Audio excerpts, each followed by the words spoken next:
في مدينة جوبا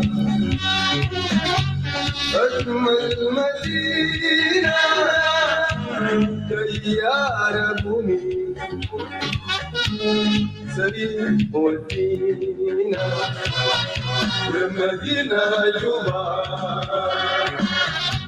أجمل مدينة تيار بني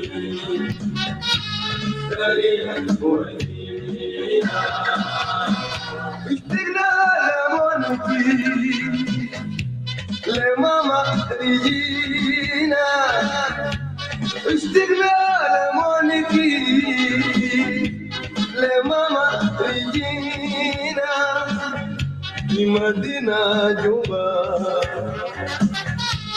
أجمل مدينة مدينة جوبا أجمل مدينة تيار بني سريع ودينا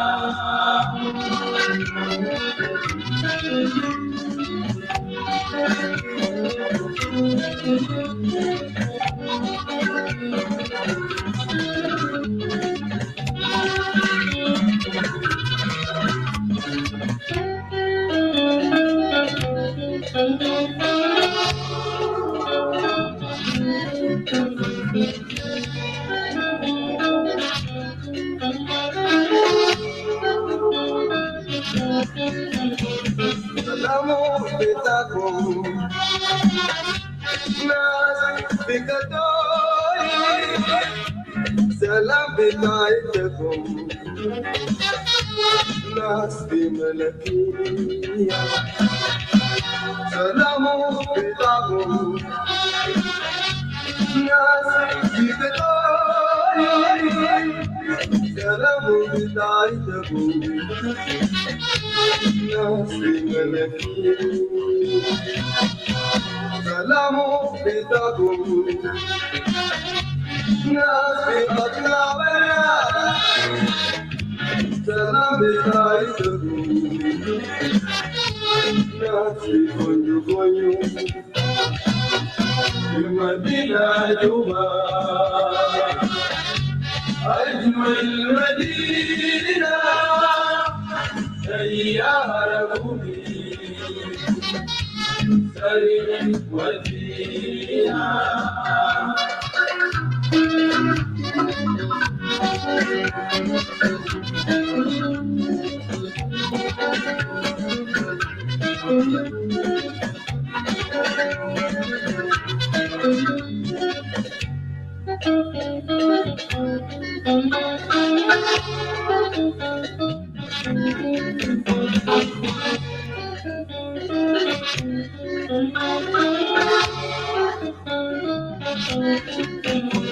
حبيبي لقيته يوم في موقفي مشينا سوا لصنع يومين حبيبي لقيته يوم في موقفي مشينا سوا لصنع يومين المدينة جوا أجمل مدينة تيار بني سريع ودينا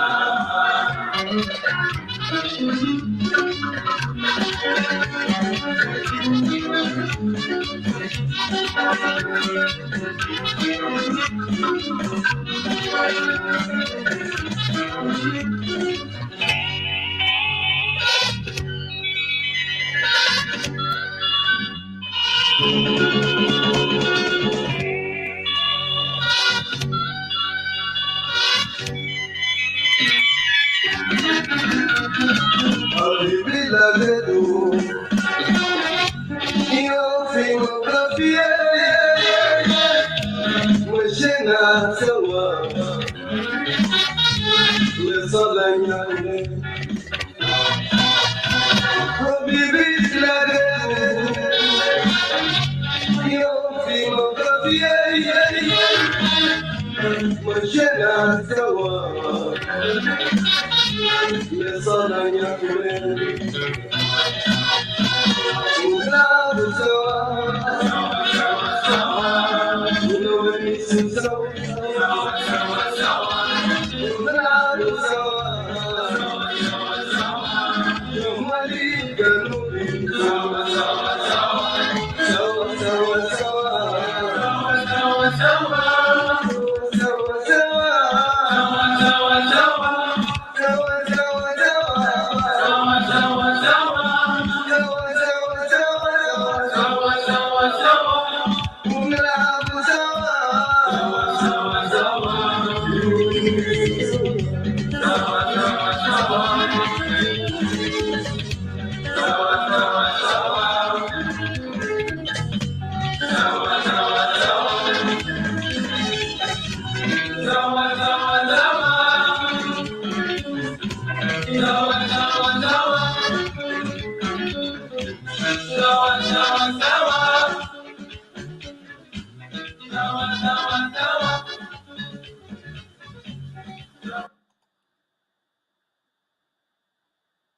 السلام عليكم ورحمة الله تعالى وبركاته. حينما كنتم أسعد الله صباحكم ونهاركم ومساءكم بخير في أرجاء معمور الكرة الأرضية.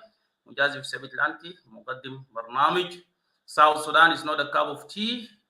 وكذلك أخذنا في الكلاب هاوس أخذنا بام سايمون، هي مودريتور موجودة معانا هناك في الكلاب هاوس مع التيم العامل في South Sudan is not a cup of tea. قبل ما نحن نمشي، أول حاجة نحب أن نرحب بكل الإخوة والأخوات اللي موجودين معنا في الفيسبوك وكذلك في اليوتيوب، وكذلك نرحب بالإخوة والأخوات الموجودين اللي بيستمعوا معنا في الكلاب هاوس، وكذلك نرحب بكل الأساتذة، وكذلك ما يوجد الدكتور حكيم داريو هناك، وننتظر لدكتور الحاج باول هيكون معنا في الكلاب هاوس بإدارة بتاعت أختنا بام سايمون، بتقوم بإدارة البرنامج هنا في الكلاب هاوس. وإن شاء الله هيكون معنا هنا في الفيسبوك أخونا سباتا رامبا هينضم علينا عشان نناقش المواضيع اللي بتهم بلادنا، وخاصة المسيرة التاريخية لأثر الصراع السياسي على الاستقرار في جنوب السودان، مرورا ب 1955، مرورا ب 72، مرورا ب 83، 2011، ونحن الآن ما زلنا هذه الدولة التي تسمى حفيفة الأجنحة تزلزل أوراقها بمشاكل عديدة، مشاكل اجتماعية اقتصادية، مشاكل قبلية، مشاكل الصراع السياسي في جنوب السودان، والهيمنة اللي طارت هذه الفترة واللي كانت قد تكون حلها في الكوكورة، لكن الزمرة السياسية بتاع دولة جنوب السودان اللي كانوا دائما بيحبوا أنفسهم وبراءوا لمصالحهم الشخصية ومصالح قبائلهم قد رفضوا برنامج الكوكورة، وأصبحت الكوكورة كانت يعني فكرة على حسب اعتقاد بعض الناس بأنها هي فكرة وهابية من الاستوائيين، فأدمجت حياة الناس في جر وجذب، ومنها أولدت الحركة الشعبية. ولدينا تحفظات كثيرة وشكوك كثيرة بأن الحركة الشعبية لتحرير جنوب السودان بقيادة الراحل الدكتور جون جارن هو ذاته كان من الأسباب الكبيرة جدا عن يتمرد نتيجة للكوكرة نفسه، لأنه كان لا يعتز بهذه النقطة على حسب بعض من ورد من أقواله وفي حديثه في بعض الفيديوهات وبعض الكتابات اللي ظهرت في كتبه وفي كتب الآخرين. لكن خلينا نرحب بكل الناس الموجودين. أنا هدي فرصة لأخذنا بام في الكلاب هاوس تحاول ترحب بالضيوف الموجودين معها في الكلاب هاوس، وترحب كذلك بالمستمعين في الكلاب هاوس، وثم بعد ذلك سوف نبدأ النقاش بتاعتنا. للورقة اللي هيقدمه كل واحد من الإخوة أو كل واحد من الأساتذة أو كل واحد من الدكاترة الموجودين معنا في الكلاب هاوس، وننتظر لاحقا بإذن أخونا سباتا ينضم عليه في الاستوديو هنا. Sister Pam, you can just take over there also to say hi to the people and to your guests, those who are in the stage, and so that we can go further to hit this topic, the legacy of Addis Ababa, 1972 up to 1983. Thank you very much.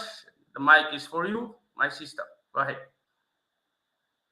Thank you, Brother Mudassir. Hello, everyone. Welcome to South Sudan. It's not a cup of tea. I want to welcome everyone in the studio, people in Clubhouse, in Facebook, and in YouTube. I want to say welcome, and welcome to all our guests today, all our teachers, all the speakers. I want to say welcome to you guys and all our viewers in all three different channels. I want to say welcome to you guys. Today we will be speaking on the topic of legacy of the Addis Ababa Agreement 1972 to 1983.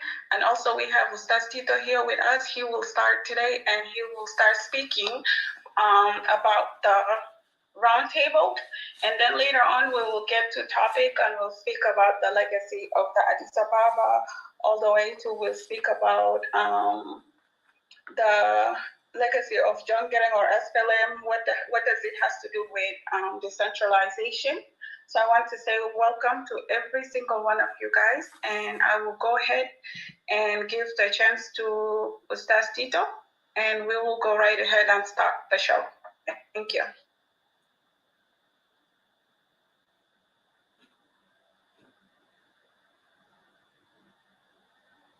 Ustaz Tito, are you there? Oh, that quick, you want me to start immediately? You can say hello to people if you want. If you're not ready, we can go ahead and just say hello. Yeah. Let me just say hello and welcome everybody to this show. Hopefully today we are going to have some important historical events that we are going to discuss with some of my colleagues who are in the panel. And I welcome our listeners down there. Let us enjoy our day today. That's all I can say for now. Thank you.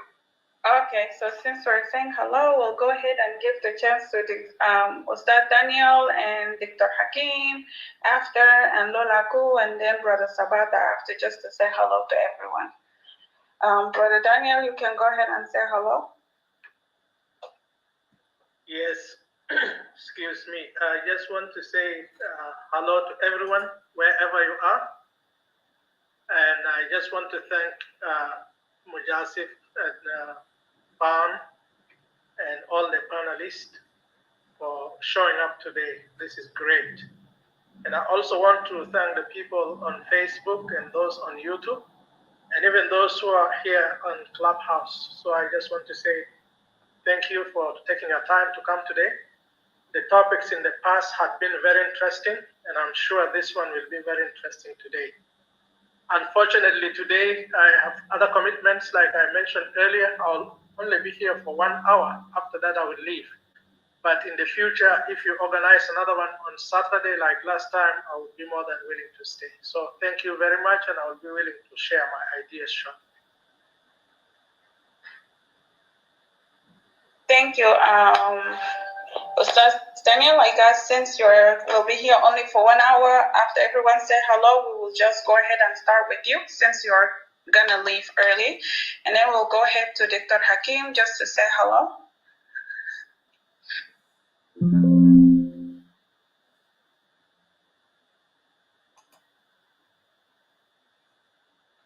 Welcome, Brother Sabata. I want to welcome Brother Sabata. Brother Sabata, welcome to the team. I thought you were going to be in the studio, but welcome with us here. I'm happy to see you in Clubhouse. So just say hello. Thank you very much. Yeah. Okay. Is it my time or Lola? You can just, Yeah, I just wanted to say welcome to you, but since you're open, you can go ahead and just will say hello to everyone. Lola can go ahead and say hello to everyone. I know I said that we will start the representation with Stas Tito, but also since Stas Daniel is only going to be here for an hour, we will start the representation.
That's Lola and thank you, my sister Pam, Majashib, all the panelists here in the clubhouse, those one in Facebook and YouTube. I need also to say thank you, the listeners down, for all that you have done to make your presence into this discussion. Last week, not last week rather, yeah, probably last week, for our second discussion, I was unable to make it. I have some network problems, so a little bit hard. I know I missed something very important, but at least today has been so nice to me to be here with you to share all the informations that we have about this legacy of Addis Ababa agreement. So I believe today is going to be very nice and it will be so helpful to us all. Thank you. Thank you, Brother Lola. I also want to welcome Dr. Hakim with us. Dr. Hakim, are you there? Okay, I think Dr. Hakim is far away from his phone right now. So we'll go ahead and just start the show, and I'll give the mic to Brother Daniel to give his presentation, and then later on we'll come to Stas Tito.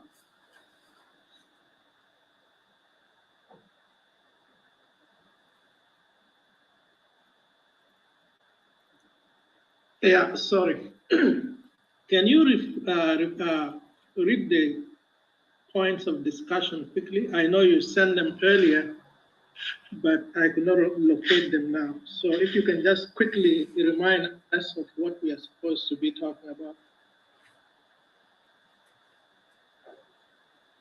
Okay, so one of the things that we really want to emphasize on, I know that Tito will be speaking about the roundtable, but the point that I sent you, we wanted to emphasize on is that the last two discussions that we had, there was some disagreement in the points of the legacy of the, in some point about the Addis Ababa agreement. So we want to touch a little more base in there and speak about the pros and the cons of the Addis Ababa agreement. And then also we were wondering if you can explain a little bit whether SPLM was born as a result to decentralization or Kokora. If so, also the question that we have about that is, wasn't it hypocritical for Dr. John Gering if he went to the bush because of coconut, but yet while he was in the bush, he used the same system of decentralization to appoint his governors based on the three regions, which is he appointed a governor for Upper Nile, for Bahr al-Ghazal, and also for Equatoria. And then the third point that I sent to you guys was the policy, it was a question, is the policy of Dr. John Garang the same as the policy of Aldo Ajo or the JCE? Those were the points. Perfect, perfect. Hello, hello. Can you hear my voice? I'm sorry to interrupt. Can you hear my voice? Yes, we can hear you, Dr. Hakim. Welcome. Yeah. Am I allowed just to say hello because I was... Yeah, you're welcome. I will take an excuse from Mr. Daniel, if we can give Dr. Hakim a couple of minutes to say hello, and then we'll get back to you. Yes, that's fine. Okay, welcome, Dr. Hakim. Thank you. I want to thank everyone. I was speaking, but my voice was not being heard. I had to shut down Clubhouse, go out, and then come back, refresh it, and now I'm able to be heard. So I want to thank everyone who has joined here today, and also the panelists, our brothers and sisters here. I also just wanted to say to Daniel, I sent you a private message on your profile. I hope you will be able to connect. I'm really interested to have a discussion outside of the forum with yourself, if that's okay. Maybe we need to exchange some contacts, and then we can follow from there. Sorry to bring this out here, but I just tried to see if I can get this message across. But otherwise, I think my focus today is going to be obviously on Kokora and what it means for each and every one of us. What's the future? And put all of that in the context of the future posterity of Equatoria in the evolving dynamic situation of South Sudan. So we'll stop here. Thank you for hosting me here today. Okay, thank you, Dr. Hakim. I also, Dr. Elhag is here. Dr. Elhag, welcome. We already started the show, so we're gonna start with Ustaz Daniel, and then we'll go from there. Ustaz Daniel, the mic is yours. Yes, thank you, Pam. From the offset, I want to say you are a good moderator, and keep it up. The same thing with Mujasif. I want to say, Mujasif, you have a sharp mind there. We need to pay attention to you. You really help us a lot. So keep up the good job. So to start with, we'll just try to strictly focus on the topics of discussion. And I'll try to take it point by point, and I'll try to be brief so that at least the message goes clearly to the people. And with regards to Dr. Hakim, yes, I would be more than willing to be in touch with you. I will try to get their information. If not, another person that can be able to get to me through is Sabata. Yeah. So, but I'll try to reach you based on the information you sent to me. Okay, the first point is the legacy of the Addis Ababa Agreement. I hope you people can hear me loudly and clearly. Yeah, we can hear you. Brother Mujasif, can you hear Ustaz Daniel clearly? Brother Mujasif?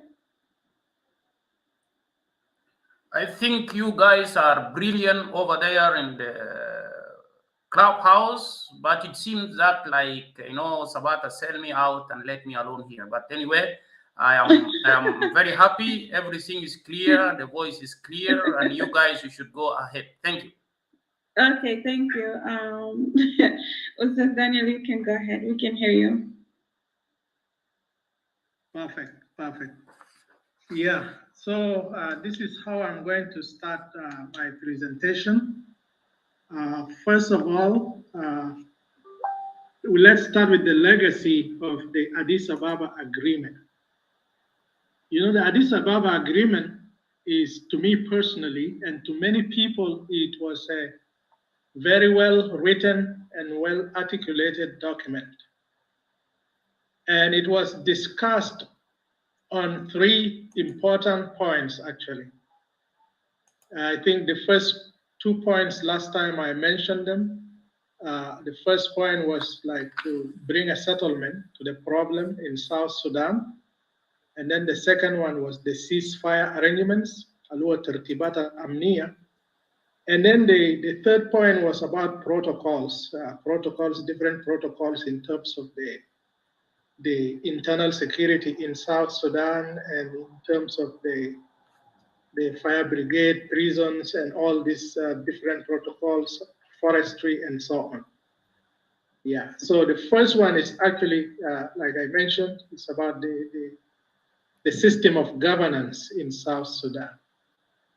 So now, based on these 3 points, I would say that the Addis Ababa Agreement was a well-articulated document, even though the Southern Sudanese Liberation Movement first went to negotiate for an independence for South Sudan, but due to the geopolitical environment at the time,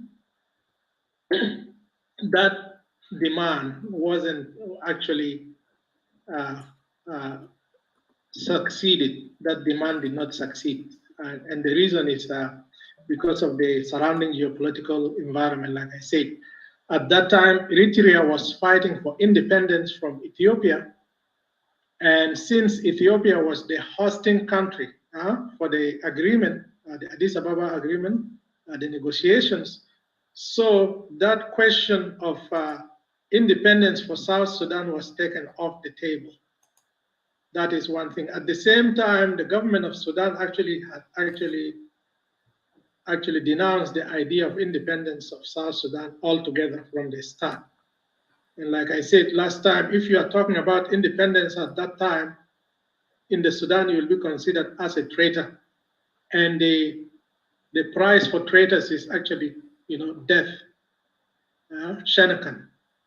So based on that, in addition to the OAU Charter, which did not really allow the division of the existing boundaries at the time, so that idea of independent South Sudan was actually rejected flatly.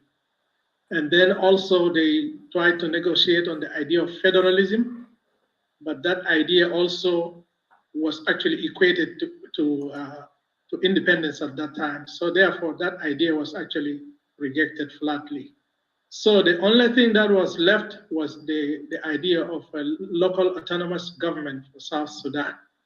So based on that, you can see that the Anyanya movement, which is South Sudan Liberation Movement, locally known as Anyanya, was put into a very difficult position. They were negotiating between a rock and a hard place. And coupled with that is that the negotiating team that came from the Sudan itself was led by Mr. Abel Alier, who was actually in appearance he's a Southerner, but in terms of representation, actually he was representing the government of Sudan. Therefore, he wasn't actually an honest broker. So you find that, they actually pressured Lago and his team to just forget about those ideas of independence and federalism, and then to just settle on this local autonomous government for South Sudan. But all in all, the negotiators from the Anyanya, the SSLM, okay, they put up a very good document. And if you take the Addis Ababa agreement and you put it alongside the CPA, to be honest, the CPA actually took most of their chunk in the discussion from the Addis Ababa agreement. And also those of Bashir also actually took the Addis Ababa agreement and they brought it as a negotiating tool to discuss the CPA. Therefore, if I'm going to outline few things about the pros of the benefits of the Addis Ababa Agreement. Number one, it was a good document to start with. That is number one. And then secondly, it is for the first time in the history of South Sudan where actually a document that was negotiated was able to bring some type of stability in the Sudan, and it was able to actually give the South Sudan a special status for the first time actually ever in the history of South Sudan. That means it gave South Sudan the status of the autonomous government.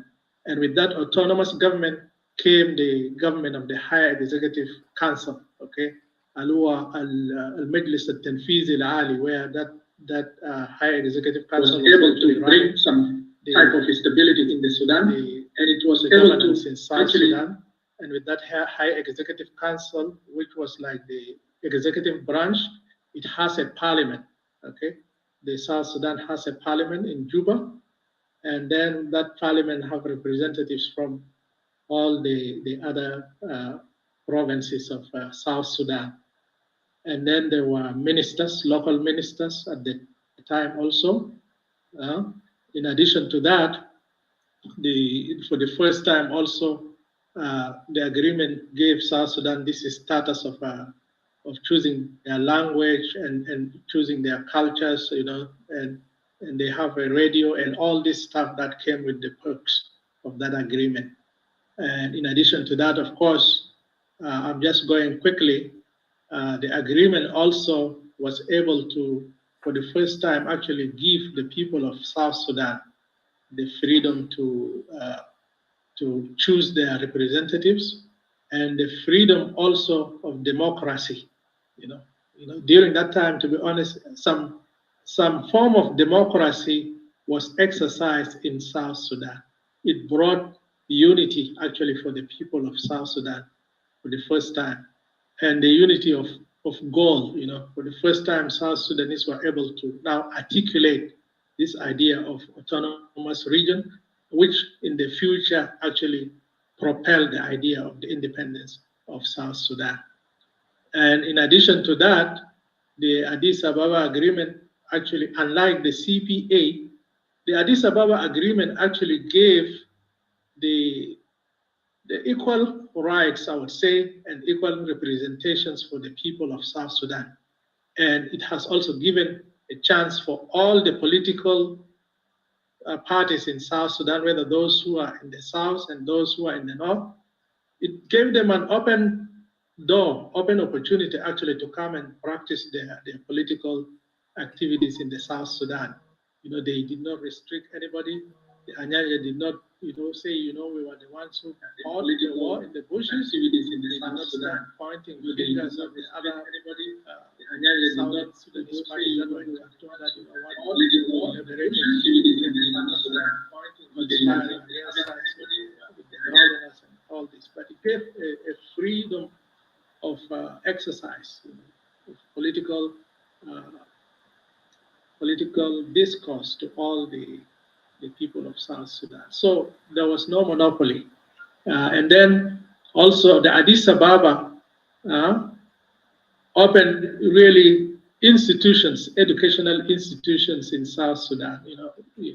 Jama Juba, they واحد من ثمار بتاع Addis Ababa Agreement, and it was a very strong educational institution really compared to all the stuff that we see now that came in the aftermath of the CPA.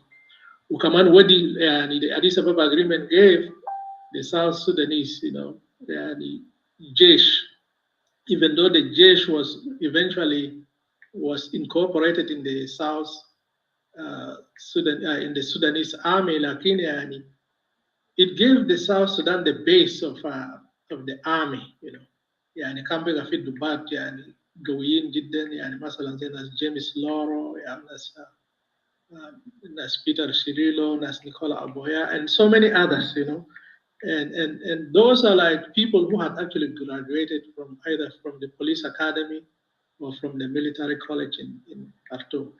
And Lagu wasn't so greedy, he based on what we had talked before, he was given the post of the who was Qaid al-Am. He was the commander of the army in the southern sector in Juba. And then the opportunity was given for Abel Liar to be the head of the High Executive Council. And then بعد that a lot of تنمية في شوية من التنمية. There were promises for so many infrastructural development and for some schemes like the Mangala scheme, and then مصنع بتاع فواكه في واو تقريبا، ومصنع بتاع دمورية في تقريبا في أنزارة. So all those things were promised during the Addis Ababa agreement, even though the will of the government in the north was not actually backing the implementations of these schemes. فلأول مرة لقيت إن بقى ناس راحوا في مدارس. People went to school in mass in South Sudan, and the English language was adopted as the language of the government or governance. And then Arabic Juba Bitanade was adopted as the language of the market, the lay people. So there are so many things that I may have actually enumerated at Addis Ababa, but those are some of the milestones. For the South Sudanese were able to regroup, and then they were able to now plan for the future. فبقى جاء منح اللي هو some scholarships بقى جاء from countries like Egypt. طبعا the scholarship was supposed to go to Nigeria, to be honest, but Egypt, being afraid that if the South Sudanese went to another African country, that means they will be influenced by the African nationalism, and in the end of the day, that will actually enhance the sentiment of the liberation or the separation in South Sudan. That's why they offered that those scholarships to the South Sudan government, so that the students can go from South Sudan and study in the Egyptian universities and things like that. And that has its reward also, because it produced a big number of intellectuals and big number of leaders. If you look at the moment, the people who are actually working in the higher government offices in South Sudan, across the board, most of those people were and continue to be the product of the Addis Ababa agreement. Those are some of the dividends that came from the Addis Ababa agreement. So even though people may probably flatly reject that, but like I always say, credit should be given where it is due. The only thing that the Addis Ababa agreement probably lacked at the time, but this is, like I said, based on the pressure around the negotiating team and on Liwa Joseph Lagu, Major General Joseph Lagu, who later on was promoted to the rank of general, is that number one, he didn't really have a very strong ally like what those of the CPA negotiators had, like in terms of the American government, in terms of the Troika and all this. So Mr. Joseph Lago and the Anyanya did not have that backing, that international backing.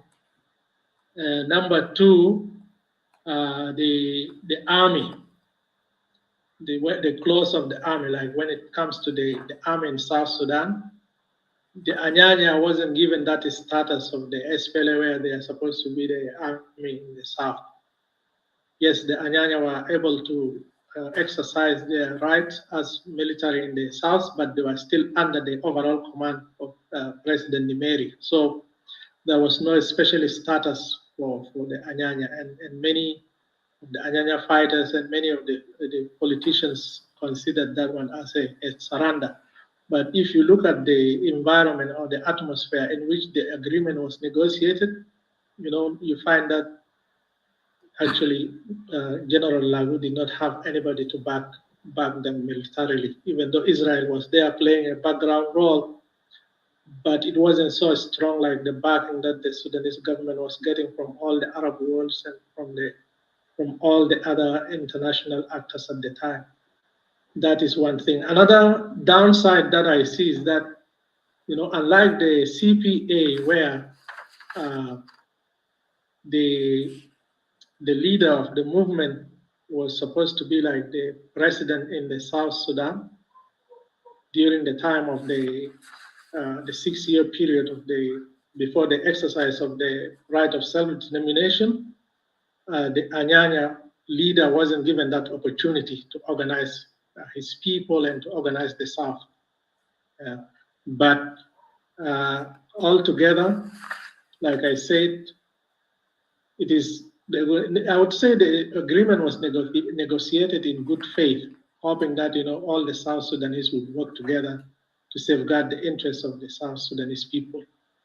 But as you can see, that did not prove to be the case because there are people, people of special interest or individual interests who are able to be able to come to the leadership of South Sudan, and then with their own, elite agenda, I would say they were able to divert the attention from that. So that's Sorry to interrupt, Daniel. I just wanted you to comment also on whether there was a transitional period. Yes, I'm coming to that. Yeah.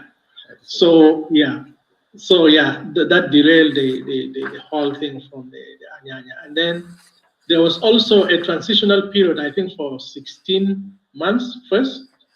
And then there was also a period of, I think, 5 years. I read this document like some time back. I didn't refresh my mind, but there was a transitional period, I think, for 16 months.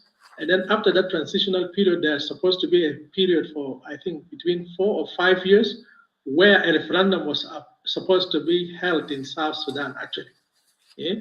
So that the South Sudanese people would decide whether they want to be an independent country or they want to continue to be with the North. But all these things were ignored because people were picking and choosing, The elite, especially the camp of Abel Aliya, whatever suits them in the Addis Ababa agreement, they take it for their own credit.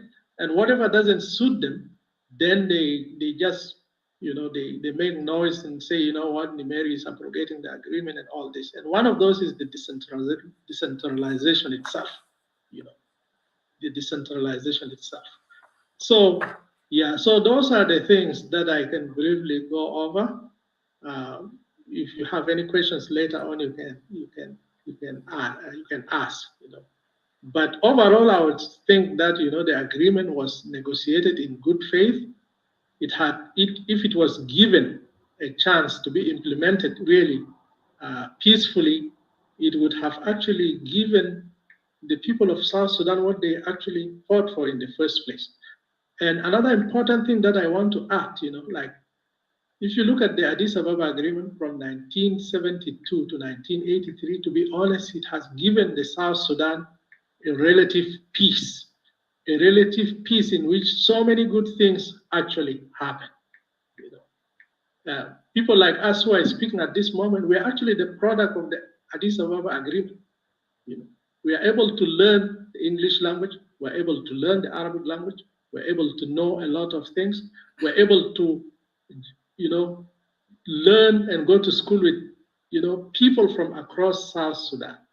But if you look at the CPA now, like since 2005, what did the CPA, I'm not supposed to talk about the CPA, but you need to draw some contrast to the CPA haven't given us any peace, really, if you have seen it all along. Nothing. In terms of education, our South Sudanese educational system is now in tatters. If it is not because of UNESCO, to be honest, I don't think there would be any educational system in South Sudan. The Addis Ababa agreement did not come at the time when South Sudan has the oil. The oil wasn't exploited yet. Just imagine if that agreement were to happen at this time where the South Sudan has like 75% of the oil. That could have actually spoken volumes, But you look at the CPA, it come at a time when there is all these resources in addition to the international donations that were actually pouring into South Sudan. But if you compare it with the Addis Ababa agreement, the Addis Ababa agreement has actually achieved more than you could actually imagine at the time. All these ministries in which this current government of South Sudan is running its affairs, all these buildings were built during the Addis Ababa agreement, even though it was built through donations from other countries, but those things are there on the ground up to now. What did the CPA produce in terms of this infrastructure? This international airport in Juba came as a result of the Addis Ababa agreement. All the roads linking South Sudan, to be honest, for the majority of them, they came through the Addis Ababa agreement. You people can judge it for yourself. I don't want to draw this contrast between the Addis Ababa agreement and the current CPA government. Look at the security situation and all these things. So, to me personally, if you look at it, in the end of the day, actually the the Addis Ababa agreement has given South Sudan more dividends than this current CPA negotiated government. And not only that, you can see that with the CPA, the negotiation actually was between the two parties, the SPLM and the NCPA, National Bashir. I even forgot the name. Yeah, NCP, I think, National Congress Party. And not only the parties, to be honest, it has given legitimacy to two people only. The them, John Garang of the SPLM and Omar al-Bashir. I think it's National Islamic Front. Yes. So when Dr. Garang died, then the South was actually handed to the current president, Salva Kiir. And not only this president, it is handed actually to one ethnic group. This is a fact. This is a fact that no one can deny. But unlike the CPA that gave the South Sudan as a gift to one person and to one ethnic group, the Addis Ababa agreement actually gave the South to the South Sudanese people. So at this point, I will stop here with regards to the legacy of the Addis Ababa agreement. Therefore, this agreement should really be upheld in the people of, in the South Sudan, and it should be celebrated because it is a milestone in the history of the South Sudan. There may be some shortcomings, but if you look at it, the benefits actually outweigh the shortcomings. Even this decentralized system of government that was rejected in 1983, it is the same system of decentralized government that's being used now in South Sudan. The difference is that the current system is delegating these responsibilities, this authority to individuals or to institutions, and those are the ones that can be revoked anytime. But the decentralized system that was actually instituted by the Addis Ababa agreement was a devolution of powers to the peripheries, especially to the provinces and so on. So yeah, this is in short. Now moving to the second point, which is about the SPLM. The SPLM, for me personally, and I'm reading this book called Me Against My Brother. It was written in 2000, like I mentioned several times, by someone called Scott Peterson. He was a journalist who had lived in Somalia, in Southern Sudan. He has visited South Sudan, and he had also documented the Rwandan genocide. I'll just take one thing from that, and that will really speak volumes. All of us know, those who are at the time, and even with the current practices that this current government is doing, we will know that the SPLM is actually the SPLM resulted as a result of this decentralized system of governance in South Sudan. In short, the SPLM was most of its leaders, most of its cadres at the time, most of the elite was displeased with the idea of the system in South Sudan. Therefore, after that policy was implemented, most of them took to the bush, like I read last time in the book of Mr. Abel Eliar, and then from those points from Dr. John Garang, the SPLM is actually a resentment to the idea of decentralization in South Sudan. But look at the irony here.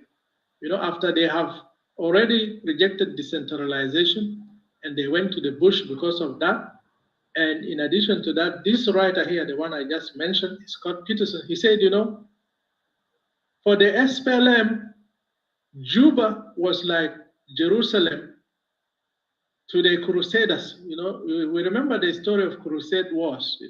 For the Crusaders at the time from Europe, you know, Jerusalem was the ultimate goal. So according to Scott Peterson, he said, you know, for SPLM, Juba was like Jerusalem, you know, to the SPLM. So they have to come to Juba at any cost so that they establish their dominance that they had exercised before. So he said in 1992, I remember most of you would remember that, you know, in June 6, 1992, the SPLM made an attempt to take Juba by force. It was a suicidal attempt. Some people may say that actually Garang conspired against the people of Equatoria. I had an uncle who was actually fighting as one of the commanders in the SPLM. You know, I was in Juba in 2006. He came and visited me. You know, I went there with my family and my children. He came and visited me, you know, this uncle, and he said, you know, my son, you know, this war couldn't have taken a long time. You know, actually, 1992, when they failed in June, they came back in July to recapture Juba. So he said, we came, I was across the bridge, you know, Kuburi there, Lasata Juba there. This Freedom Bridge, Al-Fatah, it's just actually a donation from Japan. So the government should not really brag that they have built a bridge. It is just a donation from the Japanese government. So Kubri al-Gadim bita Juba there, my uncle said, you know, we have come with all our soldiers. We were just across the bridge. All our forces, the SPLM forces from the region,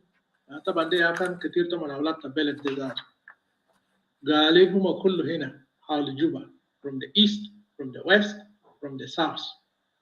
So they were promised that, you know, the moment they were about to enter Juba,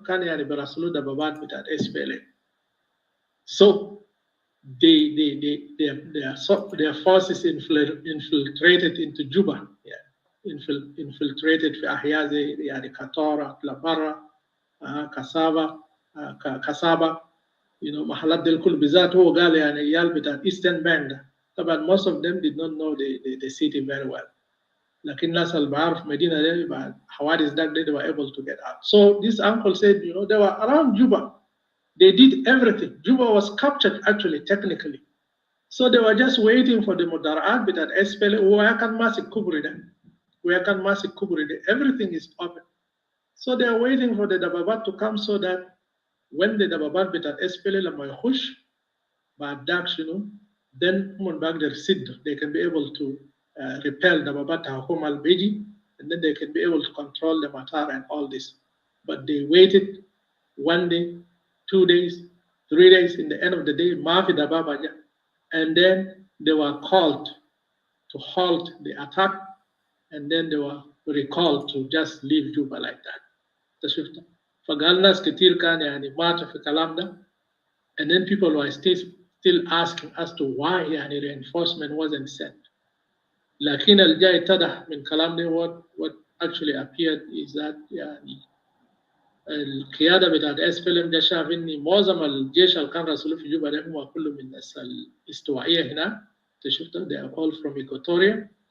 And then secondly, most of their bigger commanders were not there, so there was no point to capture Juba, because in the end of the day, you know, they can go to Juba, then the Equatorians have to be the Sultan. There were some officers from inside who also collaborated with the SPLM forces that were about to come to Juba. وكان يعني في قيادات داخلية يعني حقيقة من ناس إيكواتوريا جوا هناك. So and then ترى الخطة based on what people realize later on in they just want to cause damage in Juba. طبعا كان في shelling. For those who don't remember this, there was shelling for no reason, continuous shelling في Juba. And then what did this shelling produce? Nothing really. غير خسارات.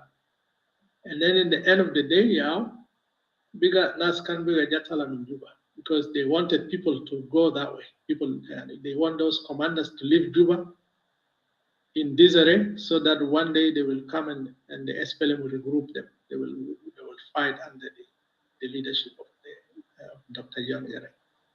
In addition to the facts that you mentioned earlier, in the bigger, because the equatorial support wasn't forthcoming into the SPLM, and then support from the other regions there, Bahar Gaza, Bezat, Magija. So in the end of the day, وبقى يعني الدكتور جون كان جاب السياسه بتقسيم هو اول حاجه قسم الحركه دي يعني the fighting was divided into zones, and then إداريا يعني administratively he also divided the south into these 3 regions, like one of my colleagues last time mentioned. قسموا لثلاثه اللي هو إيكواتوريا, Upper Nile, and Bahar Gaza.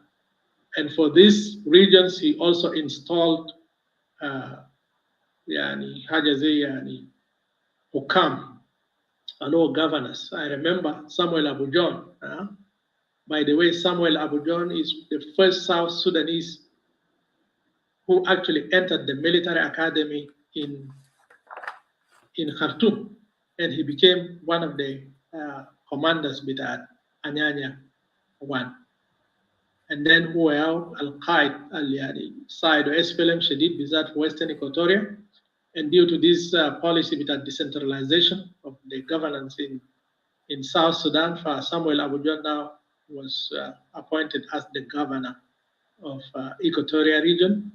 Yela تقريبا Upper Nile كان ياو يعني تقريبا اسمه منو commander بتاع SPLM هسه في جوبا ده والمانيان جوب. في Bahar Ghazal, I'm not sure whether it was Nyal Deng or Deng Alor. Well, one of them actually was the commanders there. I mean, the governors there.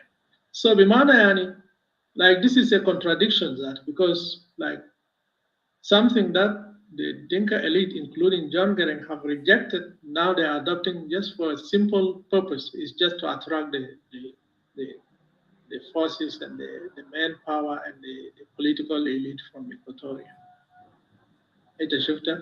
So therefore, if you look at it, yani, like I said last time, there is one thing to write something on paper as a manifesto or as a constitution and things like that, but it is something altogether to implement it on the ground.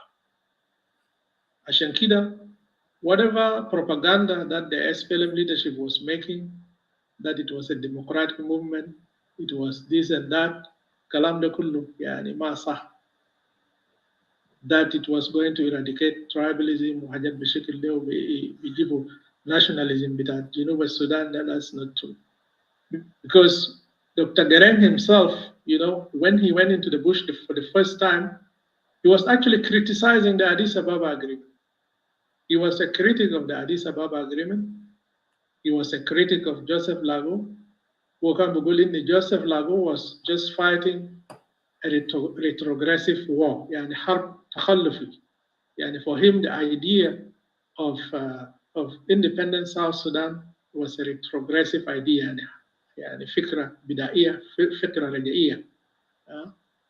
And then in the end of the day, yani what did the SPLA achieve now? Most of the Taksim bita Junub Sudan de Jatambo, via the SPLA. Even those separatists that were fighting for the separation of South Sudan, the SPLM clearly said that their first bullet was turned against those people. So who is going to answer to that?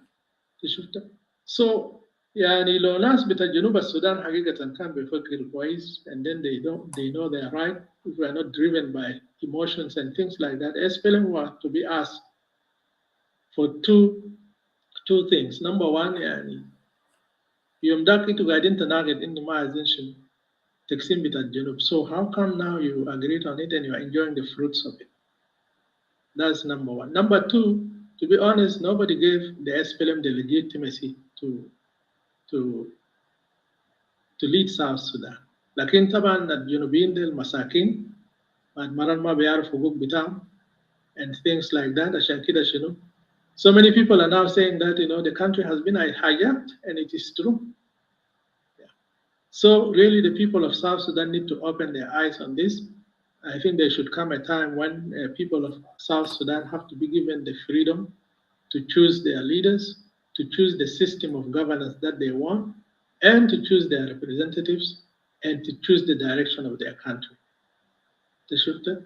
And there are so many things that I would have mentioned in beyond contradiction between what the SPLM was fighting for in the first place and what now the people of South Sudan have achieved. And then the credit should really be given to the people of South Sudan because they endured the suffering all this time, and in the end of the day, they voted in the internationally supervised referendum with the vote of 99.9% in favor of succession. عشان كده if you look at it in the end of the day الدعاية اللي كان يسبلهم بيعملوا ذيك الدعاية ساكت لكن the bottom line إني كل السياسات اللي كان جاء نتيجة لأديس أبابا agreement بالذات سياسة decentralization دي had actually been reinstated, and I think it was the right thing that was done at the time, and I think it is the right thing that will be done in the future, because in the future, if the people of South Sudan, like I said, are not given to exercise those rights, like what name they want to name their country, what system of governance they want there, what type of constitution they want, and then the implementation of the rule of the law, and then like equal sharing of the political power, equal sharing of resources. My fear is that every region will opt to go on its own. But Shankida, I don't want to talk more about this, but the records are clear. The SPLM was calling for something, but on the ground, they are also implementing something else. Even to the local soldiers in the training camps, they were telling them, Yakin Nagishakil Jalaba. Nagishakil Jalaba. So today, if you are fighting the Jalaba now, why are you saying that we are fighting for a united Sudan? This is just a mockery, to be honest. But al-Muhim, I don't want to go on and on and on. Let the people of South Sudan judge for themselves about this point. The last point that I want to talk about is the ideas that JCE, Joint Council of Elders, whether they actually correspond with the Afkar Bitat, Dr. John Gere. Dema kalam al-wadi here, we don't even need to talk about it. All I can say here in the Shinofi Zaman Bitat SPLM, when the CPA was about to be negotiated, and Dr. John Geren can matter idea with self-determination. For Hagigatan, there are individuals there, people like Bona Malwal himself, Dr. Martin Lomuro, and so many others. They allied themselves. In addition to Dr. Yak Mashara, he's the one who pushed for the idea of self-determination hard, really so hard. People like this and others, they are the ones who pushed the SPLM now to seriously adopt the idea of self-determination for the people of South Sudan. For Gabli signing with that agreement, they come in Nairobi. President Moi Shai Nicholas, peace is going to come. And if peace is going to come and the people of South Sudan are all divided, even the referendum will not take place. So therefore, he came up with what was called as the Covenant of the People of South Sudan.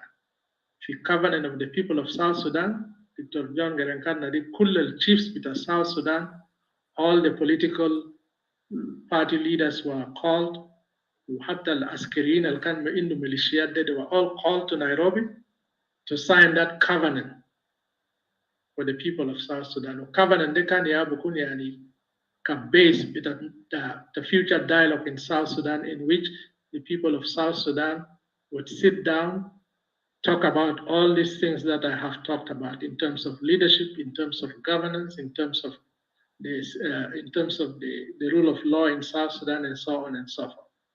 لكن في النهاية طبعا Garang just signed it as a tactical thing. And what happened after he died in 2006? What President Kiir did, he did not even work with ideas that John Garang well, he worked with the idea with that covenant. All he did, he just called these militia leaders, Nazen as Paulina Matip, and those of Clement Konga, those of Dr. Martin Kenyi, they called them to Juba, and then they just signed what was called the Juba Agreement, and just to reunite the armies. So Ashankida, I don't want to talk a lot on this issue, like any ideas with Dr. John Garang is the same thing, the ideas with the James Council of Elders. There are differences, kan fi zaman dak, the James Council of Elders fi zaman dak, they come, this is what we have heard, they come together and they say, you know, John Garang have actually, by his idea of United Sudan, United New Circular Sudan, will actually jeopardize the dominance of the Jinn in South Sudan. Lakin the Garang Bugulom, no, it actually have enhanced it. Because as your elites can be anywhere really in Sudan. So fi hajat kan from some people who are eyewitness, there was actually some kind of unwritten agreement between the North, have been allies all along. The records are out there. If you really look, you can see that they have been allies. Last time I mentioned, they were allies بزمن بتاع المائدة المستديرة during the roundtable conference. They were allies during the National Salvation بتاعت البشير ده. الجبهة الإسلامية دي ناس ألدو أجو جماعة ديل كلهم ألدو أجو was actually the deputy to Turabi in the Sudanese parliament, and all the other elites were also part of the government. Even those of Wana Walwal were allied to the Umma party and even to the National Congress party. For Ashankida, we need to take note of that. Yani nefsa siyasat bita Jongerang ya nefsa siyasat. Makan Gugulufi some agreement in Yani. The JCE should rule South Sudan in one way or another. How? Lo masalan fi infisal ta Junuba Sudan, the northern elite made sure that they should be in the government. Ashan shunu, they are more favorable to them. Indom nigatta itifak A, B, C, D. وكان كمان يعني جنوب قرى كون واحد زي زمان في زمن تحكم الإقليمي ده during the High Executive Council government, then the same people should be in power because they don't trust the other people. They don't even trust the Nuer. They don't trust the people in Western Balgazal. They don't trust the people with Equatoria. Because ما بيشوف إن الناس Equatoria ده يعني عندهم tendency بتاعت independence is more strong في Equatoria.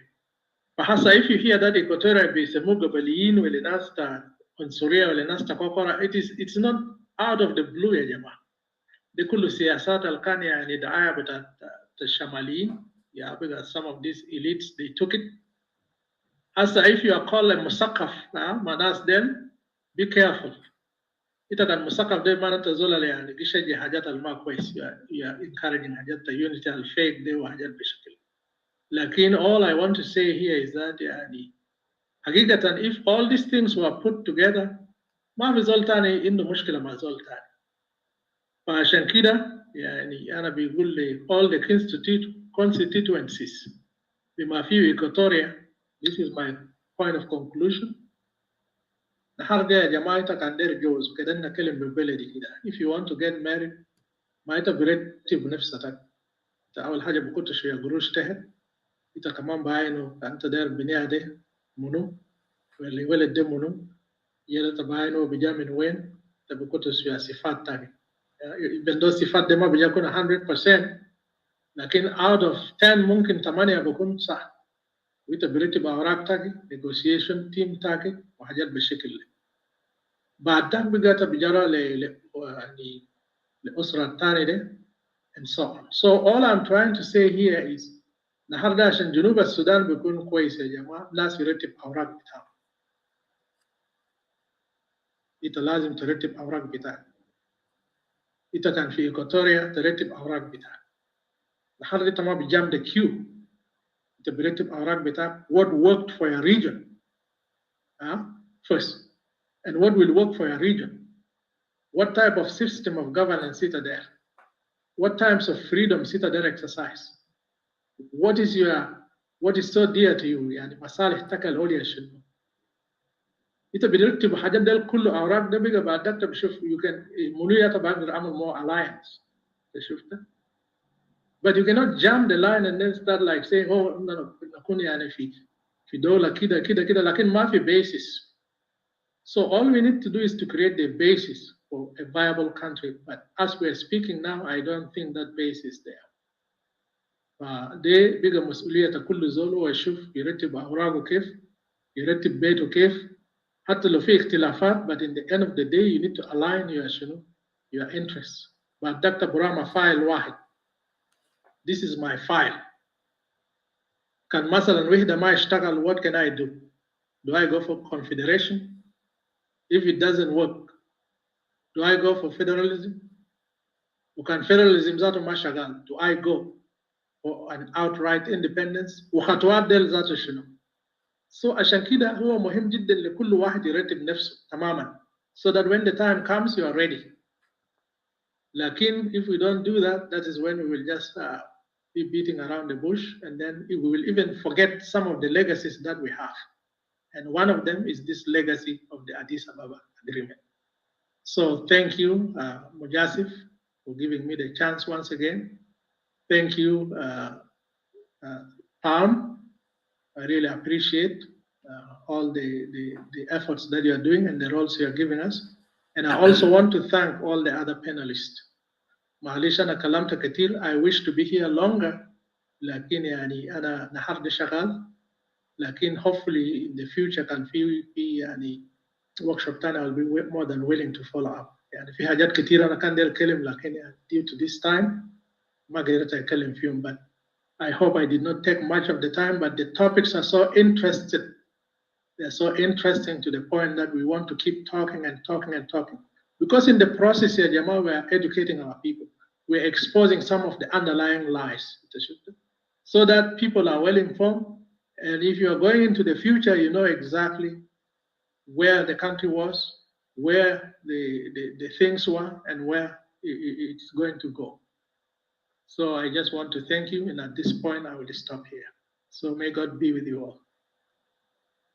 Thank you, Ustaz Daniel.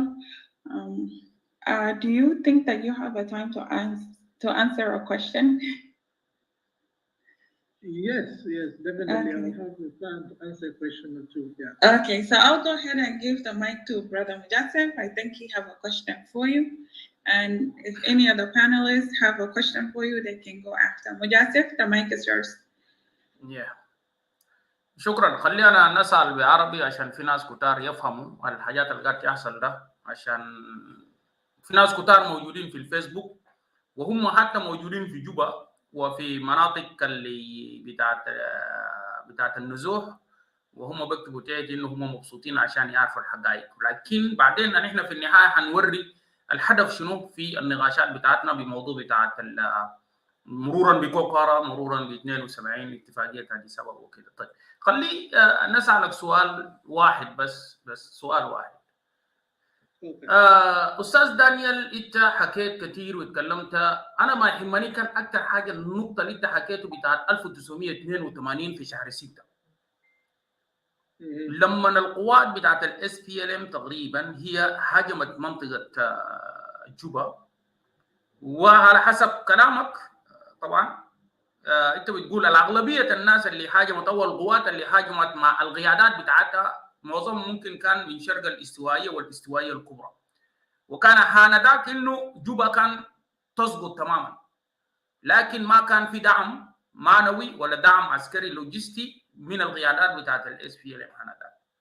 طيب انا داير اعرف النقطه دي، هل الوقت ده يعني مثلا ابناء الاستوائيه اللي كانوا موجودين مع القيادات بتاعتهم وعدم الرد بتاعت القياده العليا بتاعت الاس بي ال ام هانذاك لهذه العمليه العسكريه، هذا يوري بانه الاس بي ال ام داخل الاس بي ال ام هنالك ما يسمى التفرقه، هنالك تمييز، هل هنالك مثلا استراتيجيات مدفونه غير ظاهريه لبعض القيادات التي تنحدر من جهات جغرافيه اخرى مثل الاستوائيه؟ ودي بتدل تماما على انه هنالك مجموعه كبيره من ابناء الاستوائيه بالقيادات بتاعتها اللي كانت واقفه تماما مع برنامج بتاعت القوقره، قد تم استهدافهم وقتلهم في الاحراش في الاستوائيه ومعروفين تماما، ونحن ان شاء الله هنجي ونتكلم في المكان ده في المره الجايه. فانا داير توضح لنا النقطه ده ممكن في خلال دقيقتين بكون افضل خالص. شكرا. يس شكرا، سؤال جميل جدا. حقيقة يعني في تفرقة، ده ما حاجة يعني داير يعني لفة ودوران. في تفرقة في كل النواحي، من النواحي العسكرية، من النواحي السياسية، وحتى النواحي الاجتماعية ذاته. فكده أنا أشيله من الناحية السياسية. من الناحية السياسية بعد ما كونوا SPLM في كان جناح عسكري بقيادة بتاع الدكتور جون جيرينغ، وفي جناح سياسي بقيادة بتاع السياسي الجنوبي المخضرم المرحوم يعني جوزيف أودوفو. لكن الحصل شنو؟ الحصل إني يعني ما ودي أي سلطة لشنو للسياسة السياسية، لكن السياسة كله بقى سياسة عسكرية.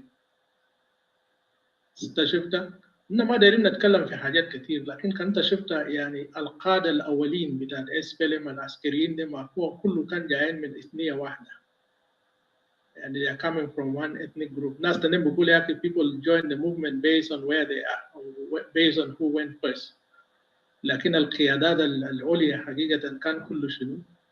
يعني من قبيلة واحدة، ودي حاجة واحد قدام ناس كله. دي نفس القبيلة اللي حصل محايمة في شنو؟ في جنوب السودان. يعني دي نفس القادة اللي حصل مسيطرين في جنوب السودان. دي نمرة واحد.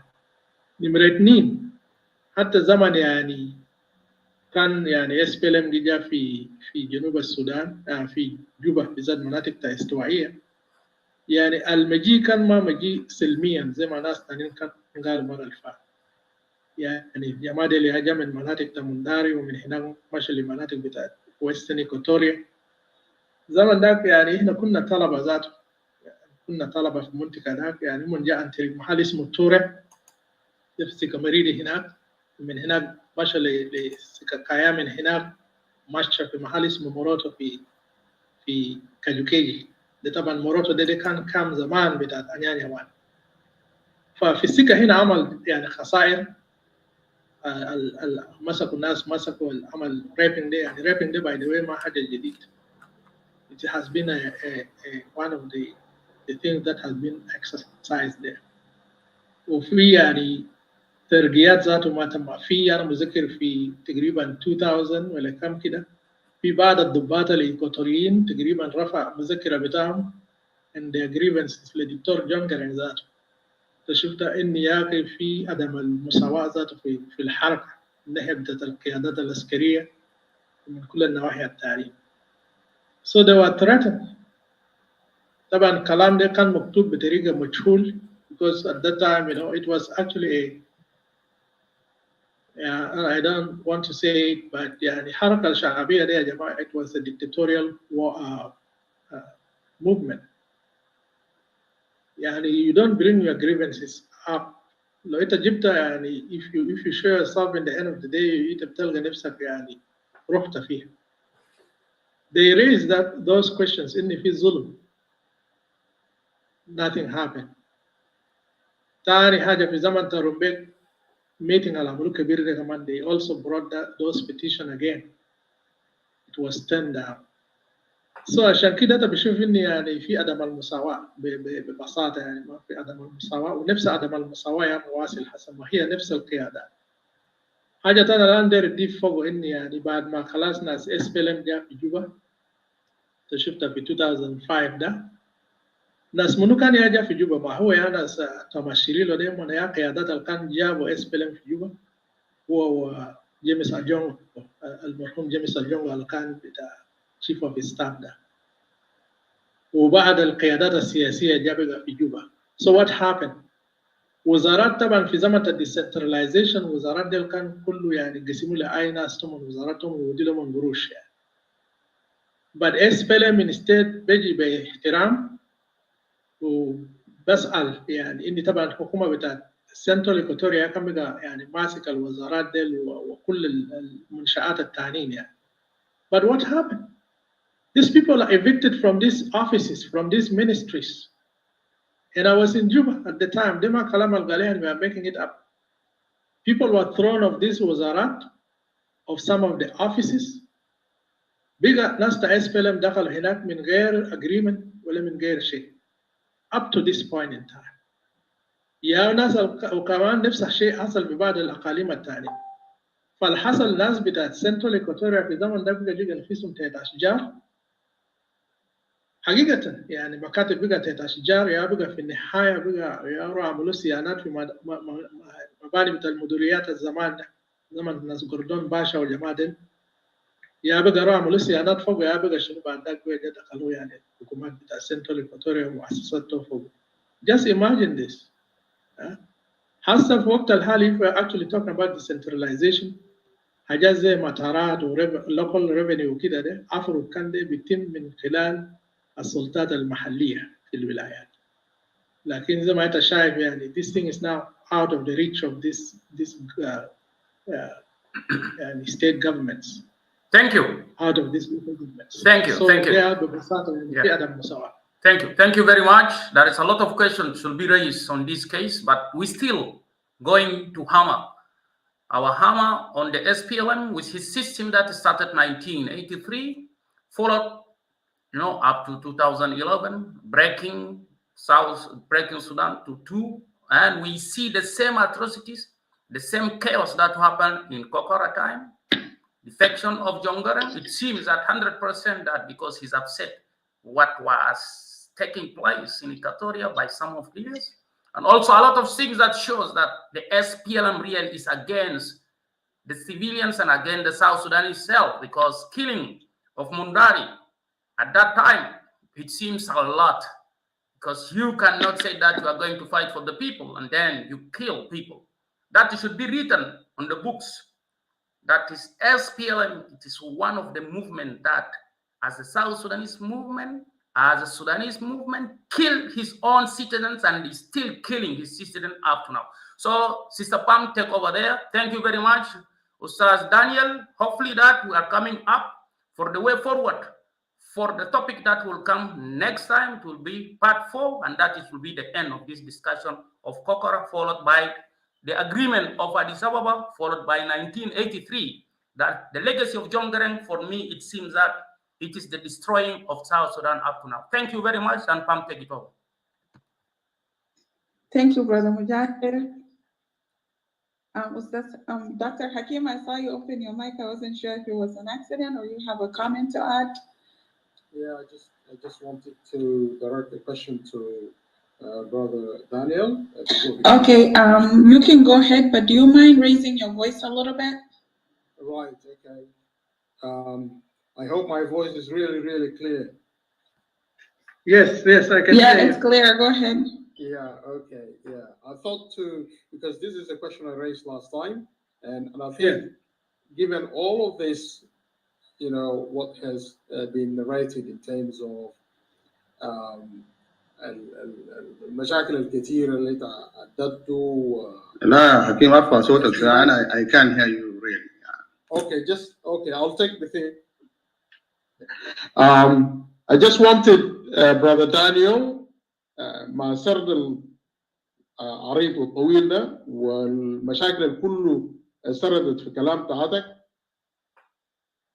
طبعا القضيه هنا برضو عنده بعد بتاعت انه انت تكلمت على ترتيبات انه مثلا الناس كله يرتبوا انفسهم وكده وكده ما ادري، لكن ما كنت قلت بالتحديد يعني what are you proposing for Equatoria in particular? What's the way forward for the people of Equatoria?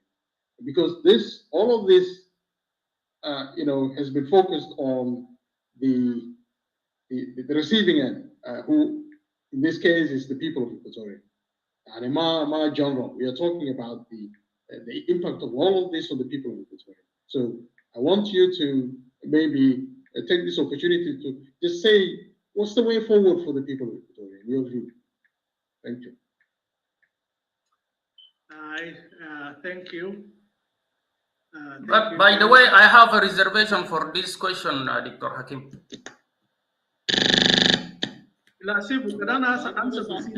المرة اللي فاتت كويس؟ أنا سألت السؤال ده المرة اللي فاتت just في هنا يعني in the interest of freedom of expression and in the public interest, I want this question to be answered. Yeah, but this question, it has his own time on part 4. As I said that, please, can you close your mic? I don't know who's that. تفصيل. part 4 ده هيبدأ تفصيل. Okay. الإجابة هنا بتكون مقدمة. Okay. ممكن تكون مقدمة. All right. مبسط. All right. Okay. Thank you. Go ahead, Daniel, and you can answer that in some minutes because we have part 4 that will talk about the way forward. Anyway, thank you. Go ahead. Yeah, thank you, Mujasif, and thank you, Dr. Hakim. Today, if somebody has a burning issue in their heart, you cannot really allow them to go and sleep 3 days, 4 days وكده. وكان سؤال كويس كان ممكن يعني واحد بيجيبه. I could have answered it fully في part 4 ده, لكن I will still do that later. لكن أنا بقول كده كالآتي for constituency بتاع الناس بتاع Equatoria ما إنت تشوف what are you facing throughout history? What are you facing? You are facing مشكلة بتاعت إن شنو يعني people are not considering you like a brother. مش كده؟ يعني people say one thing إن هم أخوان لكن on the other hand حاجات اللي هم بيعملوا does not show that he is a brother. So النهارده بيبقى كأنت عم أسرة. I'm just talking بشكل تمثل لكن this is to the people of Equatoria. So today, if you are a family and you feel mistreatment, your grievances are not heard, and then you see your land is targeted as a resource, your people are targeted, then you need to stop and think. You need to stop and think. كلام ده بدأ من وين؟ وحيمشي لوين؟ إحنا في جنوب السودان بما فيه Equatoria, we have lived in decentralized system of governance, and this is a natural process. ناس قاعدين في أسر في قبائل وفي شنو في Equatoria كمنطقة جغرافية ومنطقة سياسية ذات تاريخ سياسي وتاريخ شنو نضالي في جنوب السودان. So you need to start putting your house in order by okay, what was the system of governance we had in the first place? Families, tribes, region. You put your house that way. Okay, what were our achievements?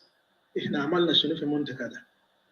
إحنا كان يعني إحنا نظمنا نفسنا نظام يعني سياسي موحد اللي هو استوائية. نمرة 2 إحنا ساهمنا في نضال بتاع جنوب السودان. Those are some of our records. نمرة 3 we have aspirations لمنطقة بتاعنا في نظام بتاع حكم. What were we inspiring in terms of governance? ما هو نظام decentralized ده نظام اللي يعني بيكون كويس لناس إيكواتوريا وبعد ده you take it for yourself to implement that system في المنطقة بتاعك. And then تشوف حال نظام ده ذاته decentralization ده if you take it to South Sudan now, will it work? كان هو بقى ما بيشتغل, then you see, okay, what is the other thing I can do in order to secure my interests. كان النظام الفيدرالي ده هو بيشتغل, then you advocate for it. كان انت شايف ذاته هو ما بيحقق طموحات بتاعك, then you look for other options. Then حاجة الثانية كمان you need to look at the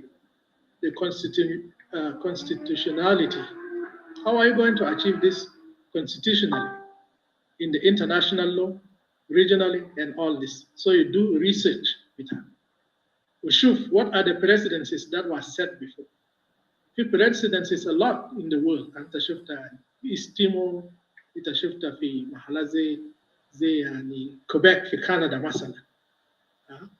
وذاته example to South Sudan. لما South Sudan هو جاء كشنو self determination, وده يعني حق لكل زول, يعني حق لكل زول, يعني self determination ده is actually for anybody. وحتى في UN في يعني rights of the indigenous people. في treaty the rights of the indigenous people. I don't know if you don't know that. So you look at all this, يعني تقسم نفسكم لشنو ل specialties. كان القانونيين يشتغل في شغلات القانون, كان المدرسين يشتغل في شغل المدرسين, المحاسبين والنسيس. You need to organize yourself along those lines. انت شفت؟ And then انتوا عايزين كمان يعني مصدر اتخاذ قرارات. You need a central body in the end of the day. So you organize yourself on the local level, on the medium level, and then في الناحية بتاعت شنو central body. يعني ممكن بقدر يعني بيتقس يعني سياسات وبعدها بيعمل مقررات so that it can be يعني implemented on the local level. وبعدها تجي بحاجات ديل بقى كأوراق مكتوبة وكdelegates to discuss these things في حكومات الموجودة, سواء كان حكومة جنوب السودان ولا حكومات الدولية الثانية. And then people need to choose. Some دايرين ذاته يعني هم داير يكون نوعية توتا force. Is it a force that can be reckoned with? أنت شفتها؟ Then you need to identify that for yourself. لكن النهارده if you are all over the map, أنا بقول لناس كتير يعني السياسة هو حاجة كويس, لكن سياسة should not divide people. حتى كأنت إيكوتوري أنت في SPLMI أو أنت في كوما ولا وين, you need to know that يعني في النهاية البيت بتاعك هي مهم. You start from your house and you go as a constituency عشان شنو أنت بكون يعني بيحترموك ذات يكون عندك قوة. لكن today if you are going as individuals, really anybody can divide you. شفت عشان كده ناس يعني people need to respect themselves. حتى في ناس يعني داخل جنوب السودان هنا وفي ناس برا من جنوب السودان وهم استوائيين. If you are Equatorian and you know that you have interest وفي خطورة جاي, you don't need to fight yourself, لأن أي زول مهم. ممكن زول تاني بديك معلومة, في زول تاني بديك حاجة أنت بيستفيد منه, في زول تاني بديك حاجة أنت بيستفيد منه. لكن you need to be organized as a force that can be reckoned with. يعني مثلا في شكل decentralized system on the local levels بتاع يعني مناطق الاستوائية المختلفة بما فيهم ناس الداخل والخارج جنوب السودان. After that, you put everything on the national level. Okay, how do you want to represent yourself? How do you want to be represented? What system of governance? How do you want law and order to be exercised in your area? هسه اللي انت شايف يعني في جنوب السودان يعني اي حاجه بقى بقوه. الضعيف معقول حقيقه يعني you just have to interpret that. So بمعنى in order for you to be able to talk you need to be a strong person. لأن النظام اللي هسه ماشي يعني حد يعني زول القدام ده بيحترمك إن أنت عندك قوة, they are not really gonna consider يعني. فالكثير أنا كان ممكن أقول لكن but I will say more in the next round. But for now this is what I can tell you, Dr. Hakim. زي ما أنت قبل قلت يعني we will keep in touch even privately. ما في مشكلة. So for all the other panelists, I want to thank you for your time there. For the listeners, whether on Facebook or on YouTube or in the clubhouse, I want to thank you for really being so attentive and for devoting this time to listen to this. You are not wasting time. You are not wasting time. This will give you a food for the thought. And now you know. If you want to explore more, you can encourage us to talk about these issues. Because in the end of the day, we want the truth to come to the people so that people can decide for themselves. All of us are created equal before God, and all of us are South Sudanese. And if we want to live as South Sudanese, then everybody should be respected and everybody should be listened to. And if they ask for something, then it has to be looked into, and then it has to be granted. It cannot be denied, because if it is denied, that is when problem will happen. So I will stop here. So I want to thank you all for your time. Thank you, Ustaz Daniel. You are absolutely right. If we want to live united in the same country of South Sudan, then everyone must be respected. I will go ahead and pass the mic to Dr. Elhag. He will be the next person to represent. Dr. Elhag, if you're ready, the mic is yours. If you want me to refresh the points, I can also go ahead and refresh for you. Thank you, moderator or moderators, Pam and Mujazif.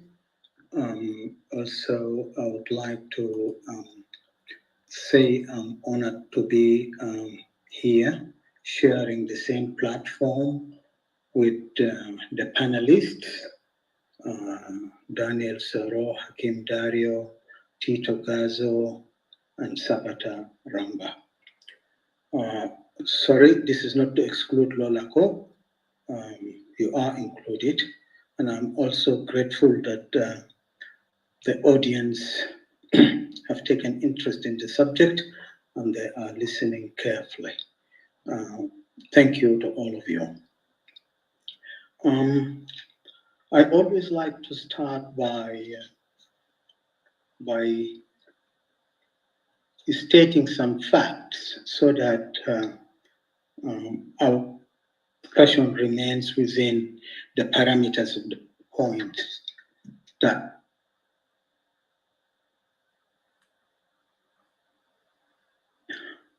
I think number one is regarding development in South Sudan. We should be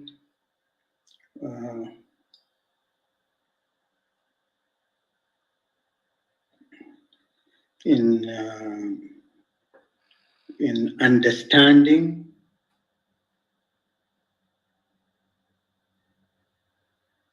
the infrastructure of South Sudan was built by colonial powers, that's Britain.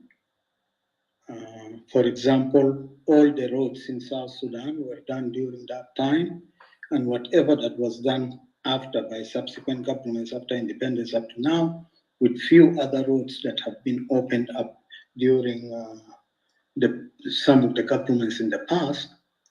I've just been very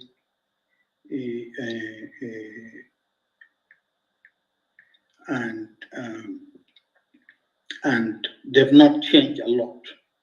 So we should not mistake that the governments of Sudan or during Kokora time, there were substantial developments. All the developments that were done by government of Sudan, by Southern High Executive Council, and are just very, very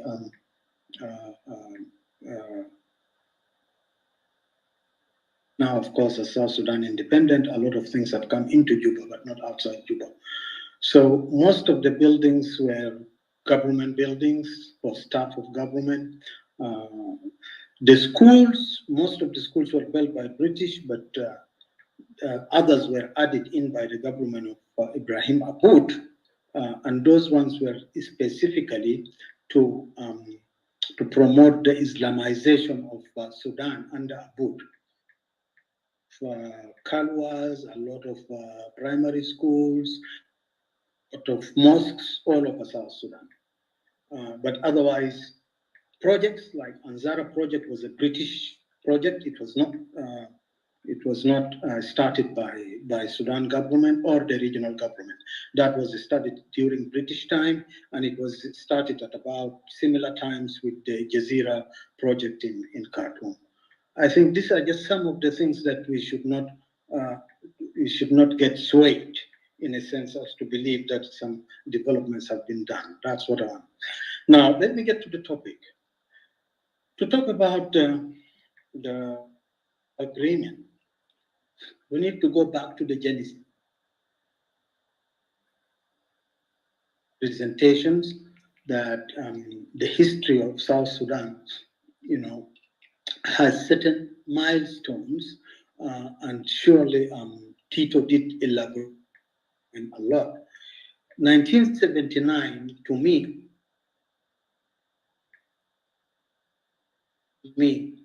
is in the politics of South Sudan, and especially about this agreement. This gives the genesis to the Addis Ababa agreement. When General Jafar Nimeri took over power from Ismail al-Azhari in 1969, May 25th May 1969, he announced his policy towards the southern region, and he said their policy is to grant South Sudan regional autonomy. And 5 months after he took power, not 5 months, 1 month after he took power, actually less than 1 month, I think 3 weeks, on the 9th. 2 weeks, yeah. 2 weeks, yeah. Because on the 9th of June, he declared the policy of regional autonomy for South Sudan. So this agreement starts to come into play. And as Tito, and I'm leave that to Tito, he talked about the plane that fell with those of Salama and the rest and what have you. So the genesis starts with the May Revolution of 1969, because Nimeri declared regional autonomy for South Sudan. From that time, there were the actors were somebody like we talked about early in the previous talks about Joseph Garang. Joseph Garang was a formidable Southern Sudanese politician, but he should not be mistaken by the name. He's not a Jang. Joseph Garang was a Luo.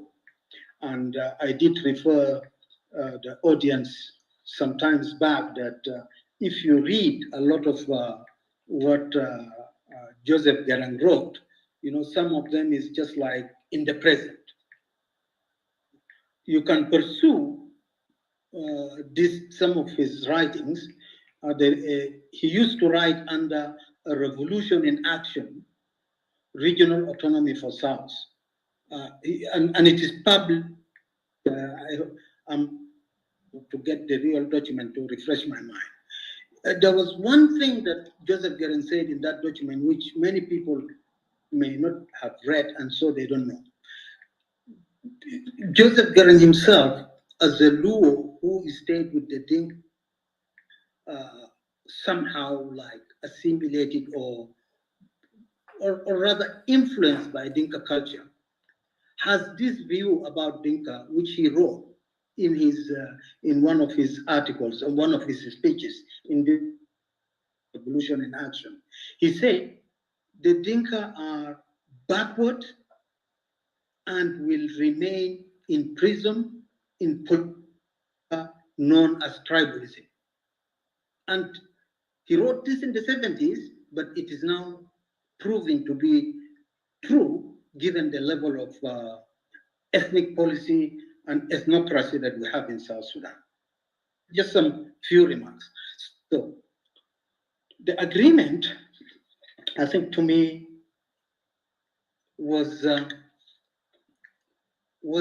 only a lull for South Sudan, because the agreement per se, really, to me, as I've said last time, that agreement is useless, and I'll go to justify that. If you go to the agreement, if you go to Article 2 of the agreement, it says, this law shall be issued as an organic law which cannot be amended except by a 3/4 majority of the People's Regional Assembly, by the People's National Assembly, and confirmed by 2/3 majority in a referendum. Basically, if this happens, the agreement would come to an end, and there would be nothing called agreement. South Sudanese will just be observed into the body politic. This is one of the major critique I have about this agreement. We should not just look at it and praise it because it was done by one of us. The second thing is, if you looked at Article 7 of the same agreement, which comes under Chapter 3, and it reads, neither the People's Regional Assembly, that is the one in Juba, nor the High Executive Council shall legislate or exercise any powers on matters of national nature, which are national defense, external affairs, currency and coinage, air and interregional transport, communication and telecommunications, customs and foreign trade, except for border trade and certain commodities, which the regional government may specify with approval of central government, nationality and immigration, planning for economic and social development, educational planning, public audit. There you have it in Chapter 7. You have no powers at all. This is an empty document. You cannot even do your own planning for economic and social development. This is how bad this agreement is. And I'll leave it here. But the agreement has brought up us some advantages, and I would like to go over the advantages one by one. One, it brought relative peace in southern region. People enjoyed liberties. People traveled free any time of the day and night. Law and order to a large extent prevailed. For example, in Nyakuran, various events could be held up to around 11, 12 at night. In Juba Hotel, people would have discos weekly, every week, Saturday, Sunday, and late Taban Lorube used to run disco every week in Juba Hotel. Those equipments that Taban used actually belonged to Nyaldeng, who became the Minister of Foreign Affairs of South Sudan. At the time, Nyaldeng was in Ras Al Khaimah in the United Arab Emirates, and he sent those machines to Lorube. So there was relative peace. People were happy. You could walk at night. And I had friends who could walk the whole night until morning around Juba, crossing from Atlabara, crossing through Nimra Talata, going the other way through Juba Commercial, crossing Juba 1 and going to Juba. There was it was a total atmosphere of peace. It really brought a relative peace to people, okay? And that is one achievement that the agreement achieved. Second, South Sudan managed their own affairs. That's the first time in the history of South Sudan to have a government, a form of government run by themselves. And they managed it nicely, although it was managed by a pro-Khartoum agent, okay? People were employed by the state. There weren't industries. There's only Hajar, who had his tobacco factory, and a few others. Like during Addis Ababa came there was something called Amit, soft drink called Amit, you know. So there was a beginning of South Sudan managing itself institutionally. The third thing was, for the first time, Southern Sudan was able to send hundreds of young people to universities. Because as soon as the agreement was signed, a lot of refugees came from East Africa and from around the world, and they were having O-level and A-level certificates. They were observed into University of Khartoum, and Egypt also gave scholarships of about 300. So a lot went to Egypt, and there were few others who went to other universities far apart. So that was the first time in the history of South Sudan that South Sudan was now getting people trained and getting the younger people on the route to become the future leaders. That is the third benefit that the agreement brought. There was a fourth benefit also. It allowed South Sudanese to mingle and know each other individually and tribally, bringing into reality competition for resources and what that means in absence of strong institutions. So people were competing for positions, people were competing for either getting things that can develop them personally, and networking was developing, but also, unfortunately, because JCE was there, JCE found this time also as developing themselves tribally, and tribalism became as a politics of South Sudan. So this interaction that was allowed by the agreement brought in the reality of living in a real political world where it is a serious competition for resources. And this meant power games, meant putting each other down, although we are all South Sudanese. The fifth is it enlightened Southern Sudanese to know that power knows no color, no race, but etc. It only knows interest. So this idea that we had before, when the Arabs and the Muslims were oppressing us, we were so naive to think that it was only because we were not Muslims and we were not Arabs, that is why we were oppressed.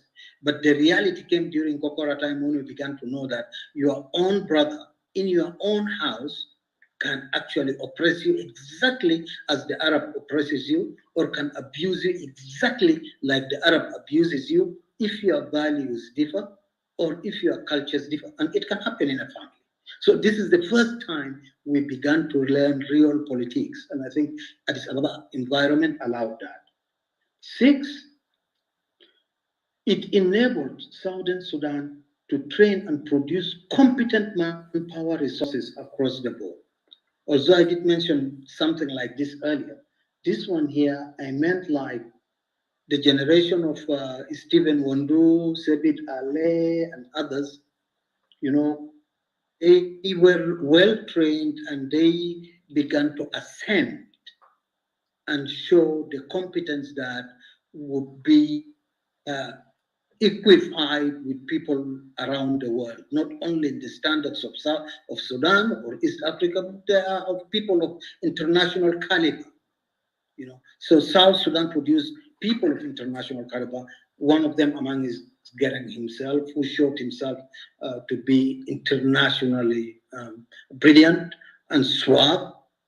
So Addis Ababa produced that, and Gering himself is a product of Addis Ababa, plus all these others that I mentioned, and specifically the people who are of this group.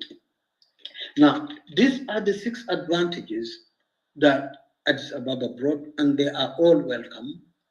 They served us well, although the agreement, as far as I'm concerned, based on the facts and the evidence of the agreement itself, was not any helpful. Okay, what are the disadvantages?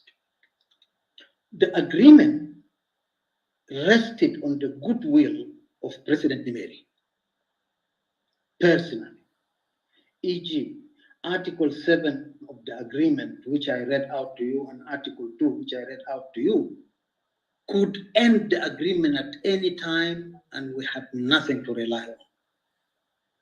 Because even the army, as the previous speaker spoke, the army itself was not assured of its own existence, because the agreement allows it to be absorbed into the National Army of Sudan, and they could have been scattered, and Sudan would have just remained one without any any way forward.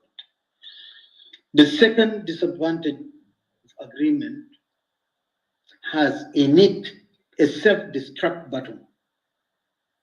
Okay, it was not that the issue of transfer of Anyanya to the north almost brought wars before and 7, because what a seed of self-destruction, the Anyanya themselves were not properly informed. They were not aware of what would be the end result of this thing called Addis Ababa Agreement. If you go by it and you read it article to article, you will find that it had no clear clause which says in the event that something happens, or in the event that the Southerners were not happy, what would happen. This does not exist. The only thing that could end Addis Ababa agreement is for the national government in Khartoum for 3/4 of the parliament to vote and agree that Addis Ababa should come to an end, and that would be it. And there would be nothing called South Sudan anymore. 3, the economic strangulation by Khartoum.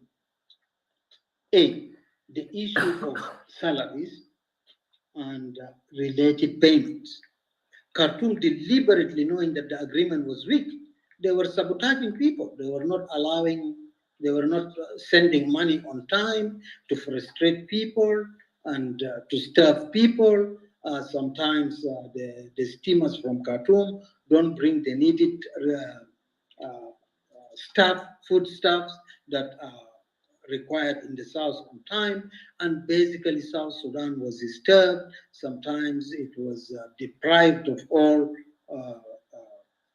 support that all working people should get. For example, you get your salary on time and you buy things to support your family. This was not there. So sometimes families are reduced to begging, and that was left to the powers of the Arab traders in South Sudan. Again, there was the issue of project funds. Money for development projects can only be sent by Khartoum. South Sudan could not revenues from customs. This customs from places like Nimule, Serseibu, Lasu, and Kaya, this all went to Khartoum. It did not go locally, okay, and were administered from Khartoum, and all projects must be approved by Khartoum. This is how bad this agreement was. And then there was limited banks, only Juba Commercial Bank, and I think there was Niden or something back, I can't remember, there are 2 or 3, and they did not offer any loan to Sudanese business people to develop and grow. They did not offer loan even to their own customers for them to develop a level of strangulation that the Addis Ababa Agreement brought to the people of South Sudan. Again, all the essential commodities came from north. Agriculture was not really promoted as such. There were some projects like the Malut Sugar Project, Bor Rice Project, Marial Bai in Wow. There were issues about animal husbandry. But when you look at it really, if you're planning for a country, what would these projects offer? They wouldn't. So the Arabs had a strong stranglehold on the economy in South Sudan. Fourth, the issue of the Jungule Canal. And the issue of the Jungule Canal comes directly based on the fact that the agreement was so weak and South Sudanese had no power. It rested only on Khartoum. So it was then outsourced to their puppet in Juba, Abel Aller, who then created the mayhem that happened. Because if the agreement had really provided South Sudan some powers to stand for itself, that student that got killed and the few people who got injured would not have been. Okay. Fifth, agreement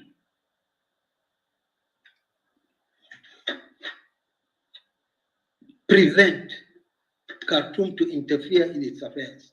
It allows President Nimeri to alter things that he did not want. Even if the regional government in South wants it, and Nimeri doesn't want it, he will just change it, and that will happen. And so that allowed interference in southern region, and the impact of that interference very much played into what brought Kokora, because Nimeri would impose Abel on the people of South Sudan against the will of the people of South Sudan. And then when he sees that people get very angry, he will change Abel very quickly and bring another person. In another 1 year or 2 years, he will bring Abel back. So it allowed Nimeri to play with Southern Sudanese the way he wants, fanning ill feelings between all the people of South Sudan in different ways. And it also allowed Nimeri to use the JCE and Abel Aller to the maximum to bring up this oppression in South, which then fueled all the issues that are to do with Kokora.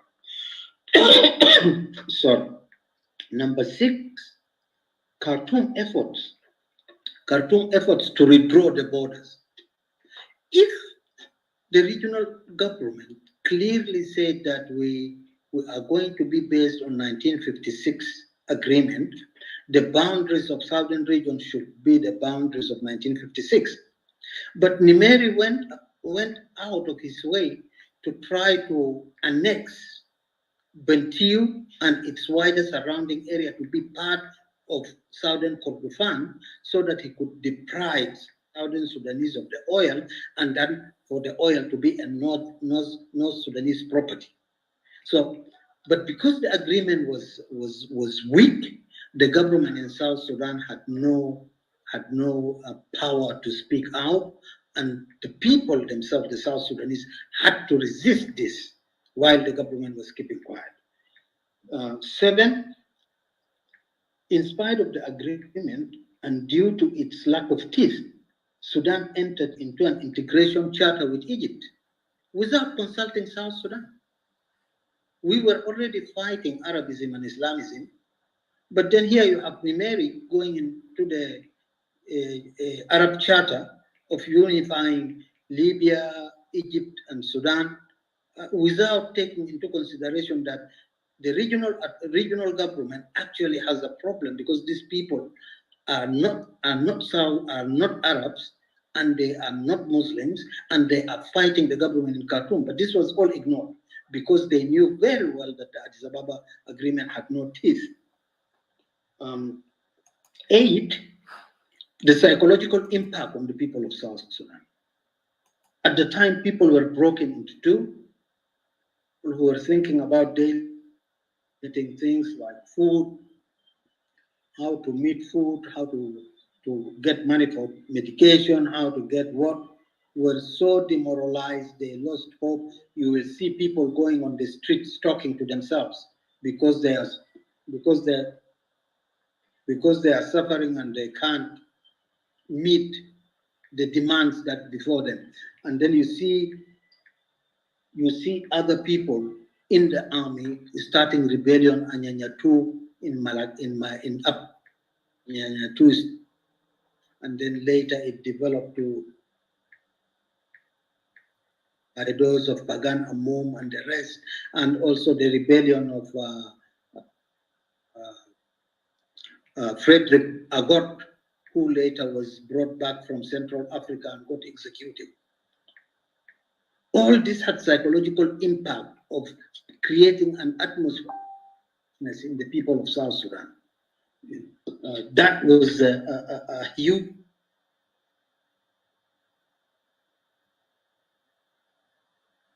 important disadvantage, which I take it to be so, some people may not take it to be so, is that the agreement was not designed in any way for a specific purpose related to the objective of Anyanya. Okay? And there was no political objective to achieve other than unity. Okay? There's no political objective to achieve other than unity of Sudan and the absorption of the southern Sudan into the Sudan to be Sudan, and that was all. The question I ask is, how can the Anyanya climb down, okay, from their call and fight for succession to being observed only? This agreement does not say what will happen to South Sudan at the end. Okay? It did not even aim to achieve something like, say, at the end of this period or that period on a timeline, we should get federalism, or we should get a certain political dispensation that is related to the objective of Anyanya, which is separation. There was nothing like that. This was the biggest failure and the biggest disadvantage in the whole, with the whole agreement. Because you cannot climb down from fighting for independence and then agreeing on having nothing other than being in Sudan for peace, and you get observed eventually and Sudan becomes one. So did the people who died in Anyanya not matter? They just died like that to have Sudan united? And if Sudan was already united, what was the purpose of even people going to the bush to fight? So the agreement has limitation, and it did not address the needs of South Sudan on a timely manner. Although there was an agreement that South Sudan would have plebiscite, will have a referendum. That referendum specifically was for Abyei, whether Abyei should remain part of the North or should remain part of the South. It had nothing to do with Southern Sudan. But even then, it was useless. What was the point if Abyei remained in Sudan and South Sudan was going to be observed into Sudan with time? And with time, South Sudan would have been observed. And this is why I do not think that agreement is honorable. I do not think that agreement really took the interests of people of South Sudan. And if people want to praise it for what it is, that's a choice. I cannot say people should not praise it, but on an objective analysis, the agreement does not stand or does not hold any water. Now, let me go to the mistakes of Anyanya with this specific agreement. The first mistake was for Lado to allow Abel Alier to be the president of High Executive Council. Because by allowing Abel Alier to become the president of High Executive Council, technically he has allowed the Arabs to continue governing South Sudan through Addis Ababa agreement. And this is very important because Abel Alier has been a negotiator of the government. He was negotiating pro-Khartoum. It was imperative for any politically minded person to know that the president of High Executive should not be Abel or anybody who's pro-Khartoum. It should be somebody pro-Anyanya. I think Lagu failed in that. So that's a big mistake from his side. Secondly, sorry, that is like, okay, the first one is A, but part B is Lagu knew very well some of the things narrated here by Tito in our previous discussion. The incidents of 1966, whereby, if my memory doesn't let me down, Tito told us that there was a heavy fight among the Anyanya themselves for 3 days, to the extent that people commented if that fight was taken to Cuba, perhaps Anyanya could have captured Cuba. That was a tribal thing. Again, in 1969, with the issue of Balgobindi, how could Joseph Lago not realize that with those two incidents, it was imperative to have somebody who's neutral, not a Dinka and not an Equatorian, but somebody who could probably understand and bring South Sudan together and not allow South Sudan to go to tatters? Because allowing Abel Alier to go to become the ruler generated all the issues that has led to Kokora.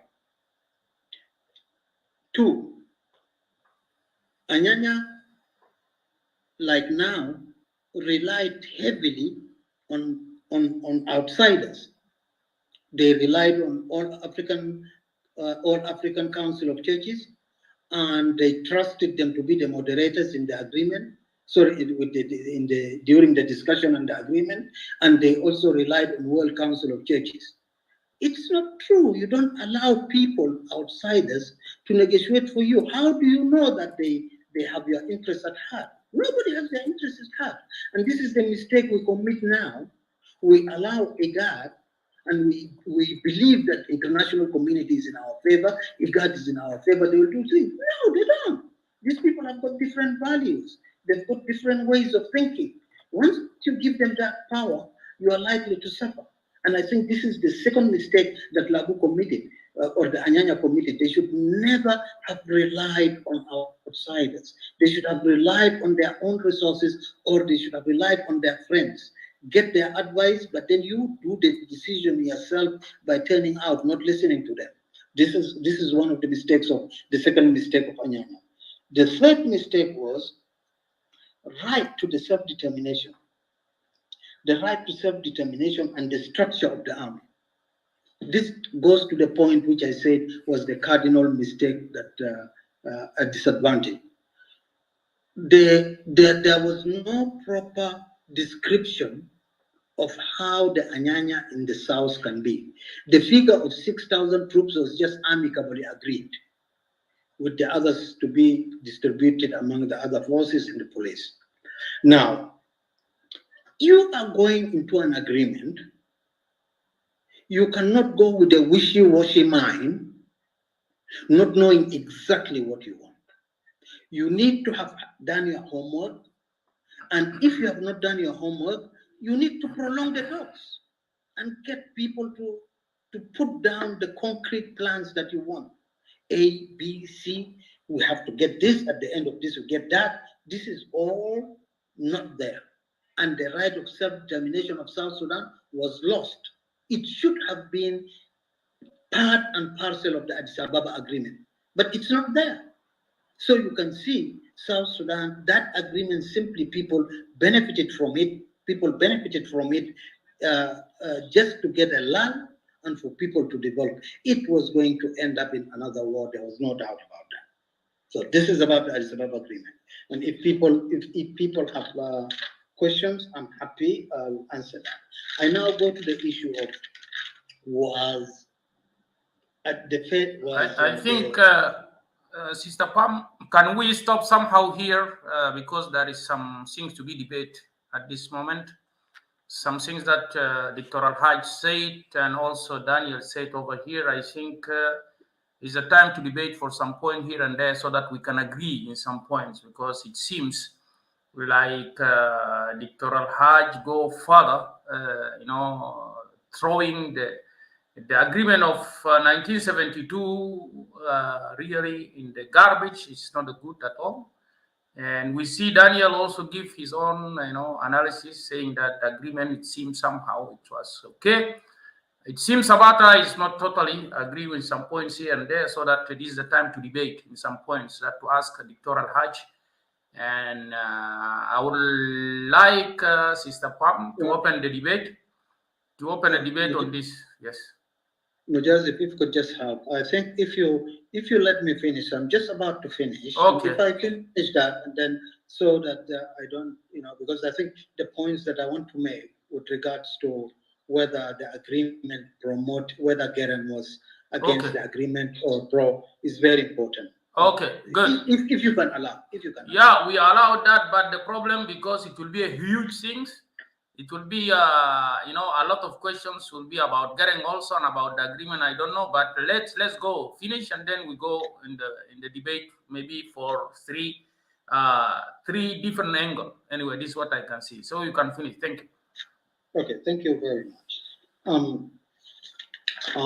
Last time I spoke and I gave reasons as to why I believe that Gering did not like the Addis Ababa agreement, and the Addis Ababa agreement was part of what fueled his rebellion.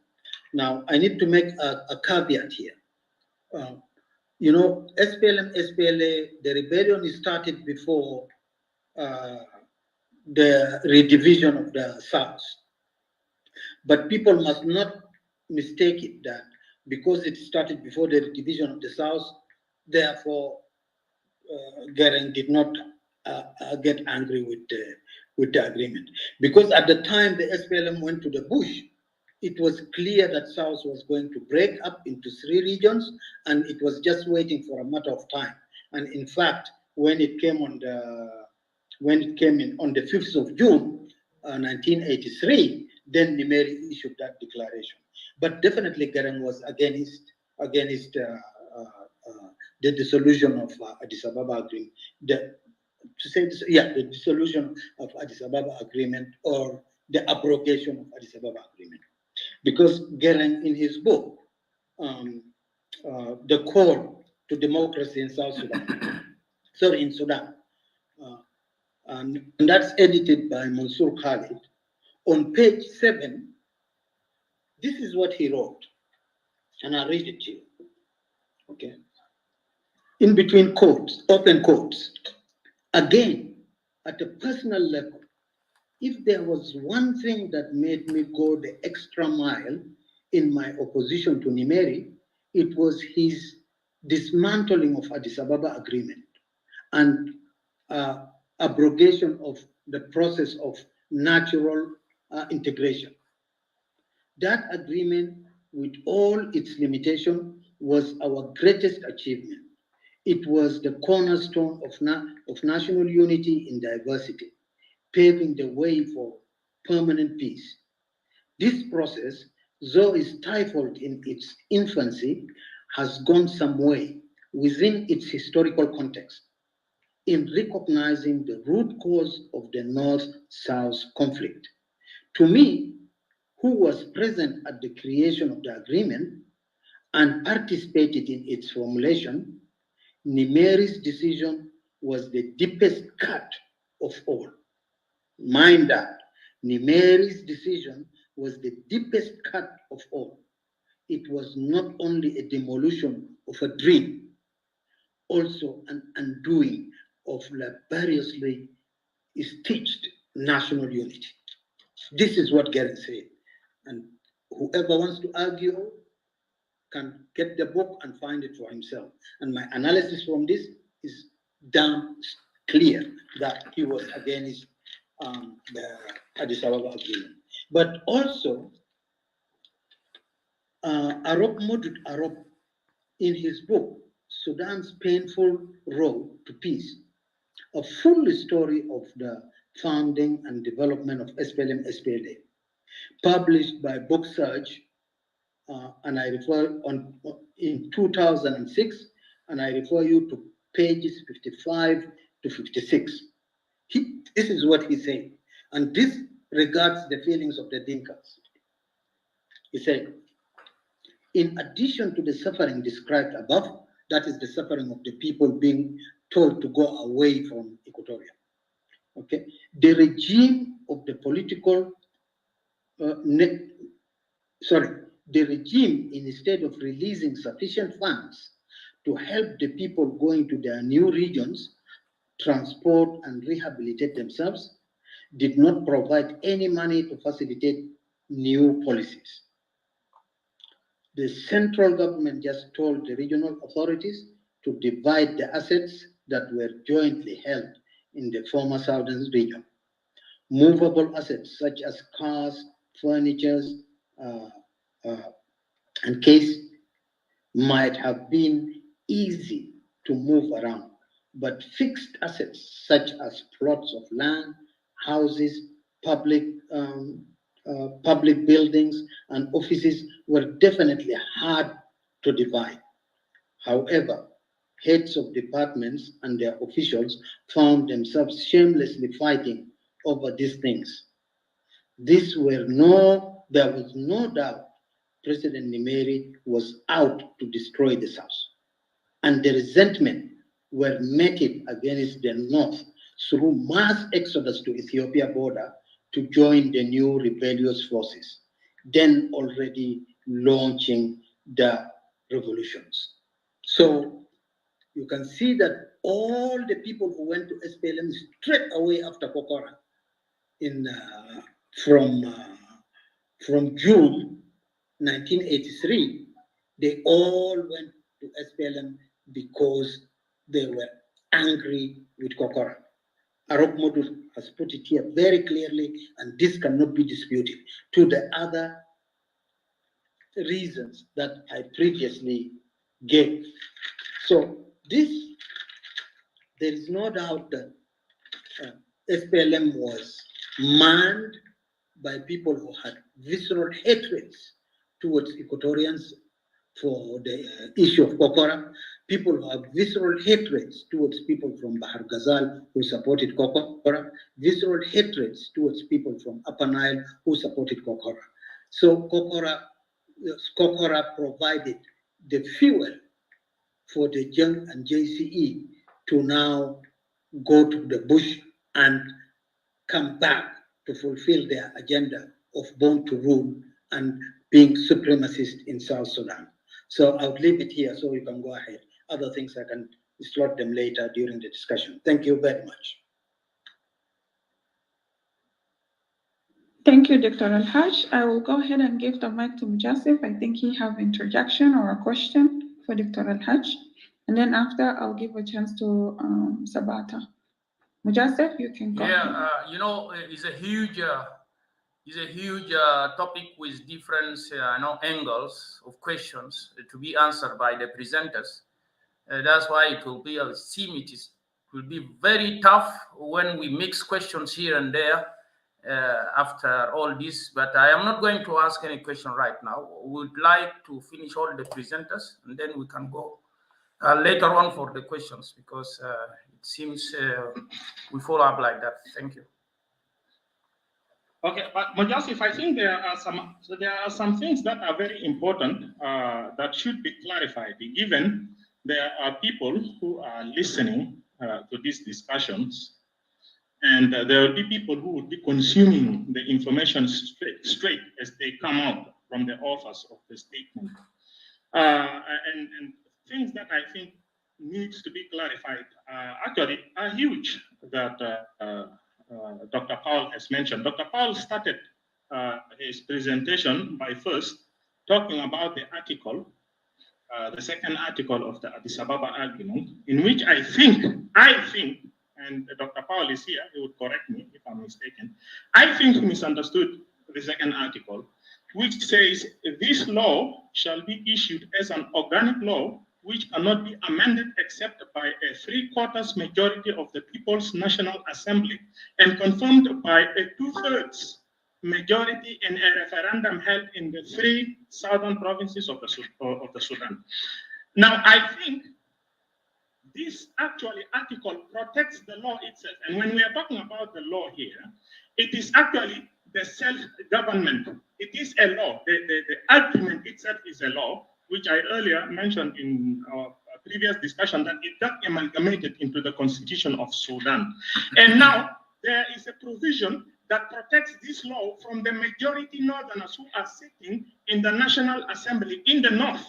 Okay, this particular provision here protects this so that the majority northerners will not tamper with this law anyhow. Why? Because the law shall be issued as an organic law which cannot be amended except by a 3/4 majority of the People's National Assembly, and it does not end there. It says, and confirmed by 2/3 majority in a referendum held in the 3 southern provinces of the Sudan. That is the Equatoria, the Upper Nile, and the Bahar Ghazal. So that means if there is anything in this Addis Ababa argument that needs to be amended, after it gets accepted by a 3/4 majority of the National Assembly, it has to then come back to the people of the South so that 2/3 majority in a referendum held in the 3 southern provinces of the Sudan, unless these people in the South, 2/3 of the majority through a referendum accepts on any changes of the law will not be changed. It will remain like this. You see, and I think it basically protects the law from the majority northerners who are sitting in the assembly in the north. Because if such a provision is not there, then the northerners will take advantage of the fact that there are many in the National Assembly seats and will make changes on the law of the Addis Ababa Agreement as they wish. That is one. The second argument is on Article 7.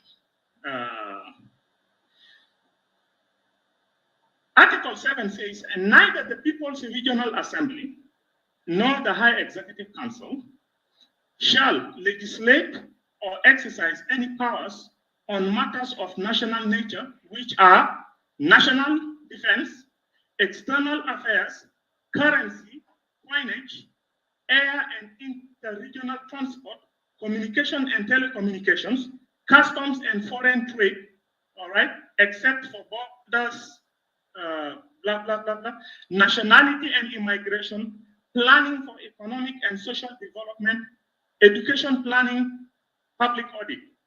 Now, Dr. Paul thinks that this provision is not good. But isn't it true that even in Canada, where Dr. Paul is in right now, the Canadians have, I think they have regions, or they should be having provinces or regions, something like that. But they also have local governments within those regions. And those local governments do not discuss national affairs. The national affairs are discussed by the national governments. Like me, for example, I come from the state of Utah. In the state of Utah, we have a local administration, we have a governor, and we have a state legislature. And when they deliberate on political matters on the state of Utah, they don't deliberate on issues to do with migration. They don't deliberate on issues to do with external affairs, especially. Because external affairs are left only to Congress. They don't deliberate on national defense. They are only concerned about the local issues of the state. So I don't see any reason why this article here gets to be taken as though it is weakening the Addis Ababa Agreement, because it is pretty much administrative. It basically distincts what is called administrative of the local region of the South and that of the national. Okay, so it is typical that basically in a decentralized system, the local authorities are limited with respect to what they say. And then I think also Dr. Paul has mentioned something to do with, hold on, let me see here. I think I noted it. Why does Dr. Paul? Numeri can't engage in international deals. Yes, basically from how Dr. Paul has been presenting his discussion, he discussed as though he thinks that Numeri should, I think that was when he was talking about the Jungule. Dr. Paul spoke as though Numeri shouldn't be discussing on issues that are internationally related unless with the consultation of the South. Why? This is not a confederate system of government where we are having equal powers with the North, and when it comes on issues to do with national, it has to be in consultation with the two who are sharing power. This is not a sharing power matrix. It was an argument where the Addis Ababa itself got amalgamated into the constitution. So we basically became like one country. We are actually one country at the time, under the presidency of Numeri. He is the national leader at the time. He deals with international trade and all these kind of things, tariffs and all these. Numeri takes control of all those kind of things. But the agreement gave us basically some issues to deal with in the South without unnecessary interference from Numeri, unless deemed necessary. You see? And what is the other thing that I think I would want to point to? I think Dr. Paul also talked about the division of the, or how the negotiation of the armies, how the armies were amalgamated into the national force, it was Sudan at the time. Now, again, you know, Dr. Paul spoke as though that was a power sharing matrix. And I think most of the time, the way Dr. Paul has been presenting the weaknesses of the Addis Ababa agreement, he is presenting the weaknesses of the Addis Ababa agreement as though the Addis Ababa agreement was pretty much more of a power sharing between the North and the South, power sharing matrix, where there has to be equal powers somehow here and there. And that is why he thinks that the forces of the Anyanya shouldn't have been amalgamated into the forces of the North, but at least maybe Anyanya should have maintained their forces separate in the South. But again, if you guys have checked with the document, the pamphlet that Lado wrote in decentralization as a necessity for the southern provinces, he said the South is not looking forward to going into another war with the North. We are already one country at the time. So we really needed to have one big force under a single commander-in-chief, which was Nimeri at the time. You see, so this is not really a power sharing matrix. This is just an agreement that when understood very well, it is basically amalgamation of that agreement into Sudan. And we are one country, but to a certain degree, we have certain autonomy where Nimeri cannot just unnecessarily engage in certain issues. And when you guys looked at our relationship with the North, when you look at the nature of the problems that we have faced, we have not faced problems simply because the forces of Anyanya were amalgamated in the North. When you look at the nature of the problems that we ended up facing problems from some misbehaviors that are coming from some other South Sudanese around there. It really didn't come from the fact that the armies were amalgamated somehow in a way that Dr. Paul narrated as something that has weakened the Addis Ababa agreement. Because in any case, when we talk of even Nimeri abrogating the Addis Ababa agreement, let me conclude just by saying this. Brothers and sisters, when people were in the process of implementing the agreement, Garang went to the bush. Now, brothers and sisters, put yourself in the place of Nimeri. You are implementing an agreement where you are a president of a country, including all the Southerners are your citizens, and now there is an insurrection in the South. All right, there are already rebels in the South. How do you continue to implement an agreement that gives the South autonomy when there are already rebels in the South? That definitely will make you nervous. If you were the president, you put yourself in the place of Nimeri, Garang was already in the bush, that will make you nervous and you will dare to roll administration back in your hands. You will definitely conclude that, no, I can no longer continue with this agreement, which gives autonomy to the Southerners when there is already an insurrection in the South. There is another movement, you see. So you will definitely roll back authority because this is now like a state of emergency. You will roll authority back in your hands, and as a result, that abrogates the Addis Ababa agreement. And of course, he gets blamed, but nobody blamed Dr. Garang for going to the bush, which actually prompted Nimeri to abrogate the Addis Ababa agreement for security reasons. You see, and even down the road, Mujasi, if we are to analyze even the causes of Garang going to the bush, are there any justifications? Was there even any slavery at the time? I mean, these are some few things that I think Southerners at this point need to start examining very closely. Where was slavery at the time?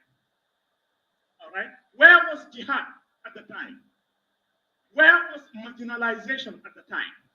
How did marginalization happen when we were in the middle of implementing what is called an agreement that gave us what is called an autonomy? Marginalization from whom? You see, and I think if we start analyzing those things, we'll end up finding out whether really even John Garang had proper reasons to go to the bush, because if he didn't have good reasons, all those reasons that took place were fallacious. He was simply just angry because of the division of the 3 regions. Then really SPLM just messed up a regional autonomy that we had, that we could have actually used for the advantage of educating the people of the South and doing a lot of positive things in the South, but then the inception of SPLM just destroyed everything. You see, and I think Dr. Paul approaches his discussion from a standpoint of a person who was actually ready to go for separation right at that time, as Anyanya had called for separation at that time. But I'm not even sure if Dr. Paul has made his evaluation and assessment and really believes whether South Sudanese at the time were even capable, have the capacity to govern themselves properly. Because when we are talking of Southerners at the time, that of course includes all the communities from the Bahar al-Ghazal as well. That is the Dinka Bahar al-Ghazal are there, the Dinka Bor, we are all part of South Sudan. So what Anyanya really, did they make their homework? Did they think we would have actually administered ourselves together with all these people since those days if we actually obtained our independence? Now Dr. Elhag, does he really think that if we had obtained independence during those days, we would have been any successful? If he thinks we have the capacity or the capability and we would be successful, why are we failing now? We are independent, right? Why are we failing? Why is UNIS there? Why is sometimes Dr. Elhag coming on the stage here in Clubhouse and complaining about administration? If he really believes that we have the capacity to run ourselves. You see, all those things, I think we have to evaluate them and sometimes put them on top of the table so that we make some correct understanding of our capacity, our capability, whether there was even justification for SPLM to arise, whether SPLM really didn't destruct a regional autonomy that the people of South could have actually benefited a lot, not only Equatorians. People from Upper Nile, people from Farakit, people from Shulu could have actually benefited. Even when during the Kokora, if people had focused developing their regions and educating themselves and all that, people would have developed, even from socio-economical aspect of life. If people just didn't dash again back to war, you see. Anyways, this is just my interjection that I think I would like to put on many things that Dr. Powell has presented, incriminating the Addis Ababa argument totally. However, I also agree almost 100% with David, and I'll just leave it here. Thank you. Thank you, Brother Sabata. I'm going to give Ustaz Tito has a comment, and then after Ustaz Tito, I will give the mic back to Dr. Elhag if he wants to respond to that. So, Ustaz Tito, you can go ahead. Okay, shukran jazilan. I think Commander Indonesia in debate also for the benefit of others, those who prefer, to listen in Arabic. I think we should mix things sometimes.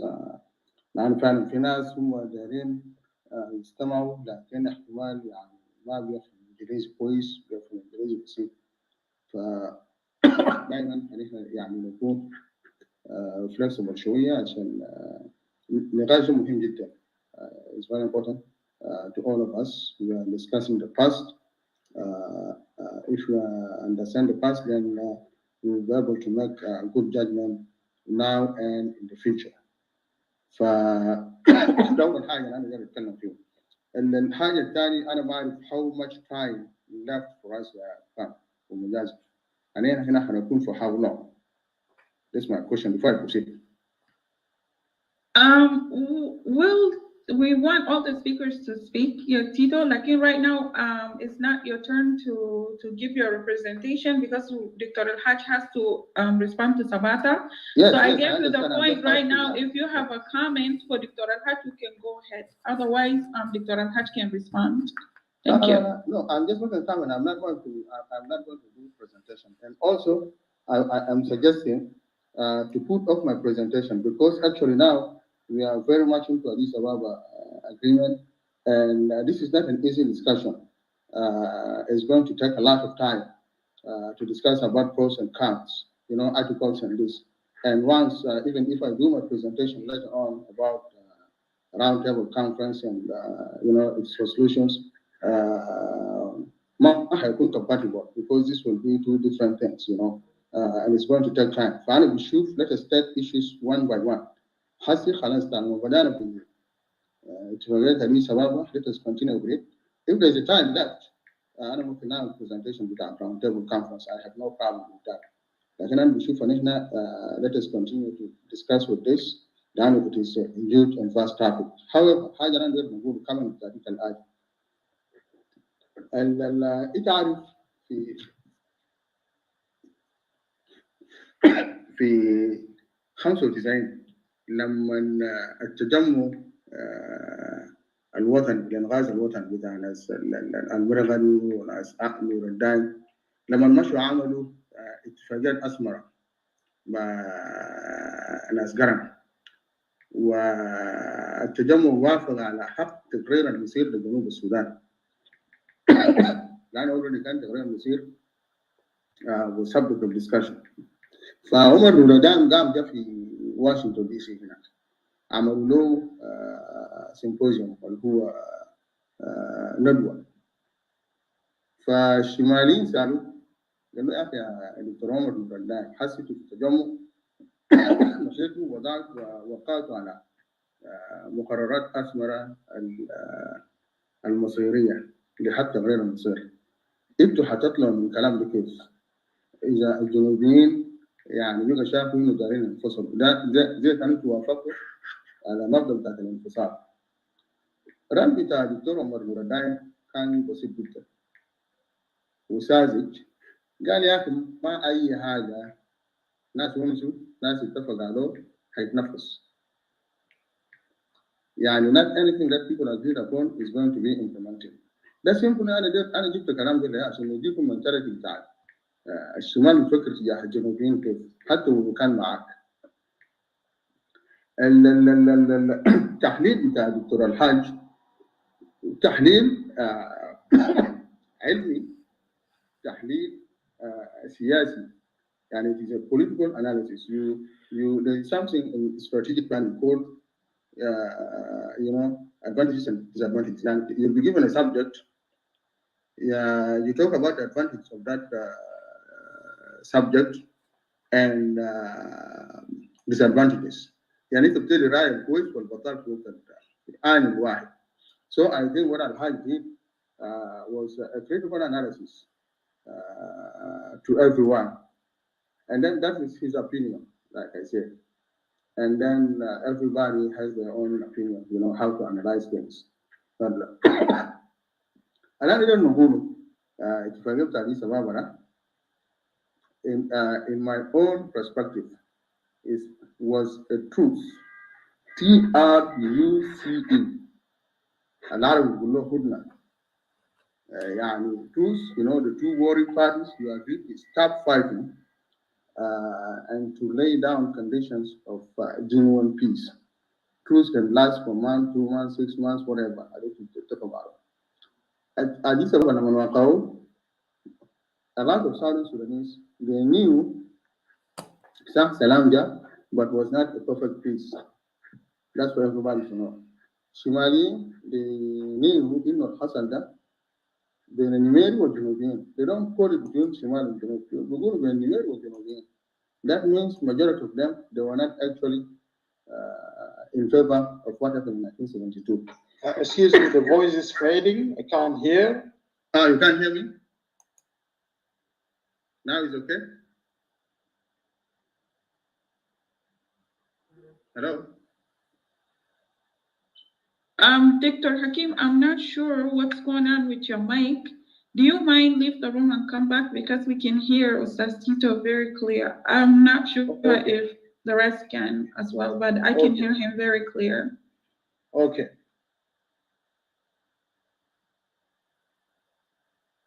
Continue, Ustaz Tito, please. Okay. All right. معلش. نعم. فمجرد بتاعت الشماليين بيشوفوا اتفاقية بين نميري والجنوبيين، يعني ما بين الشمال والجنوب. في only brought that idea. I think في peace بين الشمال والجنوب. Now getting to the point whether the agreement was a good one or bad one for the South. زي ما الحاج عمل analysis ده، زي ما أنا قلتها كل زول يشوف يعني المفروض تلقى الاتفاقية بتاعت نصوص بتاعت الagreement. Sabata pointed some points where he disagrees with Al-Hajj. And usually when we come to interpretation of articles, of course, you can interpret article the way suits you, for instance. But what I'm saying is, Nimeri, تفاجئنا هو عمل هو مجبور برضه عشان يعمل اتفاقية مع الجنوبيين because he doesn't want to face northern opposition at the same time fighting in the south. Because when he took over power in 69, he fought against Umar في ورنباوي سنة 70 وفي الجزيرة أبا. So he created enmity with majority of northern political parties. They were against him. Eventually, the communists who supported him initially turned against him. So Niamey was having difficult time in the north too.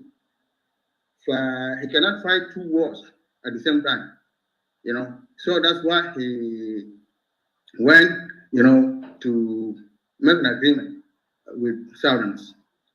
The last comment that I'm just going to go, if you read Constitution with 1973, which Niamey calls permanent constitution,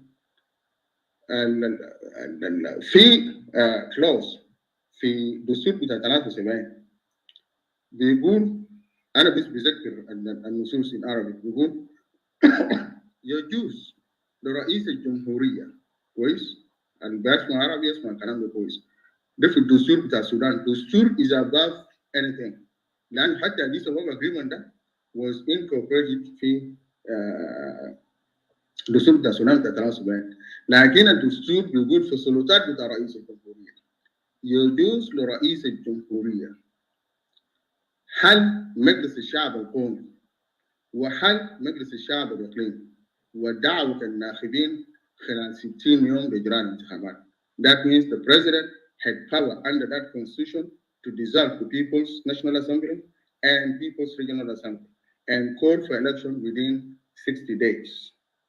And ده exactly حاجه اللي نمير عمل يا جماعه كويس سياسات particularly يعني انا دايرك عشان so you can understand this. That agreement, like Nimeri said, to him it wasn't a sacred cow يعني ما بقرة مقدسة. That's why he started violating the agreement right from the beginning. And also there was a loophole fee agreement, like I said the last time. The agreement didn't stipulate who should rule the South, SSLM or anyone else. Since you left that loophole, Nimeri took advantage of that loophole by appointing Abu Dhabi against Lagu's will. Whether Lagu or Nyanya, they like it or not, Nimeri was going ahead with that appointment. And there was an incident too regarding the performance of the Hakim Dario. It happened in 1975. December 1975. Okay? And I think I told you this story about before. Regarding your father. After the Addis Ababa agreement, your father was appointed Director of Regional Ministry of Education. Who did that was a Richard Lobari Ramba. Now, in Intikhabat, he went and contested and won the election. He became MP for Juba, and he was elected Speaker of the House because they come from the same political party, which is Southern Front, National Republic of. Now, I don't know what prompted the investigation against Lobari Ramba in late 75. His deputy, Benjamin Bolakot, was then the deputy speaker of the House. He spearheaded an investigation against his own speaker, which is Lobari Ramba. The allegation is, between 1972 and 1973, when Lobari Ramba was Director of Education, Istoru Hajat in East Africa. Books, textbooks, desks for people's Madaris Pokida. And then the assembly said, while Lobari was director of the ministry, there was misappropriation of fund for Hajat with that procurement. So now they initiated an investigation against Lobari Ramba. And then the committee that the assembly formed by the House they found Sabata Ramba liable, and they asked him to resign as Speaker of the People's Regional Assembly. Now, when the news reached to Abel, Abel refused. Abel then formed his own committee of investigation. The committee investigated Sabata Ramba and found Sabata Ramba not liable. Now there are two committees, one by the Assembly and the other one by the Executive Branch. The Assembly, they were agitating, they want nothing less other than removal of Sabata Ramba from the House completely. And then major point of the agreement, Abel, seeing that he was under siege by the Assembly, Abel went to Khartoum and met the mayor. قال يا اخي الحاصل في مجلس كده وكده وكده كده وحتى المشكله كلها للمير. Nimeri immediately قال له يا اخي he will dissolve the People's Regional Assembly. شوف كيف؟ Because he had that power under the Constitution. الدستور الاعلى سلطه في الدوله والدوله سلطه انه يحل مجلس حتى بتاع الجنوب ده فراس جنوبيين. وشوف articles mentioned by Sabata. You cannot do this unless it is approved by the 2/3 majority of the National Assembly and 2/3 majority in referendum or plebiscite in Southern Sudan. Again, realizing that it will be a constitutional crisis and could trigger another fighting in the South because the agreement was only 2 years. Nimeri lo amal hikaya anyanya tuwali will overreact. Bigula ai maana ya Nimeri ma genuine in his approach toward the South. So Abel told Nimeri, hold it. I will go and resolve this issue amicably as opposition. Tito, can I ask a specific question? Maybe just one line. Sure. Okay. What is wrong with a provision that says 2/3 from the Assembly of the Southern Region must approve on issue so that Nimeri would act on it if it involves changing of the law? What specifically is wrong with that provision? Can I answer that? Okay, actually there is nothing wrong, but if you look at the working of the House, whatever they do, they give to Nimeri. Nimeri will not act upon it. Nimeri will do things his way, not their way, And I can give you another example with that border dispute in 1980. The border dispute was so severe, it led to dismissal of Abel Alia's administration because Nimeri thought Abel Alia was colliding with the students who went on demonstration. The People's Regional Assembly passed a resolution opposing border demarcation with Nimeri, which created the so-called unity province at the time, and it curved a lot of areas from Southern Sudan to White Nile province and Kordofan province, and to some extent Southern Darfur. The People's Regional Assembly passed a resolution condemning this and asking Nimeri to revoke that decision. What Nimeri did, he dissolved the People's Regional Assembly and dissolved the High Executive Council. I'm sure Intikhabat. Yet, is this agreement really a safeguard to Southern interests? I don't think so, because Nimeri doesn't believe in what he signed. هو بيعمل حاجة بمزاجه، هو بيشوف صح، ما بيرجع agreement. Not only that, Sabata, the two parties were supposed to go back to Addis Ababa, 1977, to evaluate the agreement. I think I talked about it last time. Now, for some reasons, Lado himself is a leader of Anyanya. He became complacent. Maybe I don't know. I don't want to read his mind. But in a public rally at the Freedom Square in Juba, he told us, people were saying that after 5 years, the two parties should go back to Addis Ababa to negotiate or whatever. He said that is not going to happen. Agreement is one and continuous. By doing so, he closed the door, to others to go and see weaknesses of the agreement, the pros and cons. Al-Jibel Al-Haj was talking about it. يعني لو كان الناس رجع في أديس أبابا سبعة في سنة 77 كان في الطرفين يقعدوا and they will evaluate. Okay, الخطأ حسب مثلا عملنا شنو كويس وما عملنا شنو كويس. They can revisit those things and improve upon it.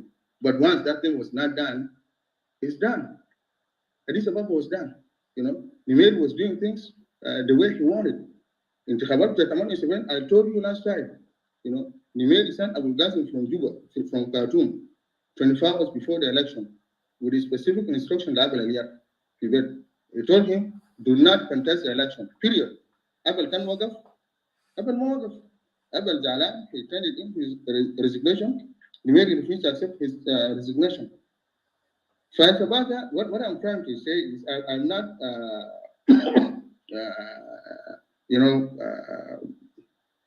giving argument against your argument. But what I'm trying to say is the agreement itself was not respected by the President of the Republic, who was supposed to safeguard the agreement and look after it to see to it that that agreement succeeds. Even issues with the integration, there are a lot of issues. But I will stop here. I just want to make the introduction, specific point. And let me give a chance to Elhag to respond to you, and then we'll continue in the course of discussion. Thank you. Thank you. Before Dr. Elhag respond to Sabata, I think Dr. Hakim has a question or a comment. I'm going to give the mic to Dr. Hakim. Yeah, shukran. I only have a very, very brief comment and then a question, maybe to Elhag and as well to Brother Tito. My comment is that obviously nusus of agreement are very important. The provisions of the agreement, and this agreement was transacted within the context of a united Sudan. And it was within the scope of autonomy. You can take the model of autonomy. I don't know where they borrowed the model of autonomy from, but that's what it was. It was built as an agreement for self-governance in South Sudan. And so it wasn't, like Sabata said, it wasn't a confederation model, a model. It was just self-governance, like the evolution of power at the level of self-governance. I think you're. So you would expect that there will be limitations which are consistent with an entity that is considered regarded to be an autonomous region. The level of autonomy is also limited. Hello? Yeah, you were cutting, but it's okay. It's clear now. Continue. Yeah. Dr. Right. Hello? Yeah, yeah, we can hello? hear you. Yeah, we can hear you. Continue. You can. Yeah, did you miss what I was saying? I was just basically trying to say, let me summarize it again. I was saying that the agreement was transacted in the context of an autonomous self-government provision. And so there are limitations that come with that. And also, it wasn't obviously, and I agree with Sabata that this agreement was not meant to be, for example, based on a confederation model. It was an agreement for self-governance and self-autonomy in South Sudan. And you would expect that to be there to be limitations on the agreement. And the other thing is, which I wanted to also inquire about, is the idea of, which was, prevalent in South Sudan at the time, that, but it was never really, whether it is part of the agreement, nusus that agreement is not clear, is not established, which was saying that there would be a referendum after 6 years. But there is no provision on. So this other point that Tito brought, which is that it was meant, the parties were meant to go back to Addis Ababa in 1977 to evaluate the successes and failures of the agreement. It would be good to cite the provision in the agreement that basically gives effect to that. So those were some of the issues that I just really wanted to highlight. the fact that the agreement was for a self-autonomous entity within the context of United Sudan. So you would not be able to put further conditions and further expectations on it in terms of what Elhag was looking and considering to be a gap in the agreement. Yes, there are gaps in the agreement, but also that has to be seen in the context of the limitations of self-governance provisions in the agreement. Now, my question to Elhag is this, that you also argued that, for example, all those people who joined the SPLM, SPLA, of course, were fueled by, or rather, the Kokora fueled the rebellion, and the fact that many of these people who joined the rebellion, now came back and formed this state. And so, what are the chances, if that is the case, if that still holds true, what are the chances of this state providing a viable, sort of like model of coexistence in the country? So that is an implication. I just wanted him to comment on that, whether this is not going to be a monumental task to try to resolve the gap between the people of Equatoria who had an idea of how they want to govern themselves, and then this model of a state that is formed by angry people who are angry about what the Kokora did to them. So that's the comment that I just wanted to offer. Thank you.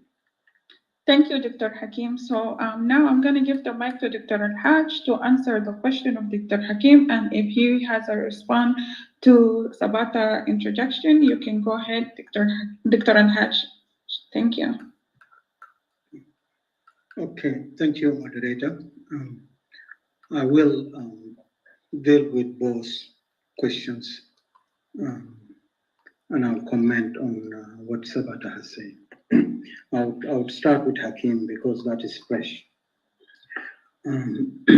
We all here in this room and the panelists are aware that we are talking about criticism of the Addis Ababa Agreement. And what I elucidated here clearly were criticism about the Addis Ababa Agreement. I was not making any comparison with SPLM and Garang. I think that should be noted. The criticism that I have stated, I believe them to stand, and I believe them a reasonable reading of it, understanding of it, will make sense, and people will choose whether they want to take it or they don't want to take it, based on the realities on the ground. The issue is that self-governance, we all know that the agreement was about self-governance. And I think from the outset, when I started to talk, I referred to May Revolution as the initiator of regional autonomy, which is self-governance. Okay, so when I'm talking about it, I'm criticizing the self-governance agreement.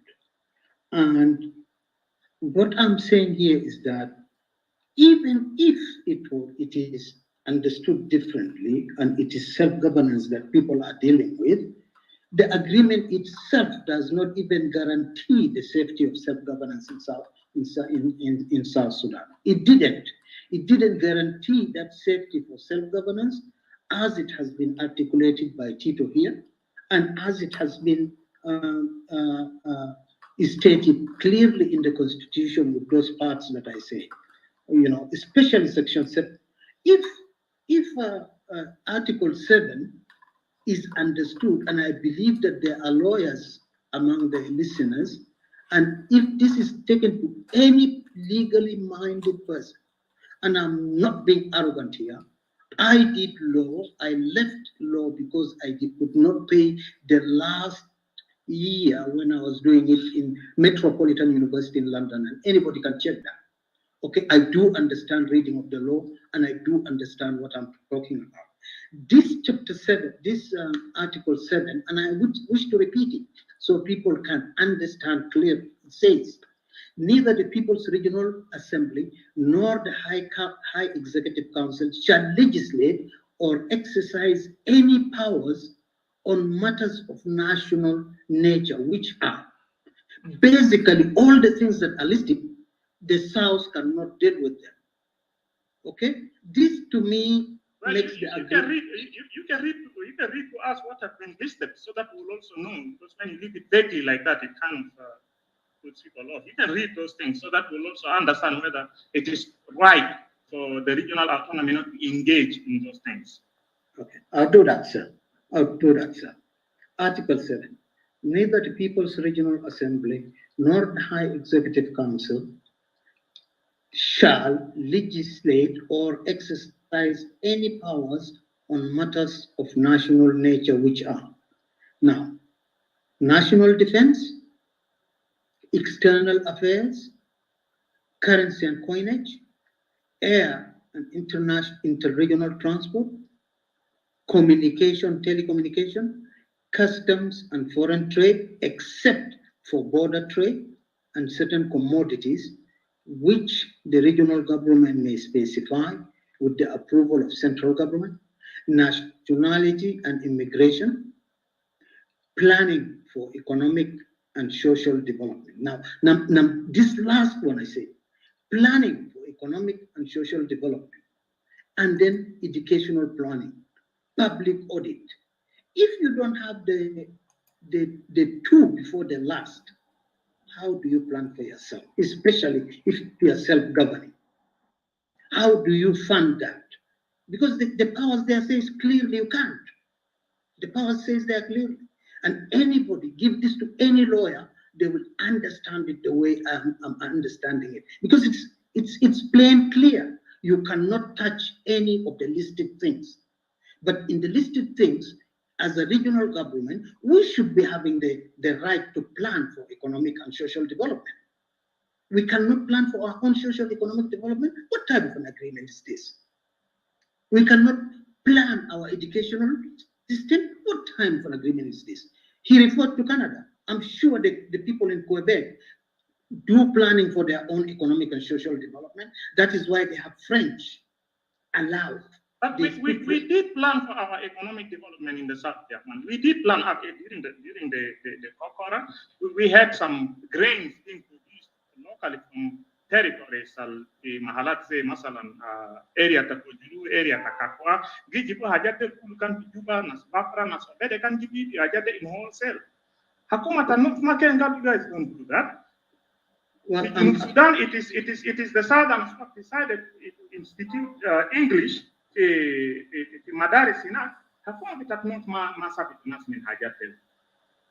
thank you for that. But I think maybe our understanding is different. My understanding of planning for economic and social development is quite a big thing. So I'd rather leave it there. I'm not going to go into argument over this. The members of the audience can make their own decisions on that. But this is what I'm trying to say. Even the Addis Ababa agreement cannot allow the Southerners to govern themselves in peace. It has been said, Nimeri will interfere, will do everything. Is this a good agreement? No, it's not. Is it a criticism? Is it a point that I can criticize? Obviously, yes, I can criticize it because it doesn't allow South Sudanese to achieve what they want to do in their lives. So I'm critical of the agreement and I critique it on those bases. So South could not have been assured by this agreement. That's all. Now, the word referendum in the agreement, in relation to Abiy, there was a semantic issue there. The word that is used is plebiscite, and plebiscite is another form of agreement, consultation, consult the Abiy people. So I'll leave that there. Now, Hakim asks the question is, given what is going on right now, can the state be viable model for coexistence? That is a big issue, but I'll try to break it down. I don't think I'll be able to answer it just in a few minutes, but it's a big issue, but I'll try to summarize it. You know, for me, my understanding of a state, all right, and government is that a state has the monopoly of power. A state has arms of governance as parliament, judiciary, executive. State can be hijacked by anybody and misused. And when a state is hijacked and misused, people suffer. That's the case in South Sudan. We are suffering because the state has been hijacked by JCE and few people. Therefore, they have disabled the institutions of the state that should make the state acceptable for every person. That said, where the state in Sababa time with another upper layer, like in Khartoum, which emphasizes law and does things that keep people together, people would remain together. So coexistence depends on the rulers, on the type of rulers. You can today hand the United States to people who do not rule well, and the United States can look like Juba. You can hand Britain to people who do not know how to rule well, and Britain can look like Juba. It is all about the mentality and the psyche of the people in power. In the West, this cannot happen because the concept of a state itself is Western. It's part of their culture. It's part of their values. If you do something wrong, you resign. If you don't want, the media will talk about you, they will hound you out of power. Nobody can kill you. The army is national. They come from all over the country, and they are led by different officers who only follow the law, follow what is put behind them. They will not move outside. Even when you are demonstrating on the street, they will not go. That is police job. In South Africa, which follows the same, you will find it the same. In Namibia, you will find it the same. In Botswana, you will find it the same. In West African countries, in many other African countries who follow the law, the people who rule, if they want to keep a state as beautiful as possible for all the people, like the people in Dubai did, it can be. So, coming back, coexistence is a matter of how people are confined and people are constrained by the laws and laws that run the country. But when people do not fall within that, then they become unruly and the state becomes rubbish. Take, for example, Eritrea. Eritrea fought, all right, and people sacrificed. The people who took power, who captured power in Ethiopia, in Eritrea, behave like the people in Juba. Is Eritrea something that you can call democratic? I've met a lot of Eritrean friends who now even regret it why they joined that war for liberation. But in the case of South Sudan, I know very well this cannot be permanent. If all of us came together, we can remove the germ and we can reconstitute this South Sudan for us to coexist. This idea that we can break away and then have a heaven of a country called Equatoria might even become disappointing because there are people in Equatoria who have the same mentality of oppressing others. They could replicate what is in South Sudan in Equatoria. It's not far-fetched because it's the thinking, it's the psyche of the people. So to answer your question, we can make South Sudan work for everybody if we understand precisely how a state works and how power works. Now that's for Hakim. Now, as with regards to Sabata, Sabata has already accepted. Personally, Sabata said he agreed that we are during Addis Ababa agreement time, South Sudan was one, and that is what is accepted. He accepted that South Sudan should be observed. That is fine. I have no problem with that. That is his view. Okay, that is his view, but that view cannot be imposed on all the people of South Sudan because we are all different. For somebody like me, I believed in the Anyanya. My parents did contribute money to the Anyanya at the expense of my training and everything. All right, and I believed that we wanted South Sudan. I did not want to be in a Sudan whereby citizenship is based on first-class citizen, second-class citizen. If you are a Muslim and you are Arab, you are first class. If you are not an Arab and you are not a Muslim, you are second class. That Sudan, Sabata is happy with it, but I'm not. I can't.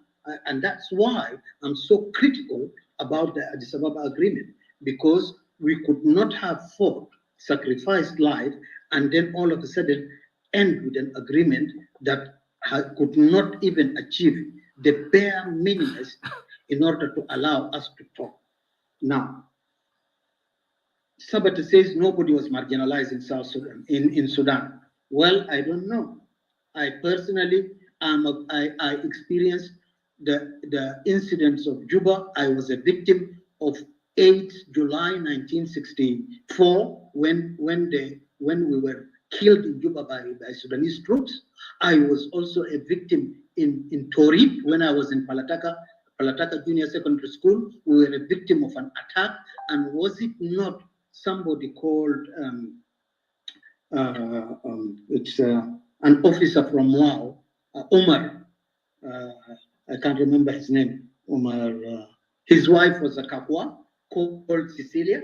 If it wasn't for the husband of Cecilia, we would have been killed in Torib. And so I experienced marginalization of Arabs and the abuse of Arabs for a long time. But also let me remind Sabata, Nimeri instituted Islamic Sharia in South Sudan. Was that not an oppression of the people who do not believe in Islam? I leave it to him. Let him make his choice, because he seems to believe that there was no oppression in South Sudan. And it was exceptional for the Southerners. There was no implementation of any jihad or Sharia in the South.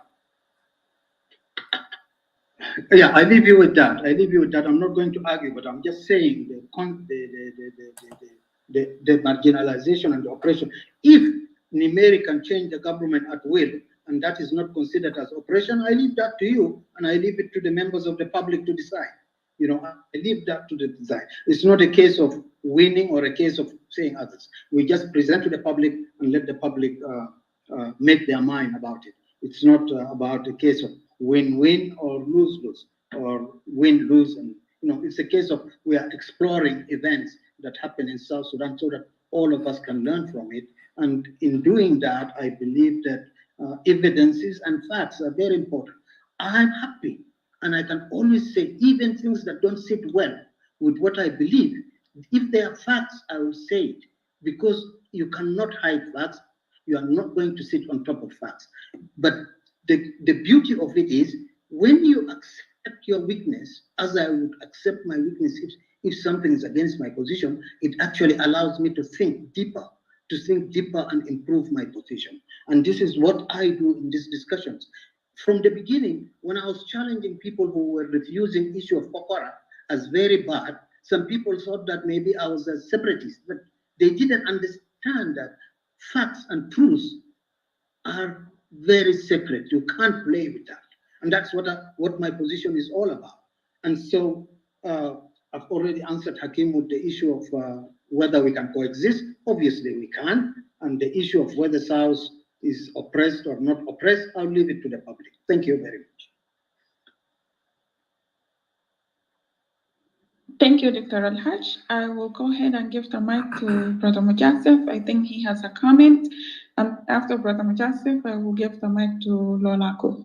Brother Mujassef, go ahead. The mic is yours. Yeah, thank you. Thank you very much. Always ideas are there. People disagree and agree in some issues. That's how the nature of politics and the nature of social life, and also the points of the agreement is good there. Some of them, people look to it as good points, and some of them also, as we see, Dr. Elhag also give his own critique to that agreement.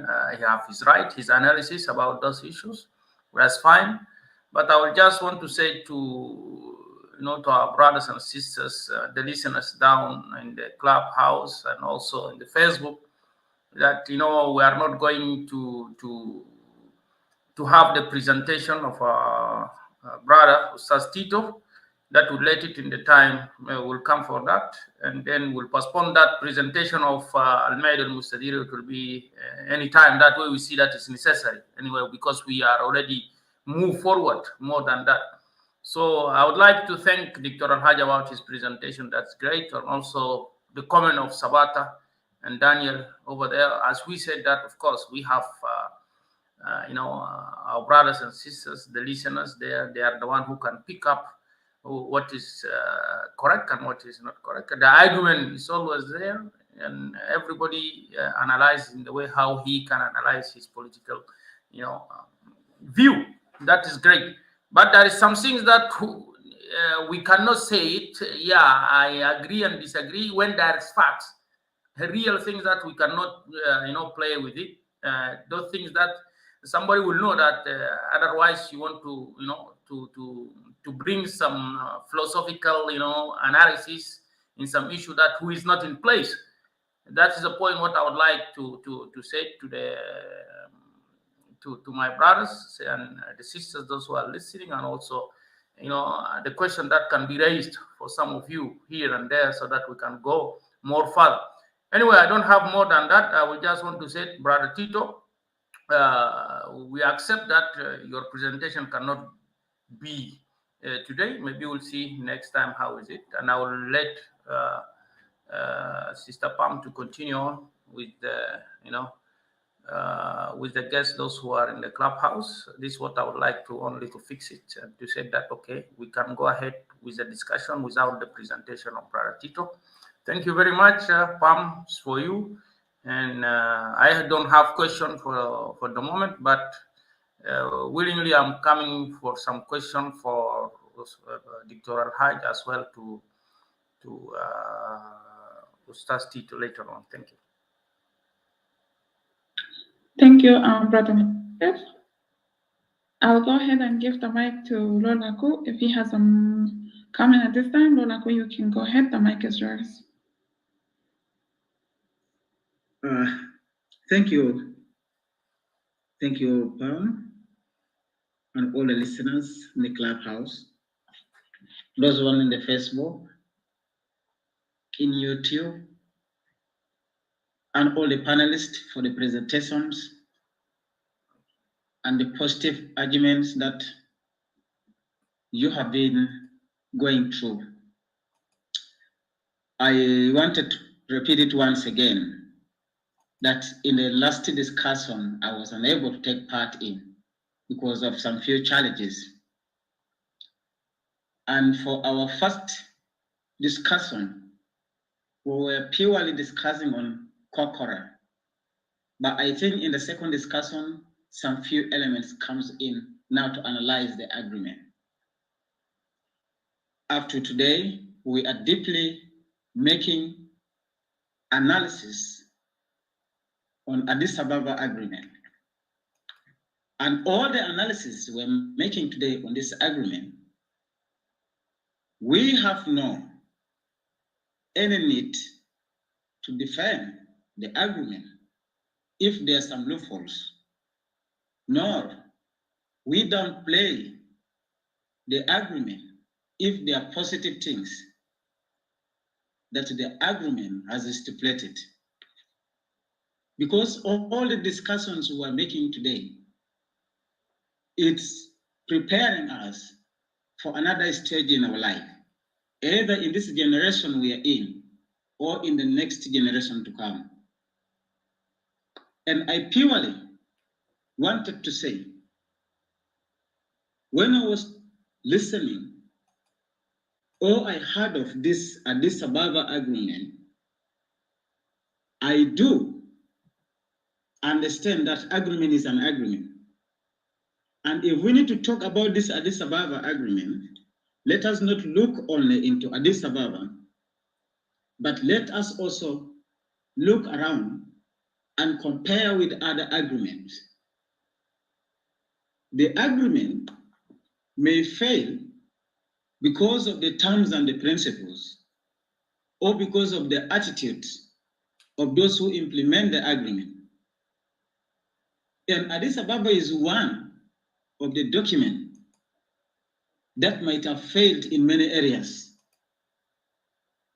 The attitude of the people who implement the agreement can make it to fail, or the terms and the principles stipulated in the agreement, some are somehow shallow. If we look into this Addis Ababa, most of the areas has been exhausted. But indeed, we can praise it in our side as South Sudanese, that it is one of the agreement that we recognized as a written paper between the black and the southern and the northern Arabs. So this is one of the advantages you could see into it, that it is one of that document ever that we reach on table as the black southerners with the Arabs in our struggle for the self-rules in Southern region. So Addis Ababa helps us in that. And I think it gives us also a way forward. Through Addis Ababa agreement for the weaknesses that the Southerners recognized, it provides the effective lessons for other modalities of negotiations. If we see today that we are resisting in any time as we need to enter into agreement, we analyze what might have gone wrong in Addis Ababa agreement.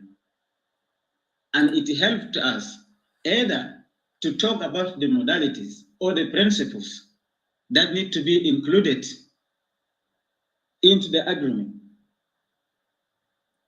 The Addis Ababa agreement also gave us a mandate to exercise authorities in the southern region. And I think that was the first time that the southern region had the capacity as blacks to exercise their authorities, although it was not full.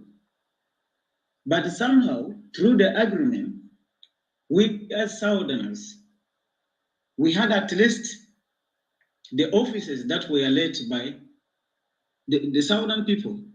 But truly, I wanted to say, the agreement has a lot of loopholes. We are here learning. If we talk about this Addis Ababa agreement, we need to learn about it. Whether we have done more during Addis Ababa agreement or we have done less. You know, in every agreement, there must be some stipulations, either on the principles of administration or some protocols that can be announced boldly. But I would really challenge some areas, because the areas in Addis Ababa agreement, it sounds like one of the presidential orders. And if one member said the agreement suit the interests of President Nimeri, yeah, there is no doubt about it. There is no doubt, because he said in his document here, if we see in this Article 2, in Article 2 years on above, the Addis Ababa Agreement, it is talking about the law. It is the law which cannot be amended except the 3/4, which is not very bad, but there is something down here I have missed a bit. Let us see in Chapter 1, the definition, Article 3. The Constitution refers to the Republican Order number 5, or any other basic law replacing or amending it. So it was not like a full agreement that is to be discussed, but I think it was fully drafted. It was drafted by the President of the Republic of Sudan and was brought to be presented, only to be presented to the black Southerners, and they have to accept and sign. So if we look into it, it is not something that you have views that you have put in. The inputs from the Southerners were not there, but they go for ready things that was drafted from Khartoum and then was only brought for them to sign, to be accepted. So it won't make it to be fully recognized as an agreement, because if we are to agree fully, in good faith, we have to discuss.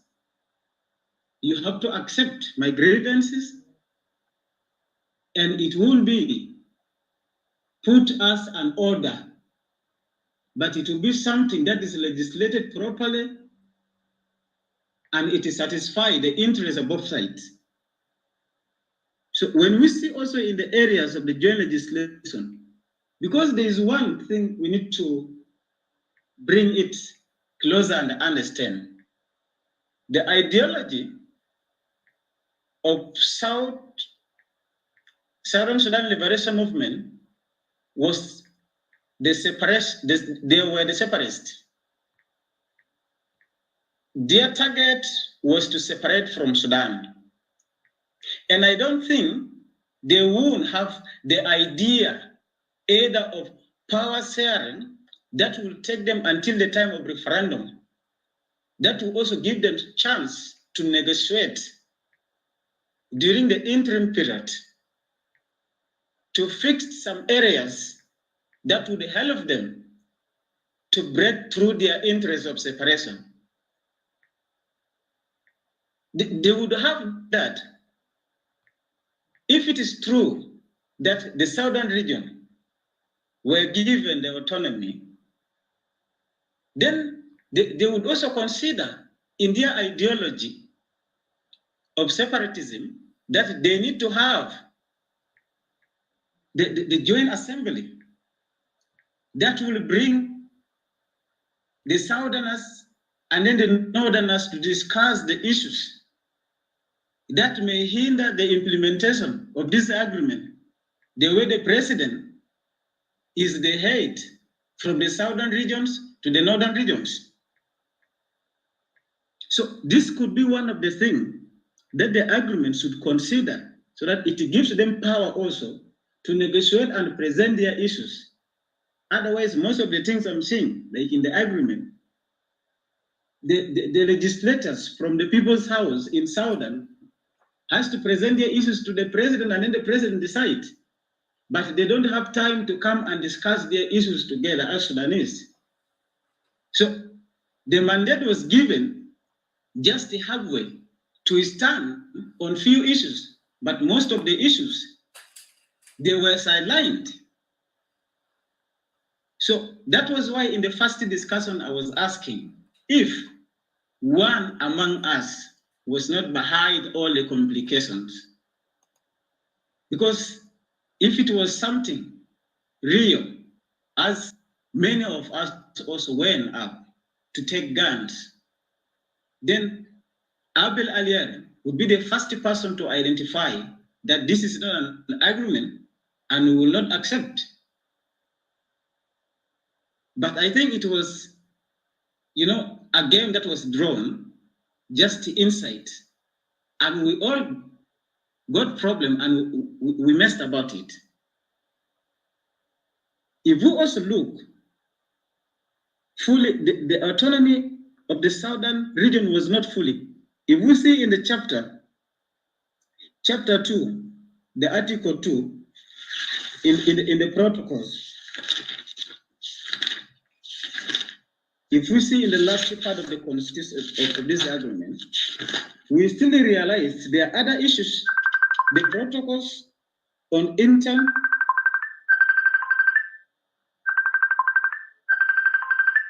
it reads the temporary arrangements for the composition of units of People's Armed Forces in the southern region. And in the article 2, it says, People's Armed Forces in the southern region shall consist of a national force called the Southern Command, composed of 12,000 officers and men, of whom 6,000 shall be citizens from the region, and then the 6,000 from outside the region. So here I have become a little bit confused. Was it the southern region provided for the 3 provinces, or even those who were settling in the southern region can be considered as southerners? So this is one of the areas I also observed, like in this agreement, it did not give rights to the blacks to occupy all the positions or to occupy all the powers they have and exercise it. Because I wonder, from like those who are settling in South, whether the Arabs or any from any part of the country can still be considered in the army of the region. Yet in the other regions, there is no any black or any southerner that is considered. So I have a little bit of challenges in this agreement. Although I did not read it fully, because I've just gotten the copy some few days ago from now. But so far I have identified some areas. This is not to blame any individual who signed it, although we'll bring the blames back. But for us now in this time, we need to consider it for anything we need to do. We need to consider it for any future prospect as we are continuing. Because most of us, I think we are talking in the interest of politics, that maybe we need to exercise the political powers. We don't need to use the politics now. We will have power to do everything, but we need to consider that our powers should be effective. Our discussion should be effective. Our argument should be effective, so that the generation should also consider that there is something. Should it come as an idea, then we believe tomorrow it will help us. But truly, Addis Ababa is not all that negative. It is not all that positive, like any other agreement. And I said the principles may fail, the protocols may fail the agreement, or the attitude of those who implement it can fail the agreement. So there are 2 things we need to look into. But majorly, I have looked like there are a lot of loopholes in this agreement, but I will still believe in this agreement because it is one of the agreements that has enabled South Sudanese to stand in analyzing any agreement they need to go through, in knowing their strength in negotiation modalities. One of the members talked of the leaders of the Southerners were much relying from their guarantors, which I think it is not so bad, like in any other agreement.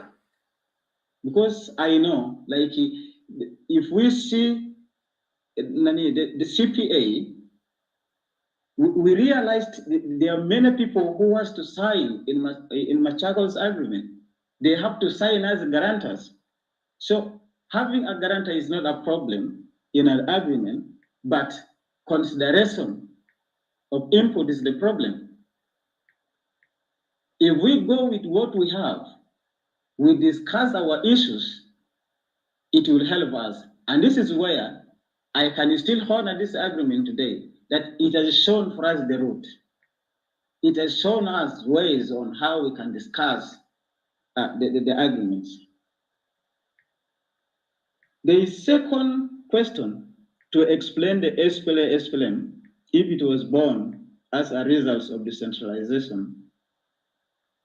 One member earlier said SPLA was not born as a result of corporate or decentralization.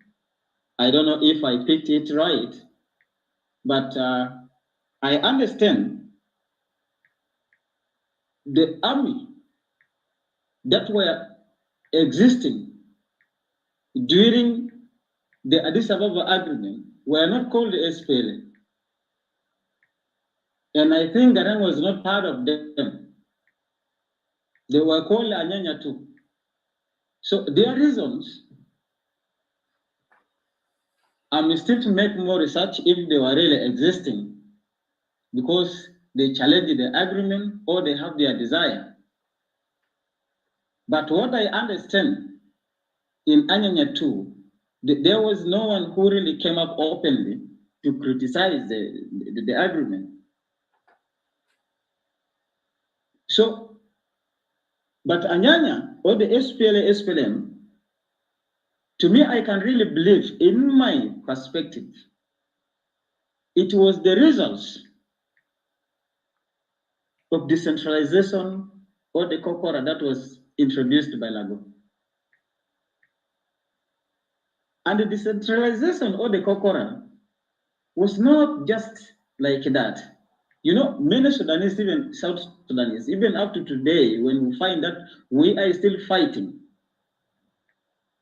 there are few issues. And one of it is the domination and the misuse of public office, which is one of the issues that was existing even during the Addis Ababa agreement. The public offices were misused, and the government was almost dominated by one tribe, which angered some people. And leadership is not just nothing, it's to see and create possibilities that can bring up security and then the safety to the people. And that is the best angle that every leader should look into. If things goes wrong, you must consider on how to create security to your people. A lot of violations were taking place, mistreatment. Those who fought the war were kept out. Some were not even getting access to work.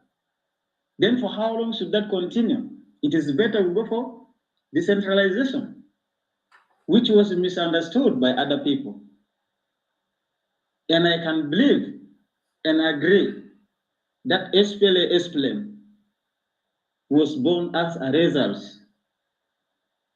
of that policy of decentralization. There's no doubt about it. And if it was not that, then we would have not seen like Garang himself having the governors that represent the three regions.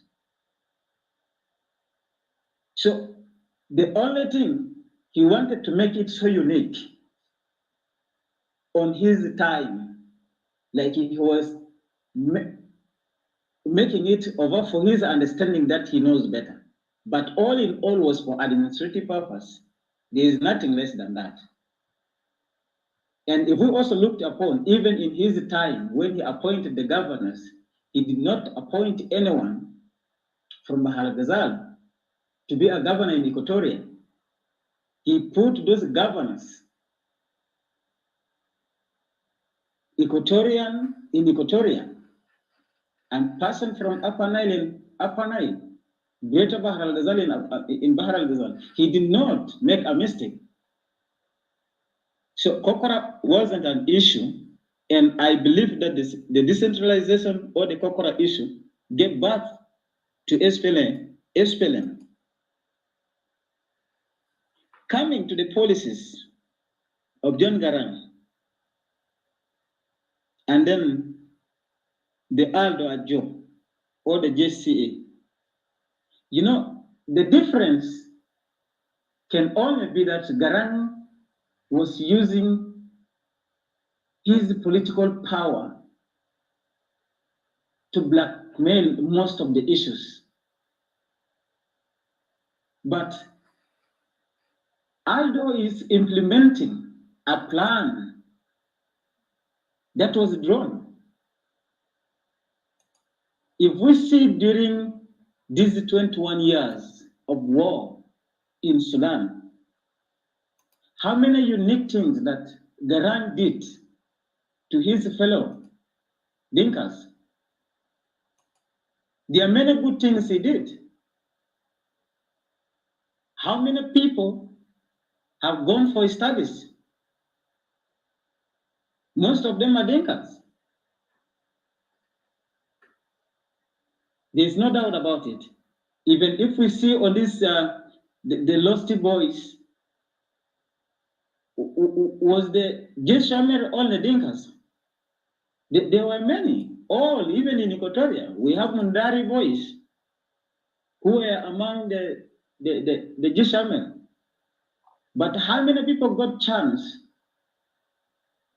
to be considered for the resettlement? Only a few, and most of them are Dinkas.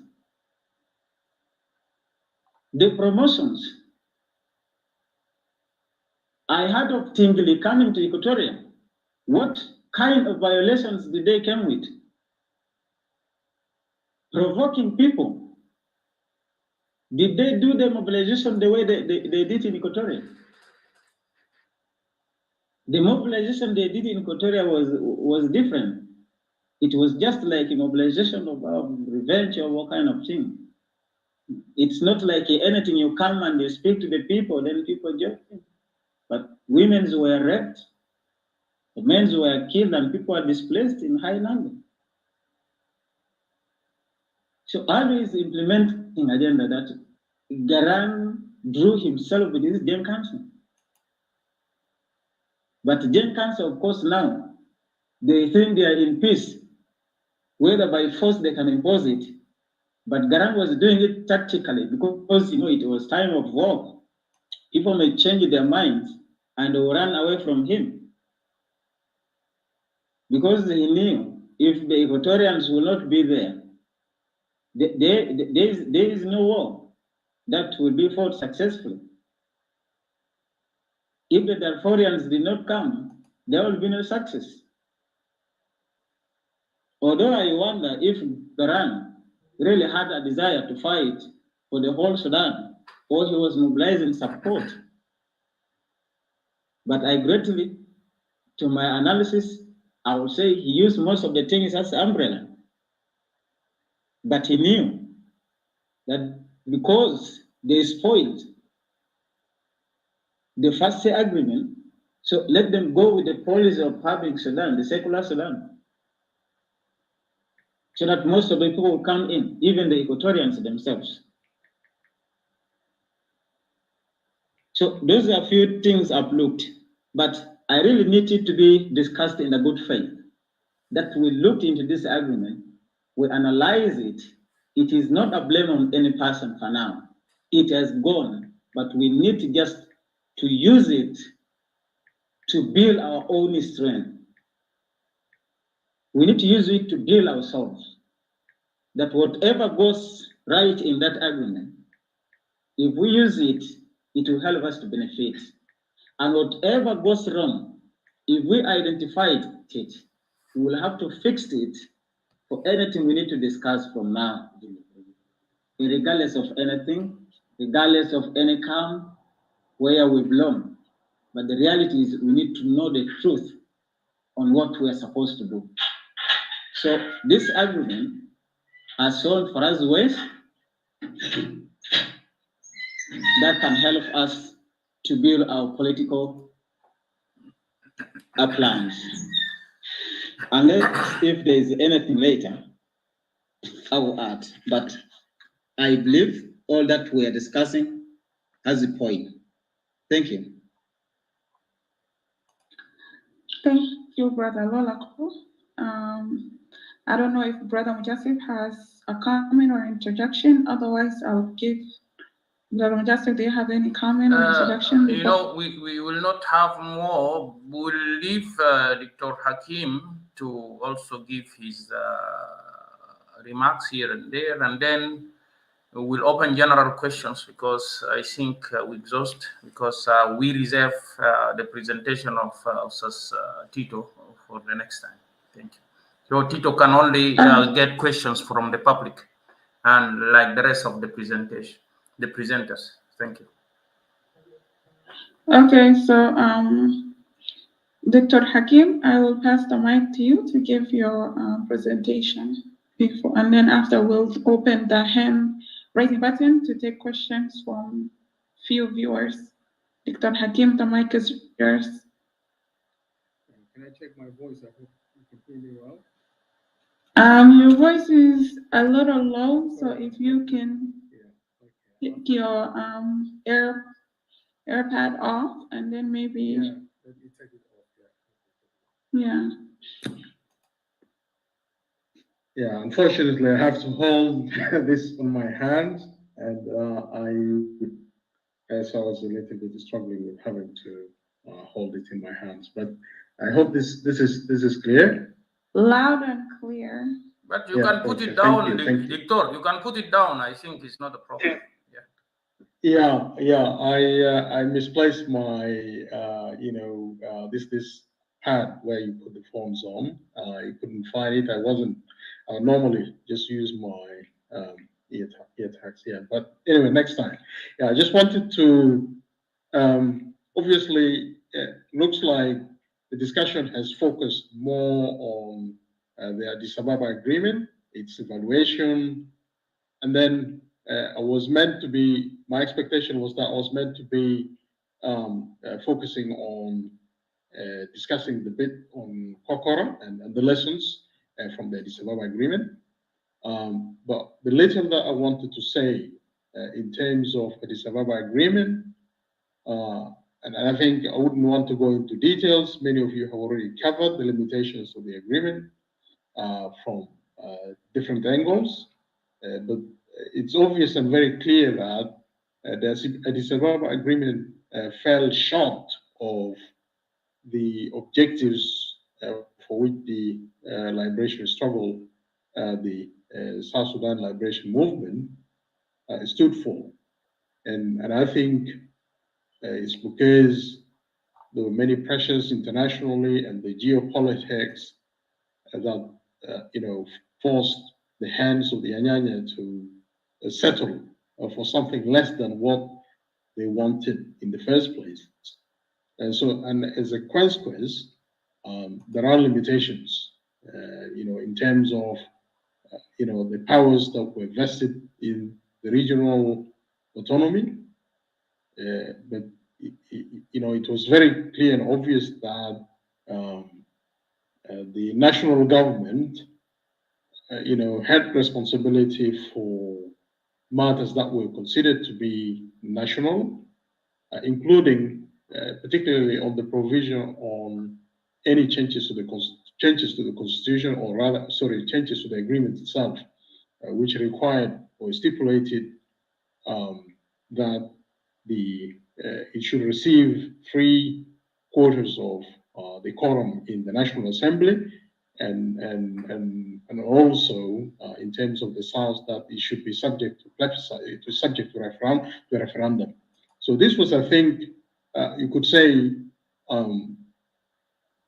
if we ever came to a situation like that, if this was implemented in good faith, then in the circumstances, for example, the people of South Sudan could decide in a plebiscite, in a referendum, for example, to say, to come to a conclusion different from that of the national institution, in which case, for example, the views taken by, or rather the vote taken by the National Assembly.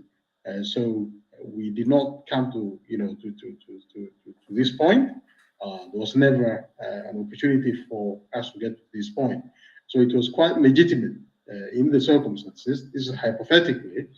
It was quite legitimate for the people of South Sudan to be able to, cast their vote in a referendum on a matter that affected the agreement. So they could, in principle, disagree with any amendments to the agreement by the national level of government. And that would then present the challenge to the people of South Sudan. Okay, what else? What other options do you want?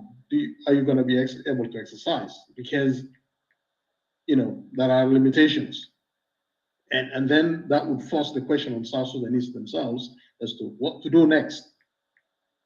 So I don't see a major issue with that, because at least it provided for the people of South Sudan to exercise the right to cast their vote in a referendum, which is, hopefully internationally to be monitored, and then also the region, the international community will see and be a witness to the position of the people of South Sudan with regard to any changes or amendments or opposition to amendments to the agreement. So that's the only comment that I wanted to say there. But there are limitations, obvious limitations on the agreement itself, many weaknesses, and many of you have elaborated this, which I do not entirely disagree with.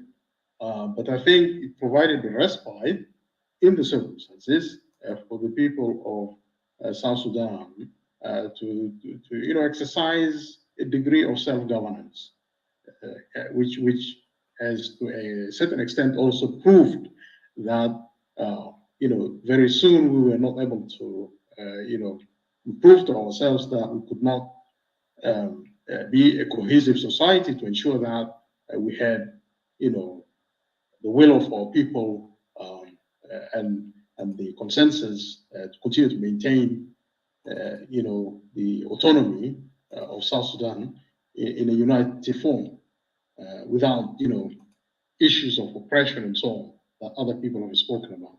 But what one would probably want to conclude from this is that the agreement, the Kokora in particular, which was a decentralization, forced the issue on the people in South Sudan, right? This is it. We have failed to kind of like maintain coexistence politically, and we have failed to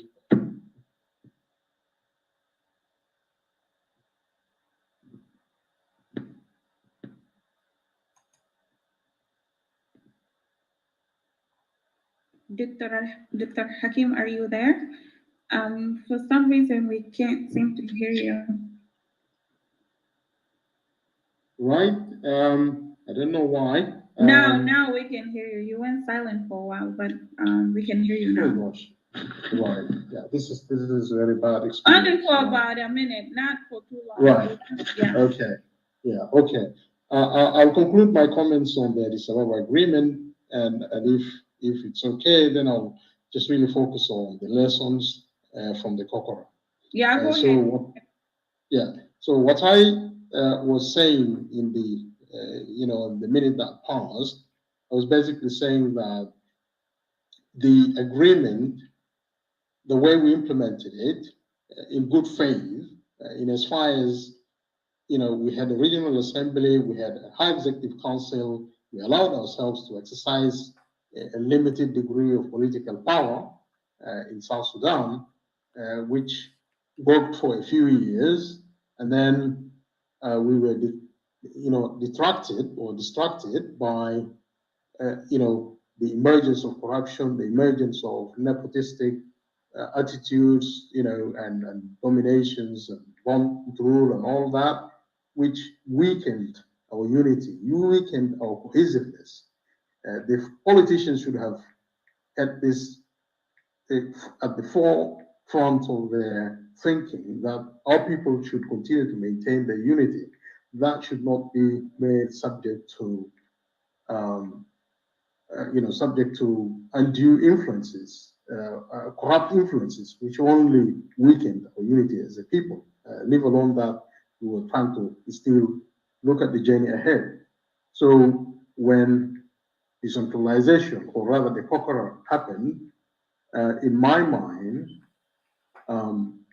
it was an admission that insofar as we are not actually having another agenda, which is led by our people, by our politicians, in the sense that there was no, focus on the journey that the Anyanya did not complete. That these leaders should have continued to, focus minds and efforts to try to build the next generation that would carry the flag forward. They did not focus on that. They instead, allowed weaknesses to supersede everything in terms of what was going on in the South, and therefore there was legitimacy on the part of those who wanted reform. There would have been no need for reform to decentralize those. It was the result of the failures that we had as South Sudanese, not being able to stay cohesive and working together and ensuring that our people were getting the benefits or the peace dividends. So at this point, there were some forces in the Anyanya. For example, some people rebelled in 1974. There was an organization called NAM, which was kind of like, I remember when I was still in, junior secondary school, we had, and we came across leaflets, people talking about, a future, struggle for independence and so on. So this kind of, activities were taking place, but they were not, of course, visible to many of us because we're still young. And so that's where the focus should have been. But major politicians in town, the likes of Abel, the likes of, mostly from Pretoria as well as from Bahar Ghazal, they were mostly focused on this power struggle in the regional assembly between SANO, Southern Front, and so on and so forth. And of course, the people in Pretoria in particular were being disadvantaged. And as a result, it was no surprise that people then called for decentralization because there was nothing else. There was no alternative vision for how we can come out of this, how we can transition out of this, tribal environment, this environmental domination. There was no one who was leading on that. Most of these politicians were just, consumed by these differences. And of course, the people were paying the price.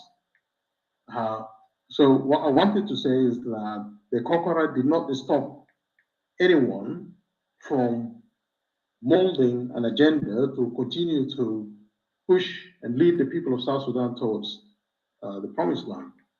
It was just weak, it was lacking, it was not present.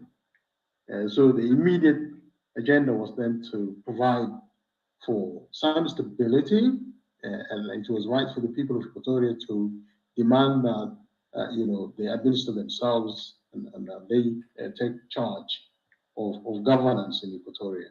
And that was legitimate because primarily South Sudan existed and emerged from 3 provinces. Those provinces, for even under the colonial administration, maintained a degree of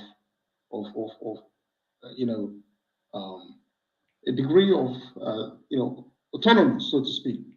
They administered their different provinces separately, Equatoria, Upper Nile, and Bahar Ghazal.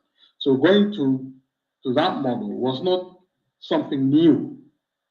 It was just upgrading the provinces to a regional government, which was non-existent before Addis Ababa Agreement. It was an extension of Addis Ababa Agreement. And then from there on, we had this experience, and then it was became part of our history. Now, in as far as Kokora itself is concerned, of course, it was perceived as an attack on the unity of South Sudanese, and that's how it was perceived. But if you look at it from another angle, had it not been for the Kokora, and had it not been for the anger that it generated in other parts of South Sudan, SPLA itself would have had no chance at all of fueling the agenda of fighting against the central system, the central government in Sudan. So if Kokora did not happen, the SPLM might have struggled to emerge in the first place. It would have not emerged, maybe, because it would have taken years for the SPLA to emerge. So Kokora was actually, in many ways, as many people have agreed here, the Kokora actually provide a driver for the SPLA to emerge. And so if the Kokora didn't happen, it means that there would have been no reason for the SPLA. right? And then people would have continued by having this arrangement with the central government. So nobody would have challenged the central government. You only challenge the central government once you actually lost something. You lost being a beneficiary of the system that was installed in South Sudan under the terms of the Addis Ababa Agreement. The moment that system is dissipated and you're not gaining anything from it, then you start to fight against the central government. So you can see that these dynamics ultimately led us to, becoming an independent state. So Kokora should not, for those who celebrate this state, they should not, denigrate Kokora, because if the Kokora wasn't the catalyst, then no one would have had the desire, the energy, the enthusiasm, or the anger to even to fight the regime in Khartoum. There would have been no reason for them to do that. Or if there was any such vision of New Sudan, it would have just probably remained to a limited extent in the mind of John Garang and a few others who followed his agenda at that time. It would have probably taken many, many years for him to find converts in South Sudan to say, let's now fight against the regime in Khartoum and remain as a united Sudan, turn the tables on the Arabs. No one in South Sudan would have actually listened to that. So this idea of New Sudan was opportunistic in the circumstances. In the sense that, for example, you have the Anyanya. The Anyanya too were already rebels in the bush. They were already in Addis Ababa, in Ethiopia. Garang actually went and joined them. And then with the advantage of, of the socialist system that was in Ethiopia, he was able to prevail over the Anyanya too. And this is a fact. So Anyanya too went first. They rebelled first. But they did not have the resources, the manpower. The manpower was there, but was not really well organized. They were still in the process of really putting themselves together to wage a struggle.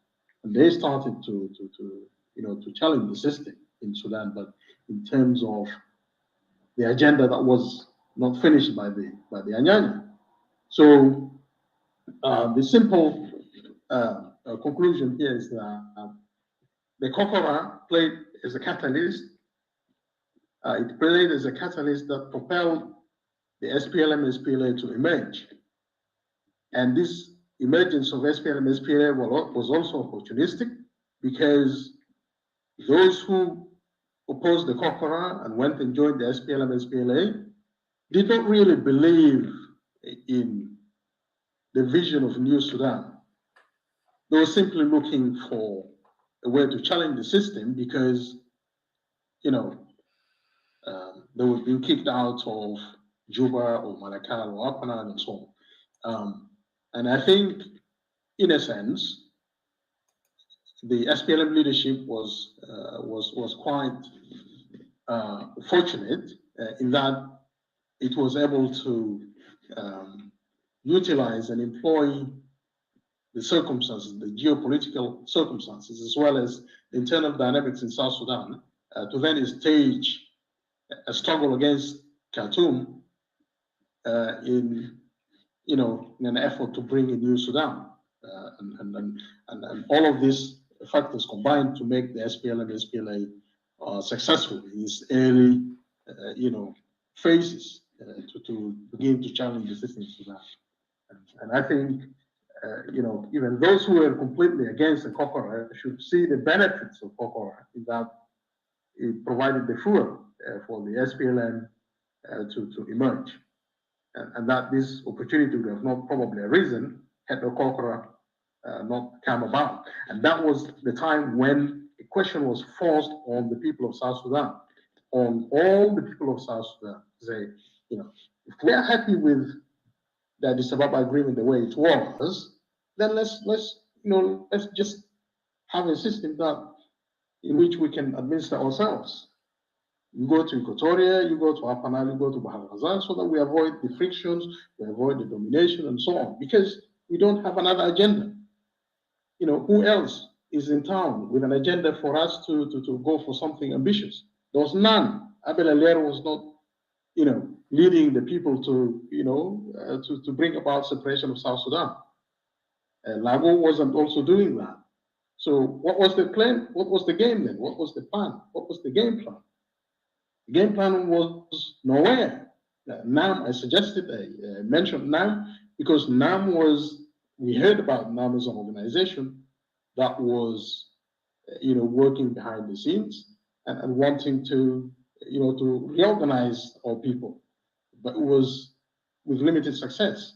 And it turns out later on that NAM, as some people say, has become the SPLM, SPLA.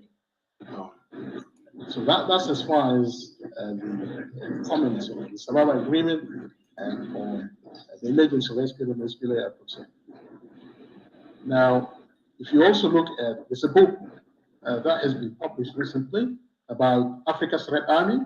It talks about the mobilization of people in Upper Nile, young people in Upper Nile and Bahar Ghazal, and how they were recruited to become the, you know, future fodder for the war in terms of, you know, creating an army. And this army started to emerge from, you know, young people who were taken from different parts of Upper Nile and Bahar Ghazal. And some of these, you know, some of these young people, particularly those who were very affiliate, close relatives of some of the top leaders in the SPLM, SPLA, ended up being taken to Cuba. And they lived there until I think around, you know, 2000 or so, from 1980s. And many of them were resettled to Canada. And then as a result of that, of course, many of those who went there were also relatives of some of the people, you know, some of the commanders that differed with the SPLM, SPLA later on, like the likes of those of Carbino and so on, and others we mentioned. I won't go into the names, but the experience from that is that, for example, many of these people who grew up in Cuba and lived there for many years, you know, looked at themselves ultimately as one community, and they started to develop a different culture, which is slightly different from the, you know, traditional culture in South Sudan.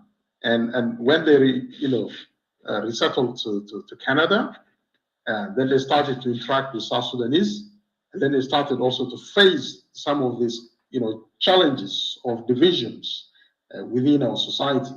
For example, you'd find that those who are from the Dinka community started to come under pressure from the Dinka community, who look at themselves as people who are not following Dinka tradition and so on.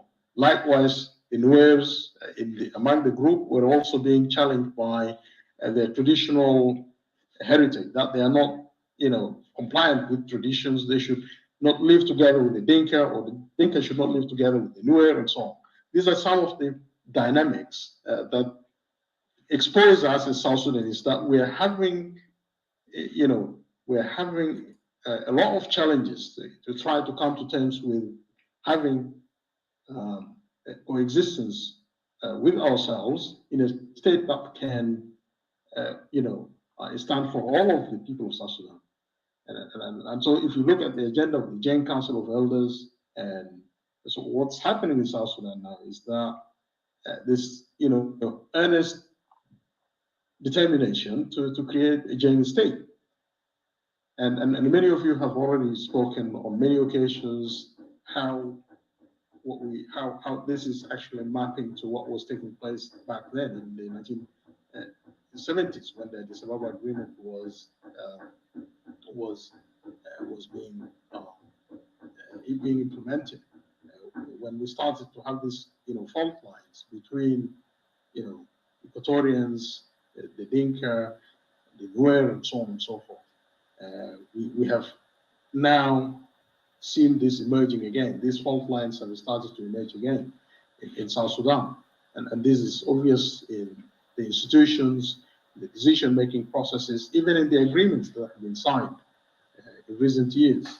2015, 2018 is an agreement of power sharing between specific communities.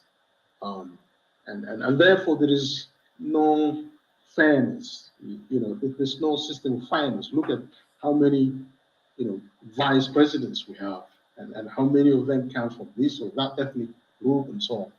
And then if you go to the institutions of governance,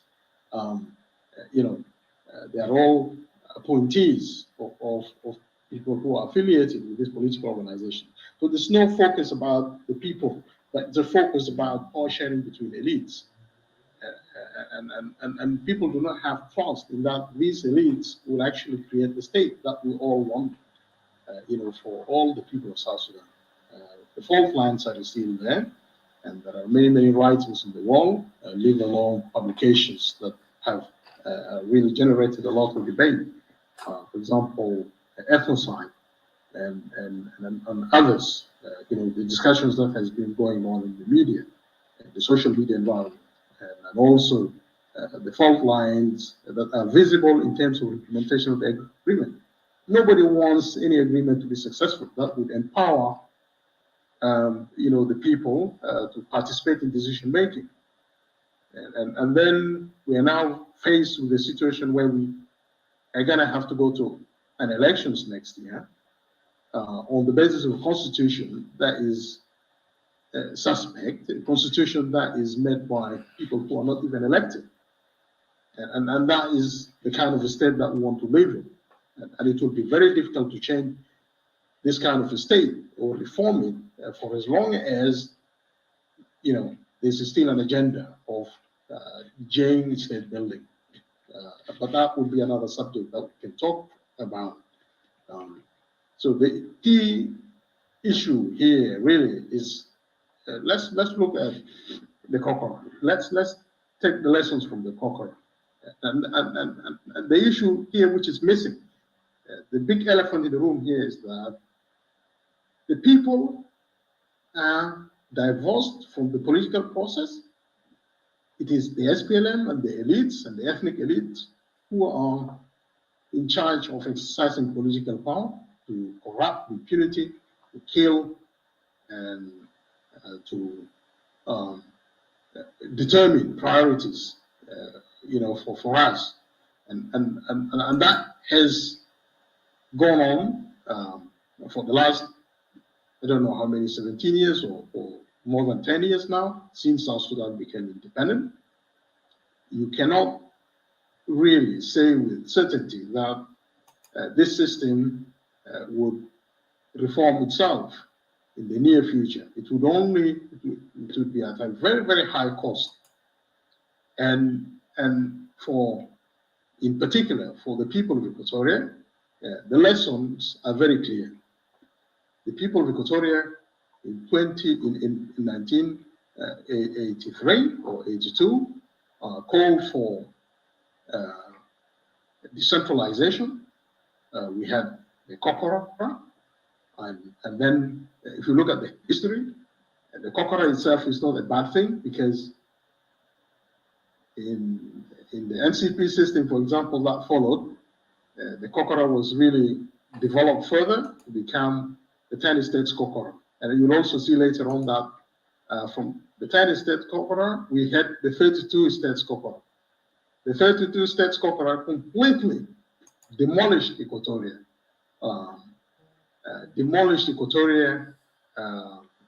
In the sense that there was no longer anything even remotely, referencing existence of Equatoria, as if it was actually deliberate. These are the same gang leaders who stood against the Kokora in the past, and these are the same gang leaders who brought up the 32 states Kokora. Equatoria was disappeared. There was no Eastern, Central, or Western Equatoria. Not that even the creation of Eastern, Central, or Western Equatoria was something that was driven by Equatorians. This was brought by the NCP system. So if we look at this progression, there's a continual process of putting the existence of Equatoria at risk. As a people, they are not exercising any political power now. As a people, most of them are refugees in Uganda, in Kenya. They constituted the largest exodus of refugees in South Sudan to the neighboring countries since the Rwandan genocide in 1994. And today, Equatorians also face exactly the same and worse, the same, atrocities and the same treatment of the days of nepotistic domination in South Sudan in the 1970s, 80s. So we have seen the history repeating itself. So the question that presents itself to Equatorians is this, that this is the history. This is what you've gone through. There's no way you're going to be able to protect yourselves against this, as many of you have also decided now to take refuge in other countries, Uganda, Kenya, in diaspora, and so on. You do not have and cannot exercise political power because you are being deprived.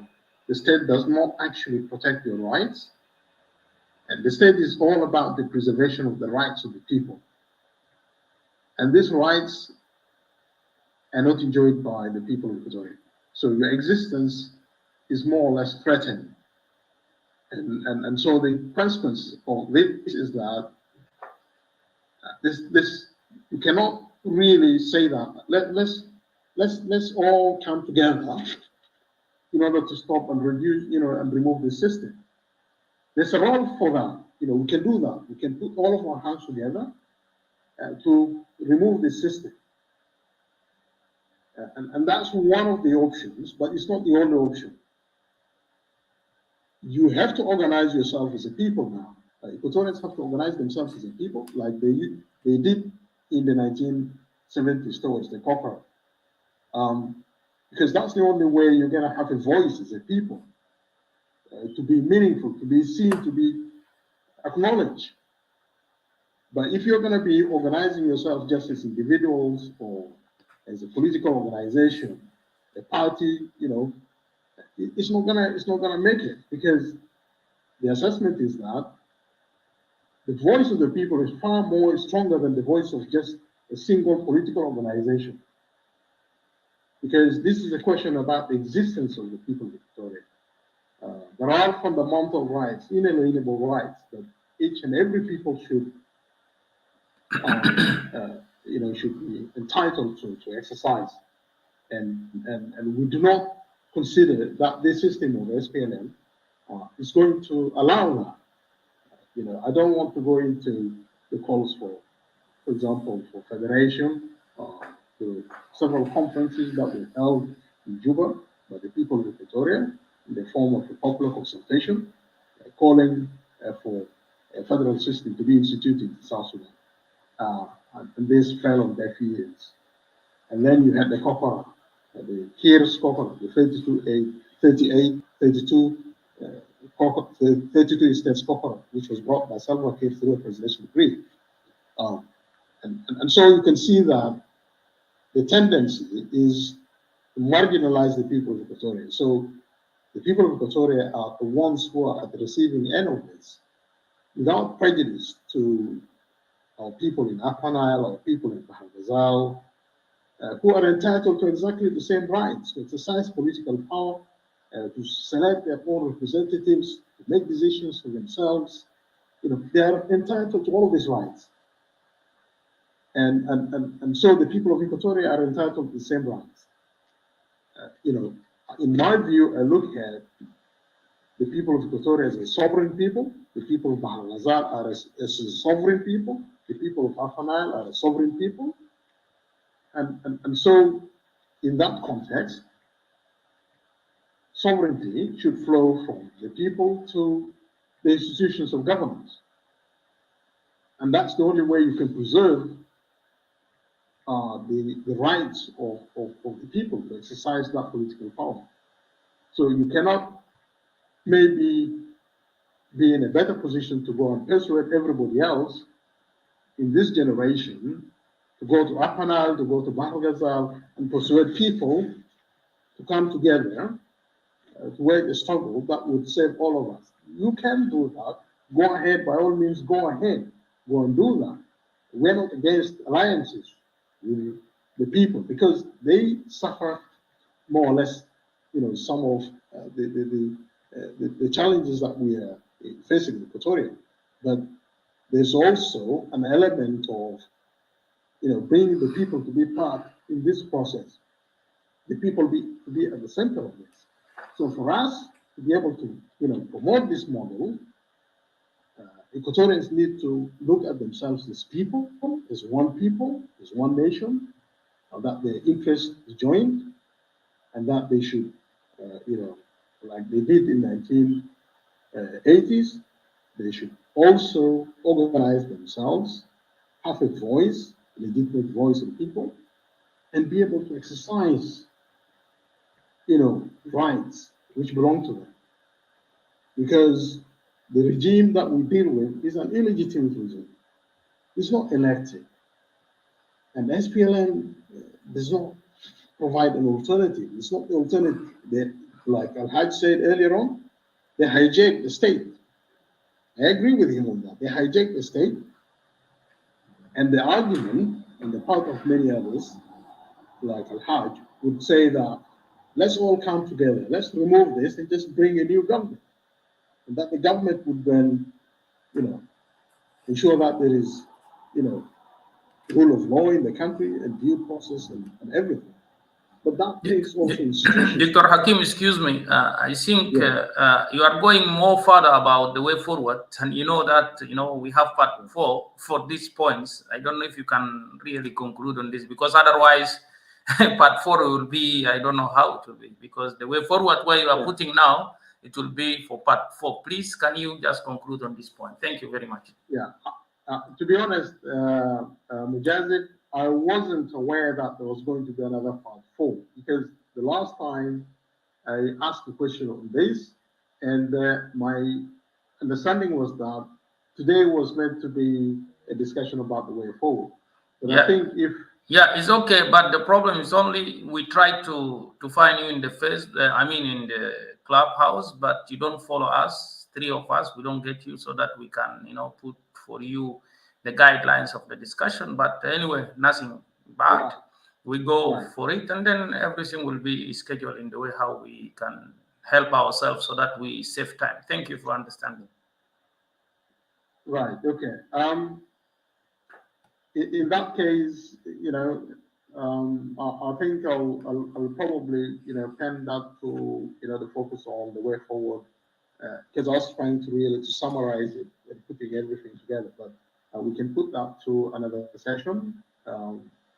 Then I'll probably just then focus here on what the implications and lessons from the Kokora are, without necessarily going into details of what's the way forward.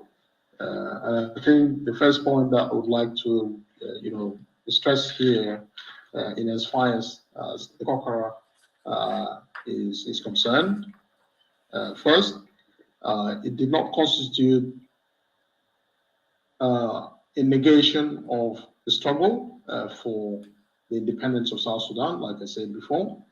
That's one. So it was, misunderstood and taken out of context. Because even me myself, when I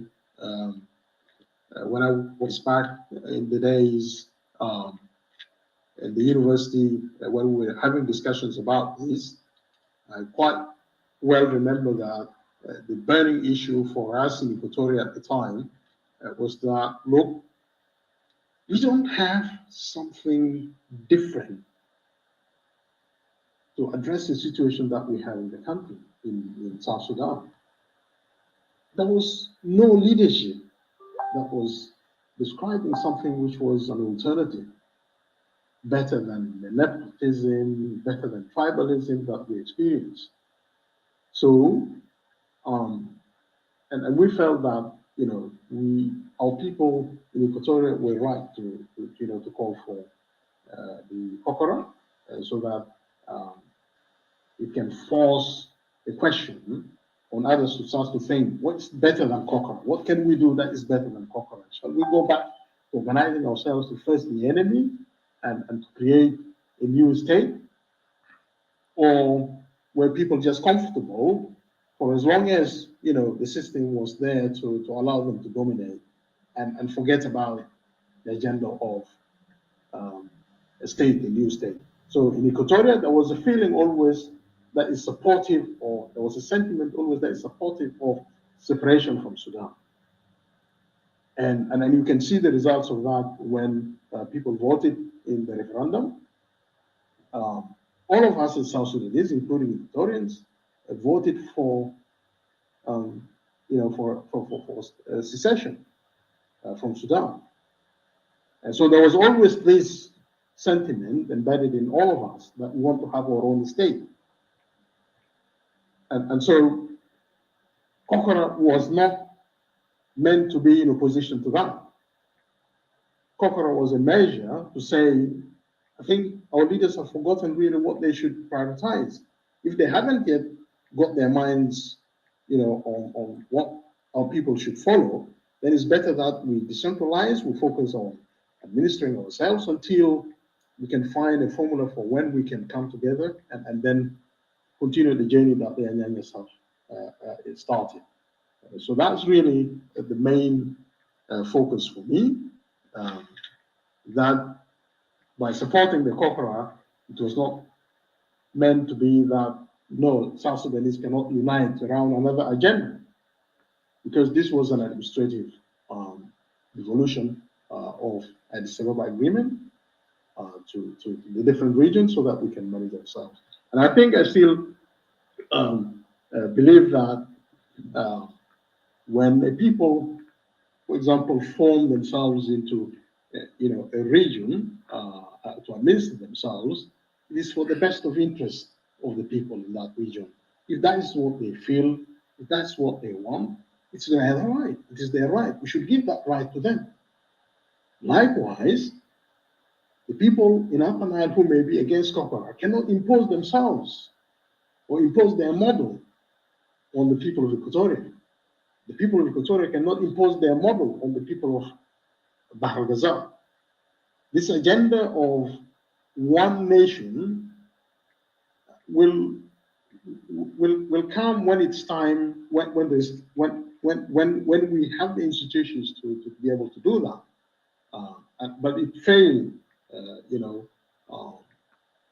the question now that is facing us is that of existence. For Equatoria, it's a question of existence, and therefore we would like to see that our people in Upper Nile, our people in Bahr Ghazal, our people in Equatoria should look at themselves as sovereign people, and that the sovereignty should flow from them through representative institutions that would enable decision making to be people-based.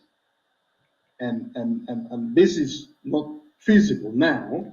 The international community is working with the regime in Juba, allowing this regime to continue on the basis of an agreement, because the internationals cannot intervene in South Sudan. It's none of their business. Today, Susan Page was actually on the Voice of America saying that no matter how these leaders are bad or good and whatnot, there's nothing that they can do about it. They can only provide sanctions and so on and so forth, but ultimately, they have to work it out themselves. So the people have to work things out for themselves to remove these leaders. But how much investment should we put in removing these people from power? How much investment? They are going to be there, whether you want to separate or you don't want to separate. You want, for example, in the case of Equatorians, if they want to separate, these people are still there. They're going to be in opposition to that, but you still have to deal with it. But the key thing is this: that the people must have a voice.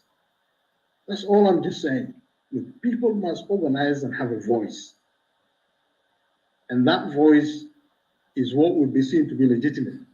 Without it, there's no strong legitimacy to back up what you want to bring about. change. And so I'll end on the note that our people should have rights. We should start to take a rights-based approach. The rights that will belong to the people of Equatoria, the same rights that belong to the people of Upper Nile, the same rights that belong to the people of Bahr el-Ghazal. We should be prudent and grown up about it, and just really allow the people to exercise power. And that is really what we want for the people of Upper Nile, for the people of Bahr el-Ghazal, for the people of Equatoria, to exercise power, to exercise political power. And that will help to resolve the conflicts that we have, whether we coexist as separate states or coexist in whatever other forms. But what we need to do is to exit and to transition out of this failed state that we now live in. I describe it as a failed state, but that is the subject that we can talk about the future. How do we go forward? What's the way forward? But right now, the focus that we say is that learn from the Kokora.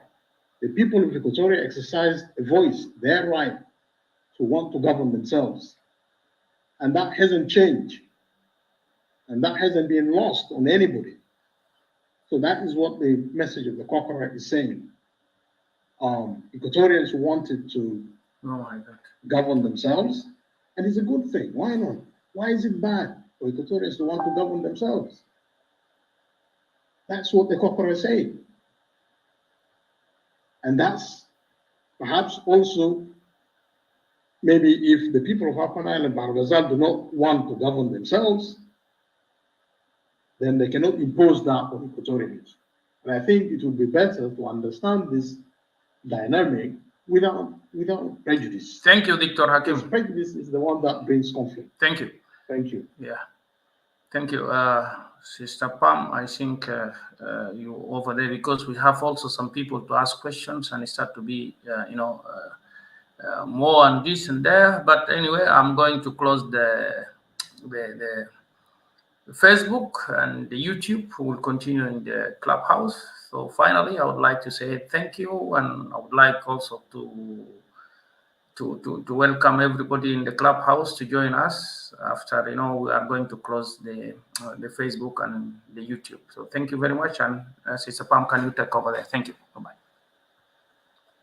Thank you, Brother Majestic. I'll go ahead and give the mic to Brother Sabata. Sabata, the mic is yours.